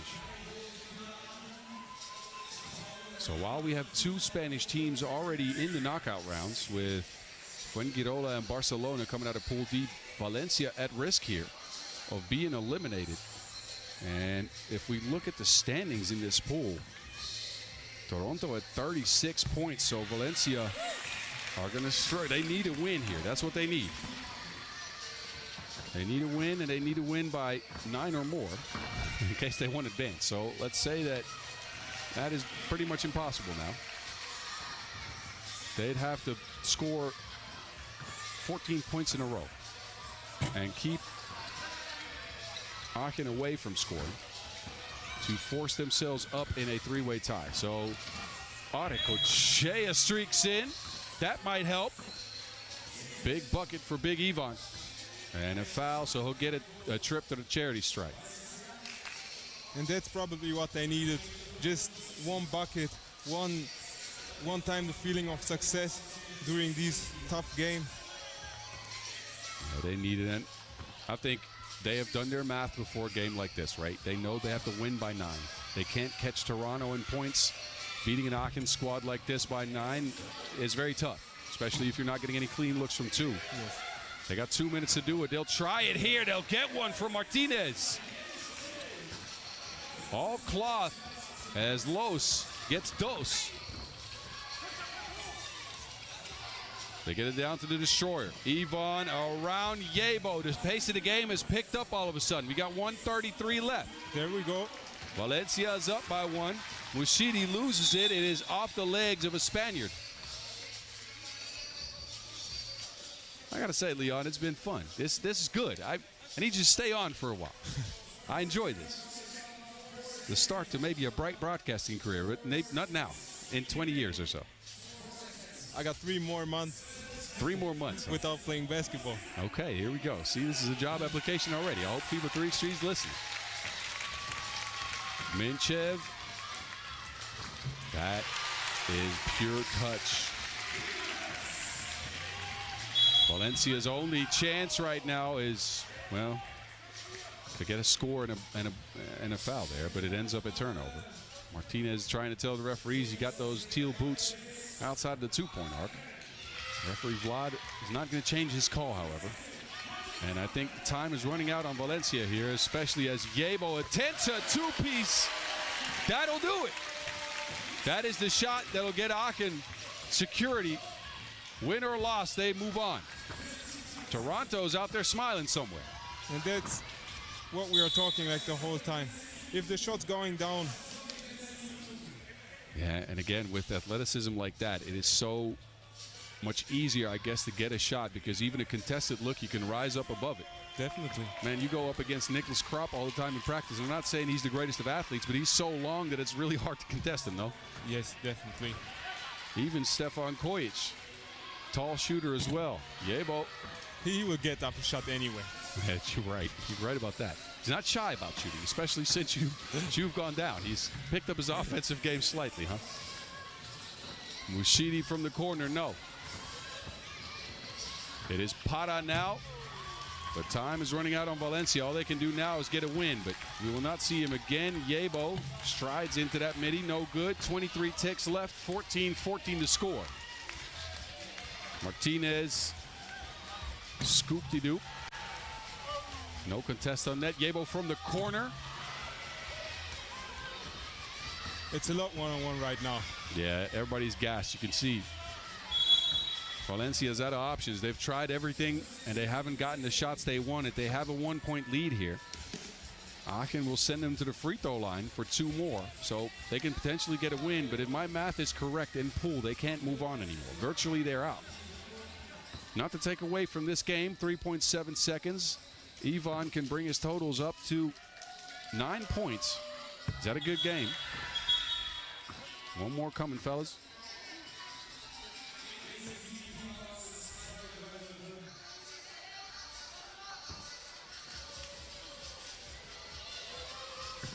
Ivan. He'll get one. A shot from the corner for Minchev will go down. That'll get a tie. Wait a minute. Wait a minute. That is the shot they needed to tie the game.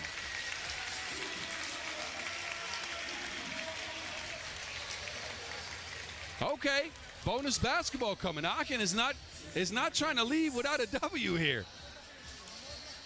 Look at Dia. Well, they had the camera on him for a second there. Team owner Dia, of course, former player for Der Stamm. Played in a couple of World Tours himself, if I'm not mistaken. I remember him being in Debrecen once. I think Diaz played in the World Tour before. Definitely before my days.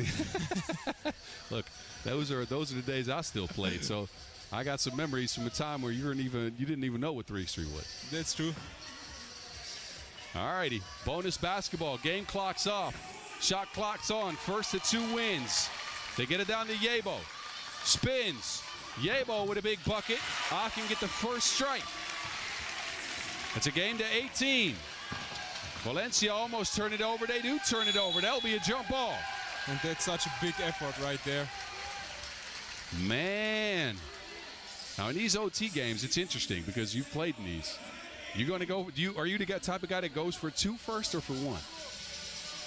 If there's no open 2, I will go for 1 for sure. Okay. Okay. So that's the best answer you could have given. No, but it is interesting. These tactics. You can see Aachen. They go into a post up right away. I bet you Valencia would have tried to get a 2 ball up. I think Valencia maybe could have fouled. Maybe. They have a couple of fouls to give. They have not used them. Maybe they'll use them here. Yebo to Mushidi. Out to Yebo, who's left alone. He'll take a drive. Yebo is held up. There's that foul. But it's on the floor.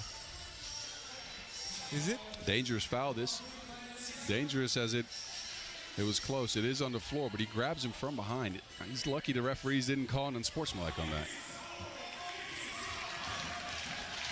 Mushidi, he'll get it up, and that is 4-0 for Aachen. On the first day in Hamburg, they come out of the qualifying draw. And celebrating in the stands. Man, what a day of action for these guys. They came out of nowhere.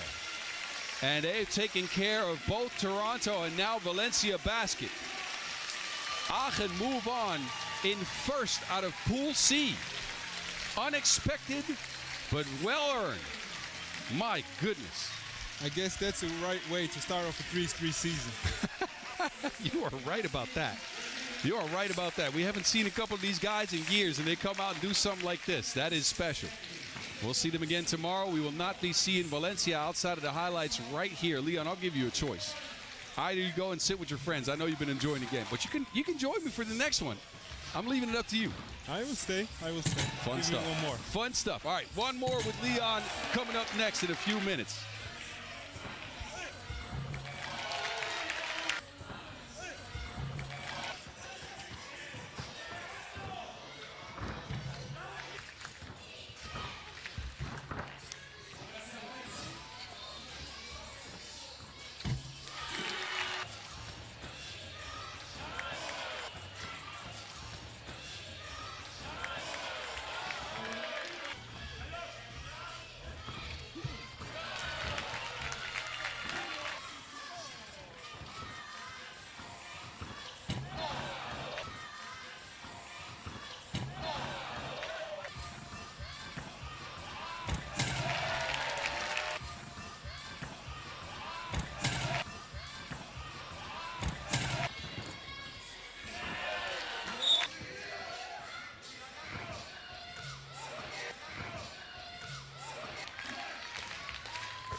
All right. We got 2 10-minute sprints left. Leon Fatigue is still here if you're just tuning in. He's joined me for the broadcast, and he has stayed for an extra game. He's liked it so far. Are you really enjoying this? I enjoy it. Yes, definitely. It's fun. Cool. All right, 2 10-minute sprints left here from Hamburg. We got a play-in game between Marijampole Mantinga and Bochum SPARKASSE.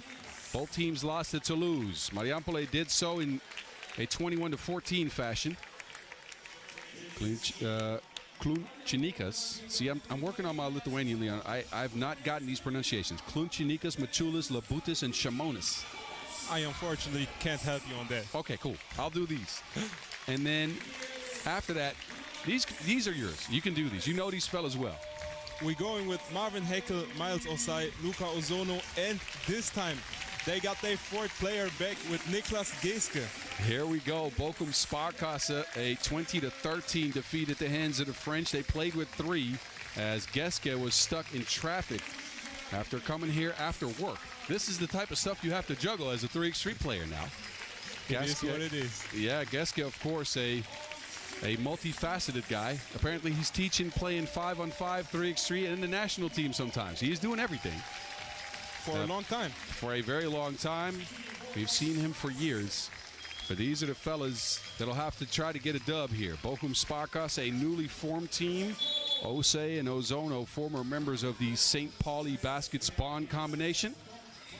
Geeske, of course, is part of Team Dusseldorf in the past, and Heckel is kind of a new face. Let's be frank. First time I saw him was the Super Week, but I've liked him so far. Yes, he's a great player. He had a good 5-on-5 career. I think he played, I know he played second league for sure. Yeah. I'm not sure if he also had some appearance in the first league. Well, he's an interesting guy with interesting tools. He's still getting used to 3x3, but he's got the quickness. He's got a little bit of a shot. I've liked what I've seen from him. I got to say, 1 for 7 from 2 doesn't really give me any confidence going into this game, but that was when they played with 3, and they needed some scores. And it was a lot of wild shots, especially in the end of the game. Yep. That will kind of get those numbers skewed a little bit. When we get to Marijampole Mantinga, we saw 7 turnovers. That was way too many. Tautvidas Klučinikas also didn't have the greatest of games. He missed all of his shots from the field. He did set up his teammates with 3 key assists. Lithuanians play in the teal, the Germans play in the black. We know who the crowd here is cheering for. It's not a hard one to guess. How often have you played against, or even with the guys from Bochum? I have played with Niklas a couple of tournaments when he was at Dusseldorf. Yeah, I'm about to say, you were both on Dusseldorf for a while there. I played some Nations League games with Miles together.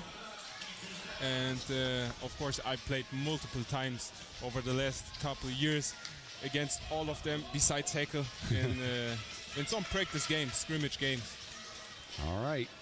Well, they got a tall task ahead of them. It's their first pro circuit event as Bochum SPARKASSE. Miles to the rack. We know he can finish those. That's the crafty part of his game. Not the greatest of shooters, Miles Osei, but once he gets ahead of steam going towards the basket, he's an athletic finisher. Yeah, definitely. He's bringing the energy. He'll take a seat now. He's expended some energy. Geeske in the game. His first action of the day after being absent for the first game due to traffic. He'll get it to Ozono. I think Ozono's had a really good day of 3x3, man. A big guy, big body, moves his feet well, rebounds. Now a foul. But moves his feet well enough. He went 5 for 7 from 1 in that first game against Toulouse. And he gets Bochum their second point here. I think that's a key part of their game, playing pick and roll with Ozono. You have to. He's a very secure finisher. Nicholas is still warming up, apparently.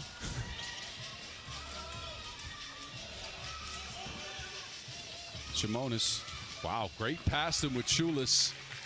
Seeps it through the defense, and Marijampole is on the board.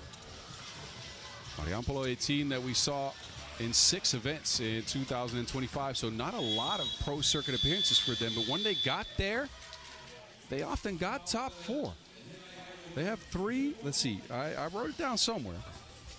3 fourth-place finishes, including a World Tour event in Ulaanbaatar. That was the one before the World Cup last year for Marijampole MANTINGA. So an interesting combination with Machulis, that Olympic bronze medal winner, as the centerpiece on the team. Heckel here will spray a free throw. Bochum up 3-1 to start things.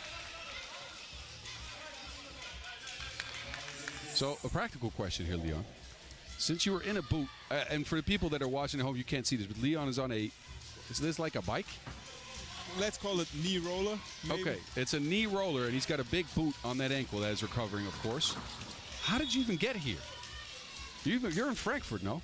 Yes, I think it's like 4 to 5 hours by car. Okay, so somebody drove you then? Yes. Okay. Luckily, I have good friends who are also very much interested in 3x3. And they decided to join me for this weekend. Well, that's good to hear, man. And of course, the German Federation supported me with accommodation and everything. So that is lovely. Good to hear. And that gives you at least a look at some 3x3 action as Geske misses that. Ose sidesteps, shares it with Ozono. Ozono to the rack. He is craftier than he looks sometimes. This time maybe too crafty. He'll miss the shot. Kolchenika's got his first points down. He knocked the 2-piece in. Ose wrapped up by Machulis. It doesn't matter. Miles pummels through. Now again, this is win or go home. Beautiful feed, but Abutis can't finish. This is win or go home time for both teams. They want to move into the knockout rounds as Ozono comes through with a 2-piece. Did you know he could shoot those? Sometimes. I didn't know it. Color me surprised. I mean, he ain't taken a lot of 2-point shots, but I think he's feeling comfortable from outside. I have not seen him attempt a single one. And I've seen him play quite some 3x3. But he'll get his today. And it's a make right away. Bochum with a 6-3 lead, but they put Labutis on the line.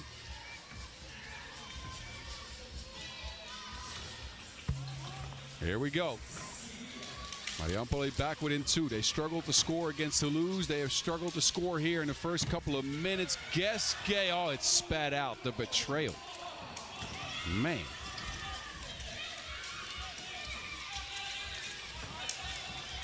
Oh, Heckel was hit. Leon, did you know that I said to people on the stream when I saw you first sitting over there when you got into the venue, I said I'd try to get you on here. And I told people to hit me up. Multiple people did, and they were like, let's get the combination going. So we're making a lot of people happy today. Yes, that's funny. Denzel, he just texted me, did you know what Boss said on the stream? And I said, no, bro, I'm here. Yeah. I'm not listening to the stream, of course. Well, you can say hi to him now. He's probably listening still. 8-4 Bochum after Geske comes in with a 2-piece. That is his specialty. And first TV timeout. So, Leon, I know we've been yapping. What have you seen out on the court so far that's worked for Bochum to have this lead? I think we see a lot of pick and roll from both of their sides. And for now, Bochum finished a little bit stronger than Marijampole. But Marijampole has their looks too. So I think it will be like a good game, of course. So Marijampole so far have a single 2-piece down. For Bochum, they have 2. They've been a little bit more secure with their passing going towards the basket. This helps a lot.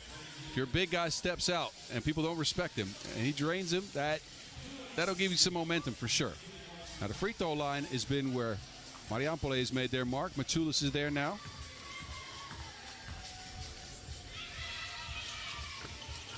The general knocks it down. Did you know Machulis has been in the Army for quite some time? That's what we call him, the general.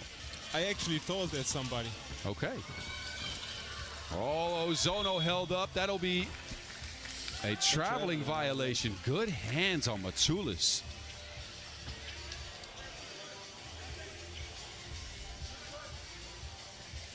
I think last time Hamburg hosted the Challenger, I think it was 24. 24, yes.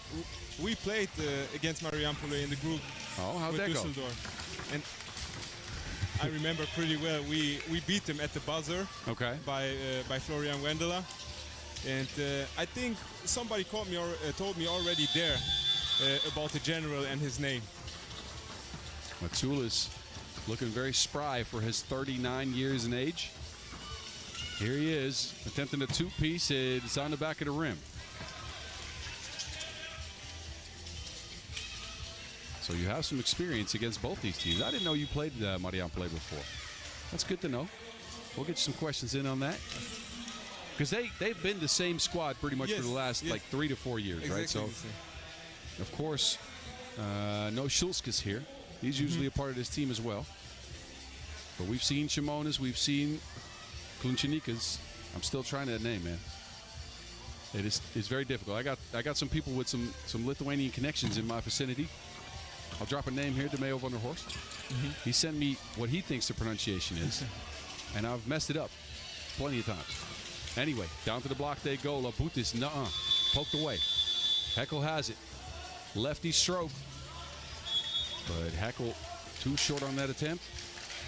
So a team like Marijampole, right, they play, you said they play through pick and roll. I think they play a lot through movement into pick and roll, right? They have a very specific style to them. Yes, they doing a lot of screens in general. It's not always pick and roll. They setting a lot of off-ball screens to create some space for their shooters. And that's just tough to defend them. If they getting into their rhythm and into their motion. That's why I was surprised when I looked at the stats for their first game and I saw that Gigimanta Shimonas only attempted one shot, a two-pointer. That's usually the one that gets a lot of the looks, no? Yes. Geske will get a look here. That is on the side of the rim. Ozono tracks it down, though, gets his team a new possession. Luka can't make that shot, is held up by Labutis. Screening now. Labutis pops, foot on the line, so it'll be a one if it goes. It will not. You can see these teams are getting a little bit gassed here halfway through the game. Ozono, not another one, huh? Oh, I may have jinxed that. But they will stay in possession. Score will not count. Good positioning on Luka. So what we hear out of, and maybe you can, I don't know if you know anything about this, what we hear a lot out of the Basket Spawn camp is that Luka was a big mentor to them over the last few years. That he was a steadying piece despite not playing as much. He was kind of the adult in the room. Yes, I mean, he was definitely the oldest player on the squad, and I think he's like 4 to 5 years older than most of them. And he was the first guy who's a little bit older in that constellation. So he was definitely a mentor for them. Well, now he's trying to be a mentor to Heckel, I guess. And Ose on his own squad. So far, so good for Bochum. They got a 3-point lead going into the second half of the game. Another low-scoring affair, as we've seen. Heckel with a quick cross. Man.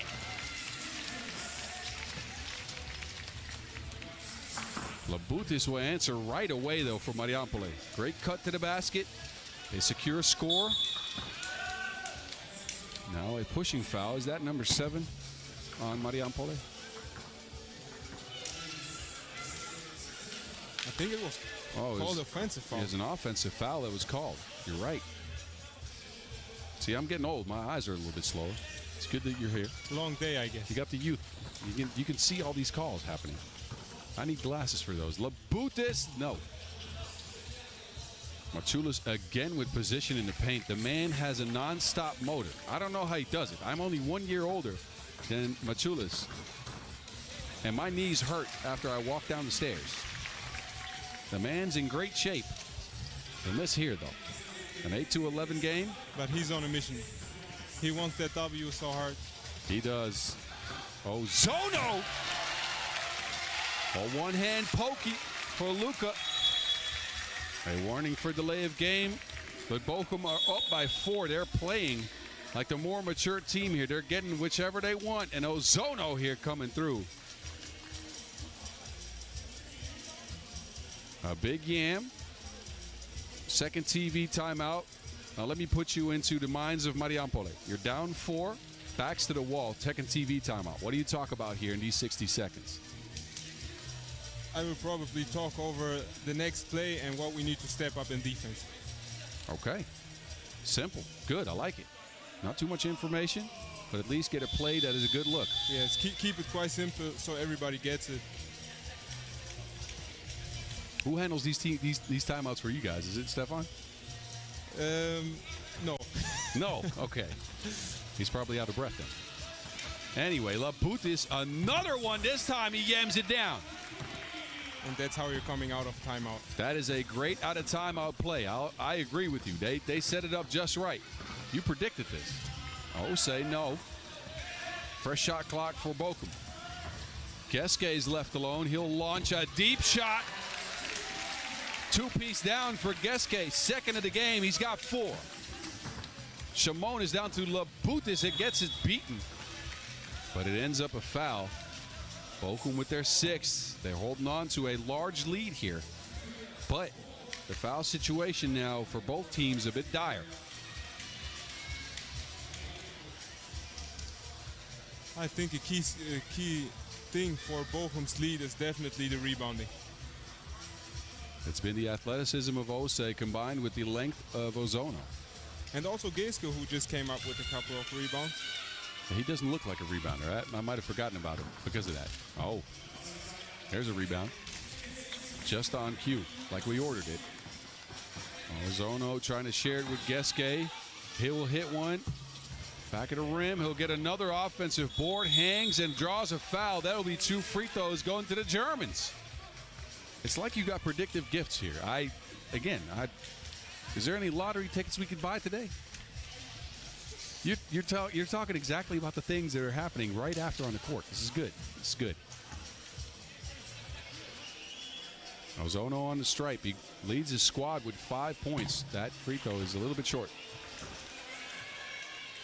But Luka has been one of the reasons why they've done well here and why Bochum in their first ever pro circuit event could be moving into the knockout rounds.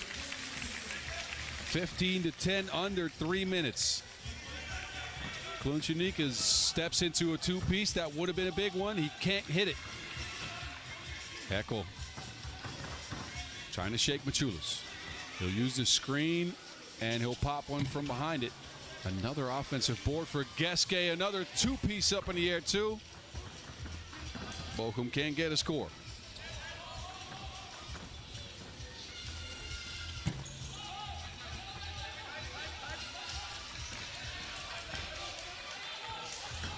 That is beautiful passing.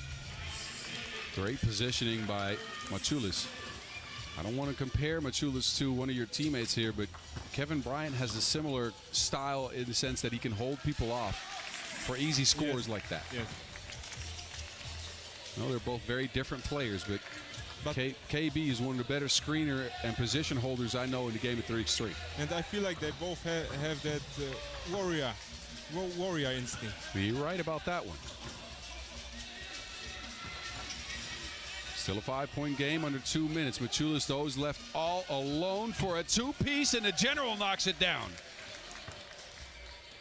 A big make for the Olympic bronze medal winner. Then Heckel gets loose. That is a great run-in. Smart play. Heckel's got the speed and the athleticism over the Lithuanians. Machulis loses to Wilson while operating in the paint. And now it's clearly everybody's guess. Geske can't that one to go. No one near him. Machulis. Still a 3-point game. Time's in favor of Bochum. Osei's telling Heckel to go. Heckel, wow. A big take from Marvin Heckel. Wait a second. Wait a second. And that's a technical foul. Uh-oh. They already had a warning. That is not a smart play. So while Bochum get a score, they'll put Marijampole MANTINGA on the line for some free points. Kluncenikas will knock it down. It remains a 3-point game. We got 46.4 seconds. Now, if you're Marijampole, and again, I'll put you in their mind space. You've just drawn up a great out-of-time out play for a 1. Is that something you're doing again, or would you want a 2 at this point with this much time on the clock? I think there's enough time to go for a 1, especially if it comes that easy again. That wasn't easy. There's a chance that I would maybe try the same play. Okay. Let's see what they do here out of the timeout. They need a score to get back in this. It's 18-15 in favor of Bochum, who in front of the home crowd have played their best game of the day. It helps if you got a 4th player, apparently.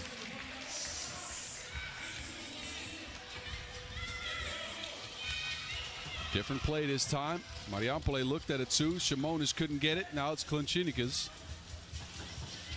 Behind the screen, he will loft one. Difficult attempt. Geske traces down the board. He's a better rebounder than I give him credit for. He gets a lot of these. Geske lobs it to Ozono. What a play. No make. Simonis, he'll drive in, kick it. Labutis. The defense on Bochum has been pretty good on these last few possessions, I got to say. Showing a lot of poise for a team that's just been put together. Geske drives in, and that is the white flag waved by Marijampole. A 4-point game. Under 10 seconds to go. The Lithuanians, they give up. They will not move into the knockout rounds. Instead, they'll be left behind here at the hands of a homegrown squad that is very new. Any thoughts on this, Leon? What do you think? Bochum has a new team coming through here to a big victory. I love to see that. I love to see Bochum is playing tomorrow in the knockout. I love to see Aachen is playing tomorrow in the knockout. That's the best case scenario for Germany, I guess. You got to give me a promise then. You going to be here for that? Definitely. Hop on the mic with me again then. Let's do it. Bet. Fatigue's back tomorrow. You heard it right here. He'll come on the mic again for the German games tomorrow. But we got a little bit of game time left. 4.4 seconds. A miracle heave with a foul would still make this a tie. I don't think that's going to happen, however. If Bochum play it smart, they just stay away here. Ooh. I don't know about that heckle contest, but it's good enough. Bochum, they get it done. Somehow, some way in front of the home crowd. Luka Ozono with 7 points. Heckle with 5. Geske with 5. And they get the job done in a win-or-go-home situation against Marijampole Mantinga, who are left out in their first event of 2026. Leon Fatigue, I want to give you a big thank you, man. This was wonderful. You promised you'd be back tomorrow, so I'll see you tomorrow. I'll do the last game by myself. Go hang out with your buddies. I'll figure it out here. You got one more 10-minute sprint. Any last words for the crowd before we sign you out? Just appreciate you to having me here, and I'm excited for the games tomorrow. Let's get it. All right, man. I'll talk to you after the games for sure. We got one more 10-minute sprint. Enjoy these highlights before we get to the last one of today. It's Utrecht and Los Angeles in a play-in game in Pool A.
Man, these teams are ready to get it going. Utrecht is already out on the court. They move quickly. They lost to Amsterdam 21-16. It was a big brother win over little brother. Bart van Schijk, de Tunji, Stef Poels en Joost Poels made it out onto the court in a win-or-go-home scenario yet again. They take on Los Angeles, a team that destroyed Amsterdam on the boards 26-12, but still lost 19-14. They want to get into the knockout rounds for the first time this year after being left in the pool last week in Zadar. It's Brian de Valk, the surprise ad last week, joined by Taylor Brown, Joshua Cohan, and Jeremy Lieberman. De Valk with 10 rebounds in that game, only 6 points for him. Lieberman led the way with 6. He was 3 of 12 from 2. Chucked up a bunch of, well, anyway. They're looking to improve, thus Los Angeles. They don't have Raphael Wilson with him this time around, but they do have the Valk, who secured them a lot of extra possessions against Amsterdam. They just couldn't contain the Dutch. Let's see what they can do with these Dutch. Amsterdam already assured a berth tomorrow. They headline Pool A. Utrecht is your 8th seed in their second event of 2026 after placing 8th in Shibuya. They did make it into the knockout rounds that time around. Los Angeles are in their second event.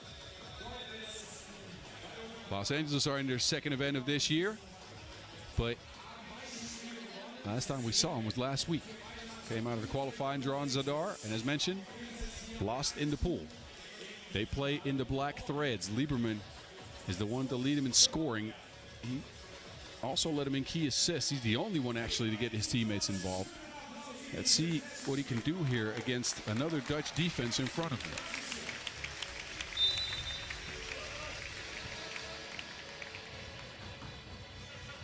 him. Lieberman and Cohan. Lieberman will pull the trigger right away. He'll miss. Joost Poels establishing position on the outside with a seal, forcing Brown into a foul. 4 Dutchies against 3 guys from the USA and a Belgian. Poels. Behind his brother's screen, Joost pulls up. He knocked those down, but hasn't been able to so far in the tournament. Lieberman streaks to the rack and up and over Adetunji. An easy layup will get Los Angeles on the board first. Poels now, he'll share it with his bro. And that share ends up a turnover.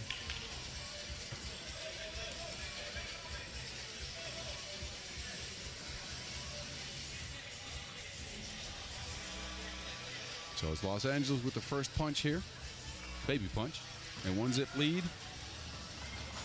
Brown now to the rack. He'll go straight through Poels.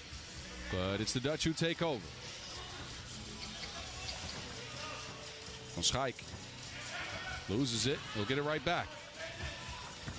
He will drive in flotation off the glass with a soft kiss. Mwah. Lieberman shares it. Cohan gets it batted. All right, well, almost went down. Big 2-point make. I told you Joost could do that. Cohan gets tangled up with Poels. That is an interesting matchup. Cohan showed a lot of physicality, maybe a little bit too much in that first game.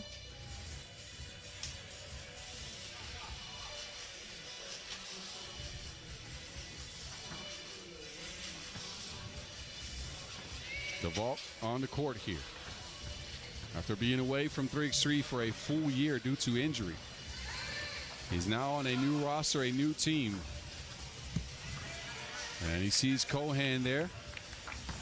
Get another score. Adetunji on the drive. It's a 2-on-1 behind the buttocks, but it's missed. Clean pass, but it's not finished cleanly. Now a whistle. Who's that on? Los Angeles, who struggled with foul trouble against Amsterdam heavily. They ended up hacking 12 times. A lot of those were at the hands of Cohan. This time Cohan will get hacked.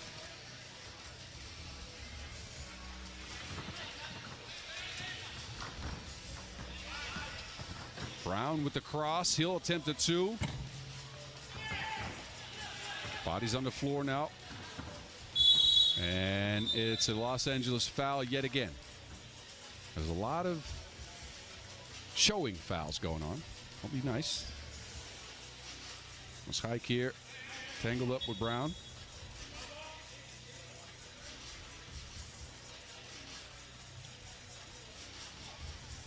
So Utrecht possession, they got a 1-point lead after 2 minutes, a 3-2 game.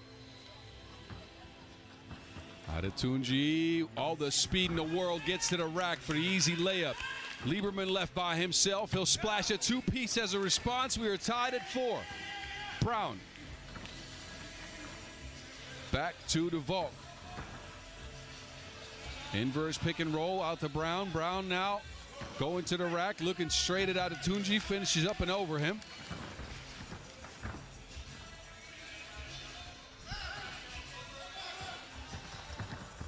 Schaik almost lost it. Ends up getting a clean look out of it. Somehow, some way. He got the job done.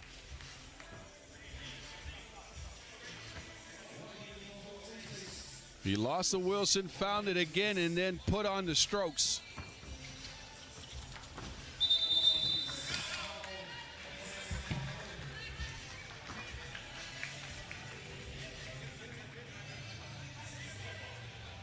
Tight game so far between these two teams. Again, looking to get into that knockout round.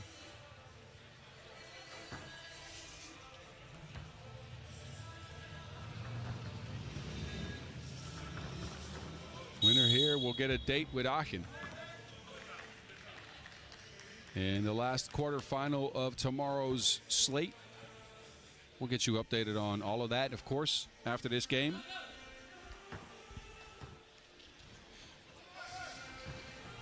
Schaik gets a screen, looking at Lieberman. Another 2-ball, no good. Poels, Steph, that is, with the rebound. I think we're going to go with first names with the Poels brothers, otherwise we'll get confused. Van Schaik, no. This time it's Joost flying in. And another whistle there. Los Angeles, once again, racking up the fouls. It's Van Schaik here with the 2 miss. And then Cohen somehow is involved in another physical pushing match. LA now at 5 fouls. So they got to be careful. Timeout on the floor. First TV timeout. We got a lot of time left in this one.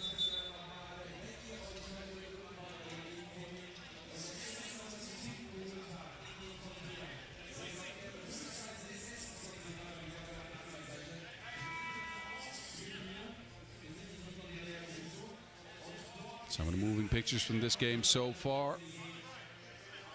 No clear advantage yet, although Los Angeles, same amount of points as fouls.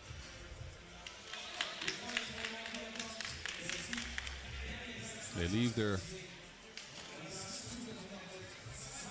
enforcer, let me call him that, on the bench for now. Joshua Cohen. He's got a point to his name and a bunch of fouls. Although we go by team fouls in 3x3, so we shouldn't be singling anybody out. Anyway, De Valk takes over. LA's look decently comfortable on offense here. Brown looking to shake his defender. He'll fade away. Pretty shot, no make.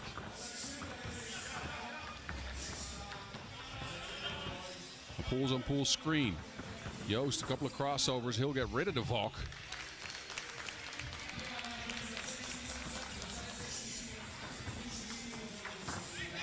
Lieberman and Brown link up behind the back. Brown to the rack, and he gets it up and over Steph. Beautiful take by Brown. And De Valk takes over now. Can't save it, or at least does, but to the wrong team. It'll lead to an Utrecht point. Frustration shown by De Valk there. He hustles in for a loose ball. His team doesn't respond. And Utrecht just takes over and gets an easy layup out of it. Look at the Brown take here, though. All the way around the outstretched arms of Steph. Cohen is back out there. He'll replace De Valk. A couple of screens from him. He'll get Lieberman a look. Schaik also can't squeeze the trigger.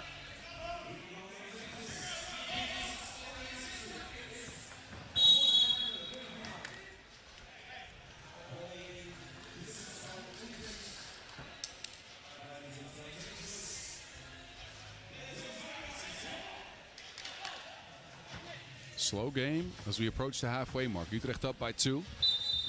Foul situation in their favor, although they'll get whistled for one here. As it is the 10-minute sprint that closes out the day. We'll get rested and recovered after this one. My voice needs it, I'll tell you. A lot of 10-minute sprints here. De Valk. And everybody's on the floor now. A foul's called, I think, on Utrecht. But low energy on both sides when it comes to zipping the ball around. There's been a lot of one-on-one takes going right at the basket.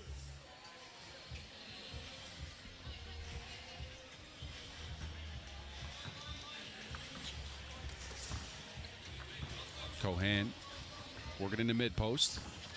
Lieberman, a look behind the screen. That is a well-executed possession. But you got to make the shot. Joost clearing out some space, held up by De Valk.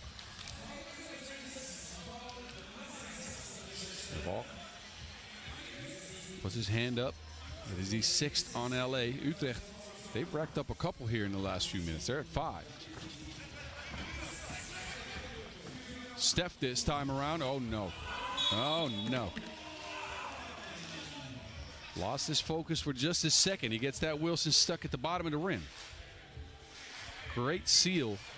And then not a great make. Actually a miss.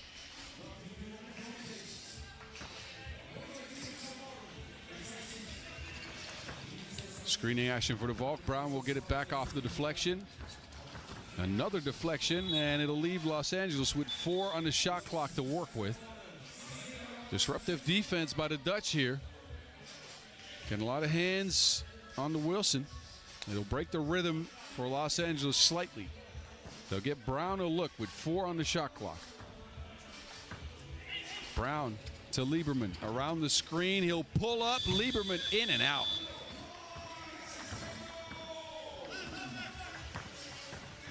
Pulls just stronger than everybody out there. Tells Lieberman to get in the weight room. Brown on the other end. And Pools got a hand on that. Steph, that is. He'll turn it around. Kicks it. Van Schaik on the drive. Right past Brown. Layup missed. De Valk. He'll go in. He won't get the attempt to go. And it's Van Schaik with a heady play who comes away with it. Quick shot from Pools. Now Utrecht reset. Van Schaik with the separation. Man, neither team can find their focus. The stroke is broke for both of them. They don't know what's going on. Brown is tired. A long stretch without a sub as De Valk breaks it, and then Utrecht turn it over right away. LA grabs a little bit of momentum here. A sliver. TV timeout will get everybody some much-needed oxygen. I think they need it, both physically and mentally, as both teams have just put up a bunch of bricks over the last few minutes. They've gotten the right looks, and those looks have all gone awry. Who can get in the lab the best? Who can change their approach slightly to get more favorable shots, or at least get more focus on makes? I don't even know if you want to get more favorable shots. The shots have been good.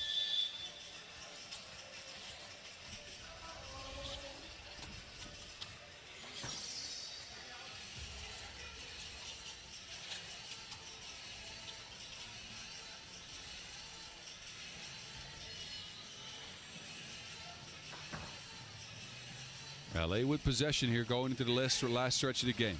Inverse pick and roll for Cohan going at the basket. He is stifled. Cohan looked to drop that shoulder on Steph. And the length of Steph pulls enough to thwart Cohan. It'll leave 6 on the shot clock. The Vault will take the check. Lieberman, some space, pulls up.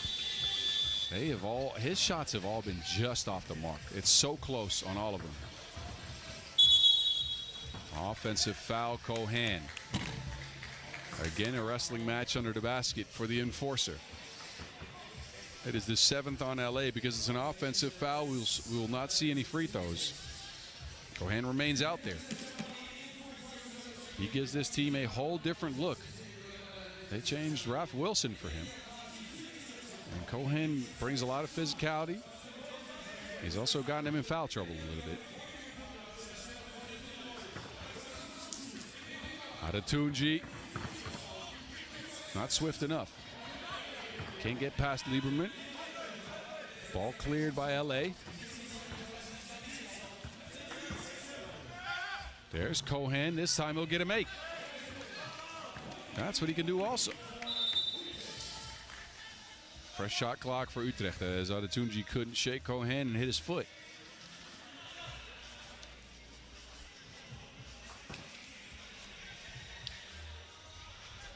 9-8 game. Neither team finding much rhythm in this one. Outside of one-on-one takes, here's the Valk with his quick hands. He's seen Joost drop that shoulder on him a couple of times now, and he doesn't want the same result. Instead, he goes for the thievery. He'll leave 6 for Utrecht. And Van Schaik to work with. He shakes the defense. Van Schaik with a clean look. That is not good. Just off the mark. Good shot, but again, no make. Brown and Lieberman struggle to link up. Good defense by Utrecht, forcing Brown into that mess. This game has been uglier than Chewbacca.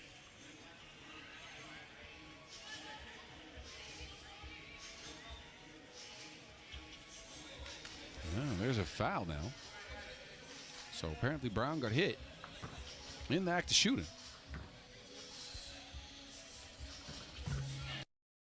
Pays off for LA as they tie things up.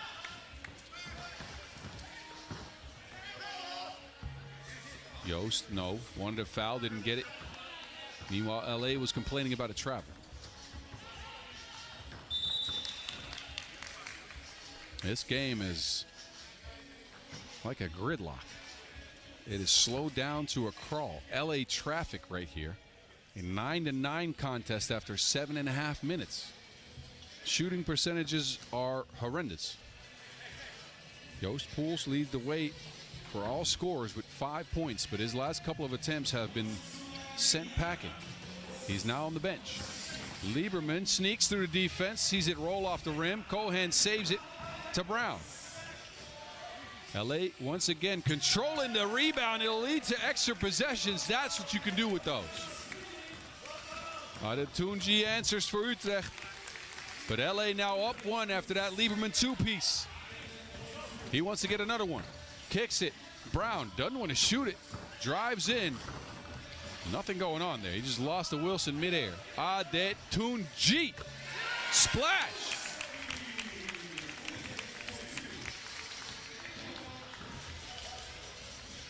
Lieberman set up in the corner, pressured. He'll come in with a couple of crossovers. Can't shake Van Schaik in time. That was a shot clock violation. It feels any score could be the difference here as teams struggle to create offense. Man. This is a wrestling match if I've ever seen one.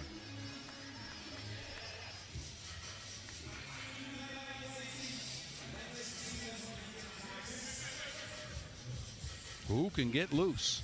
Who can find the aim? As the looks have been good, have just been off the mark. Adetunji turns the corner. He'll step back. Side of the rim on that attempt. A minute 21 until we know who moves on out of pool A. Lieberman almost lost it. Cohen will save it. He'll go straight at the chest of Adetunji. Adetunji is on the floor holding his shoulder after that.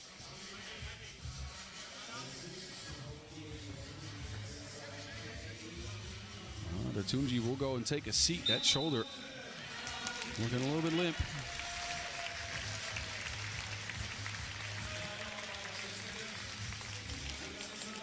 Timeout Los Angeles. They're facing a 1-point deficit. It is 12-11. Any score could mean the difference in a game like this. Tension is palpable. It's not been pretty. I'll say that. It has not been pretty at all. Here, Brown lost it. And it turned into a quick 2-ball from Utrecht that has gotten them the lead. Not a lot of highlights to be found for the production crew downstairs, but they managed. Van Schaik from range.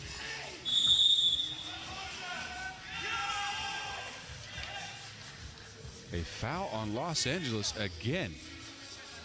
It is the 8th. It'll put Joost Poels on the line for 2. Can't quite see what happened there, but Lieberman and Poels got tangled up.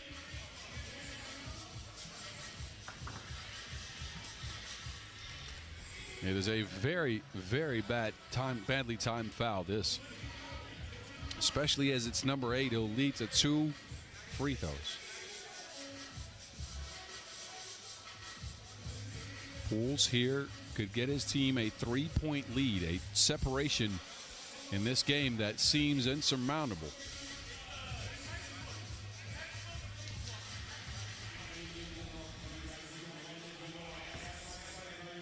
Can he bring the cool here? The leading scorer in the game misses the first.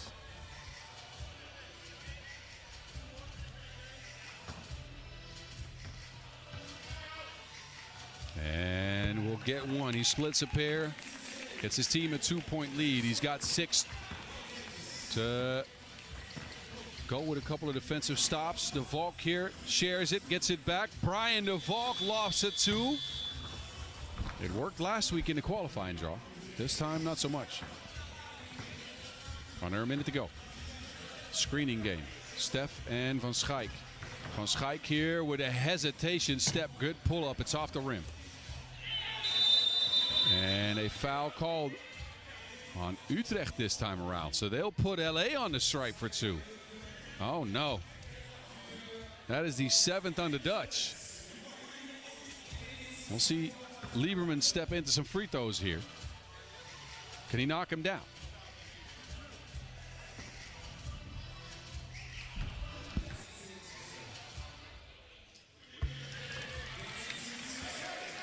Pure on the first.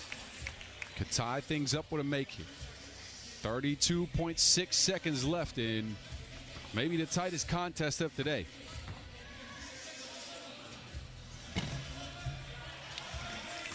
Tied at 13. Who wants to do it for Utrecht? Poels spins away from things. He'll get it to go off the glass. The Dutch are up. 20 seconds. Brown drives in. He'll tie things again. We got more ties here than a frat party. Here we go.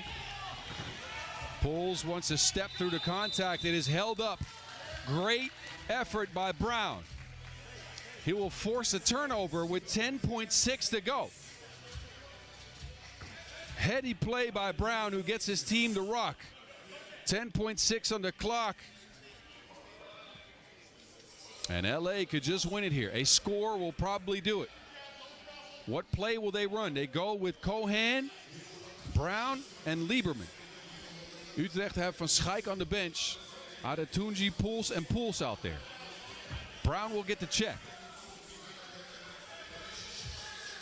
Taylor Brown waits it out. 5 on the clock. He'll go one-on-one. Brown into the paint. Brown with the lay-in. Los Angeles get it done. That is Ocean's 11 thievery. They come through in the clutch. ISO ball from Taylor Brown. And he finishes the job. LA move into the knockout rounds with a gut punch to the Dutch. 15-14. Taylor Brown with an ISO hoop to get it done.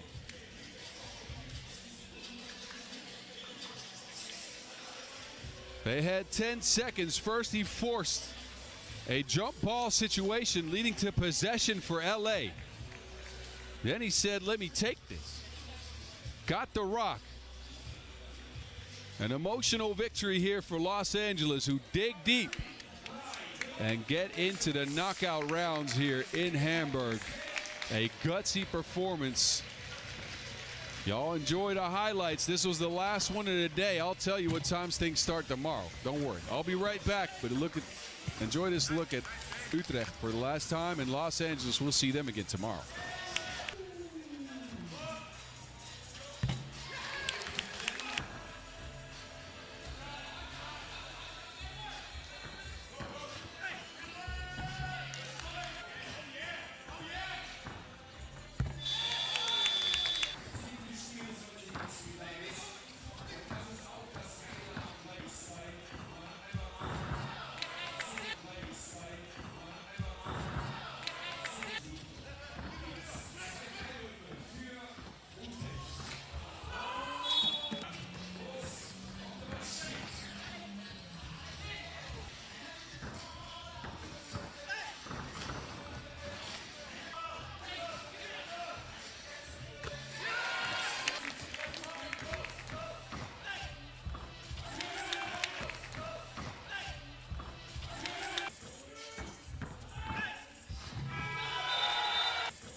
All righty. These are your pool results for today. 4 unbeaten teams: Amsterdam, Rabobank, Toulouse, Fuengirola, and Aachen. Really? Yes, they did it. Los Angeles, Bochum, Barcelona, and Toronto also move into the knockout rounds tomorrow. We have lost the Czechians of Liberec, Marijampole, MANTINGA, Utrecht, and Valencia Basket. They'll bow out here as we trim the field down from 12 to 8. Actually, we started with 16 this morning. Can you believe it? We've trimmed the field from 16 to 12, 12 down to 8, and it'll lead to the knockout rounds, which I think will pop on your screen here any second. I hope so, at least. Here we go. See? Wonderful production crew. Amsterdam Rabobank have a date with Toronto. That should be a spicy one. Fuengirola and Bochum SPARKASSE will meet up. Toulouse and Barcelona. And how about Aachen and Los Angeles? One of those will be moving into the semifinals, which is wild to think about. All of that action tomorrow. Of course, I'll be here. Leon Fatigue, who is still here. He likes it so much he's stuck around the broadcast booth. He'll be there. I'm sure to get him on. And all of this action is slated to start tomorrow at 4:45 local time. Now, as we do in 3x3, you get here early. 10 minutes in advance is when we'll start the stream, and I expect all of you to be there. 4:45 local time tomorrow. I'll see you then. If not, I'll send Leon after you. He's pretty quick on that scooter.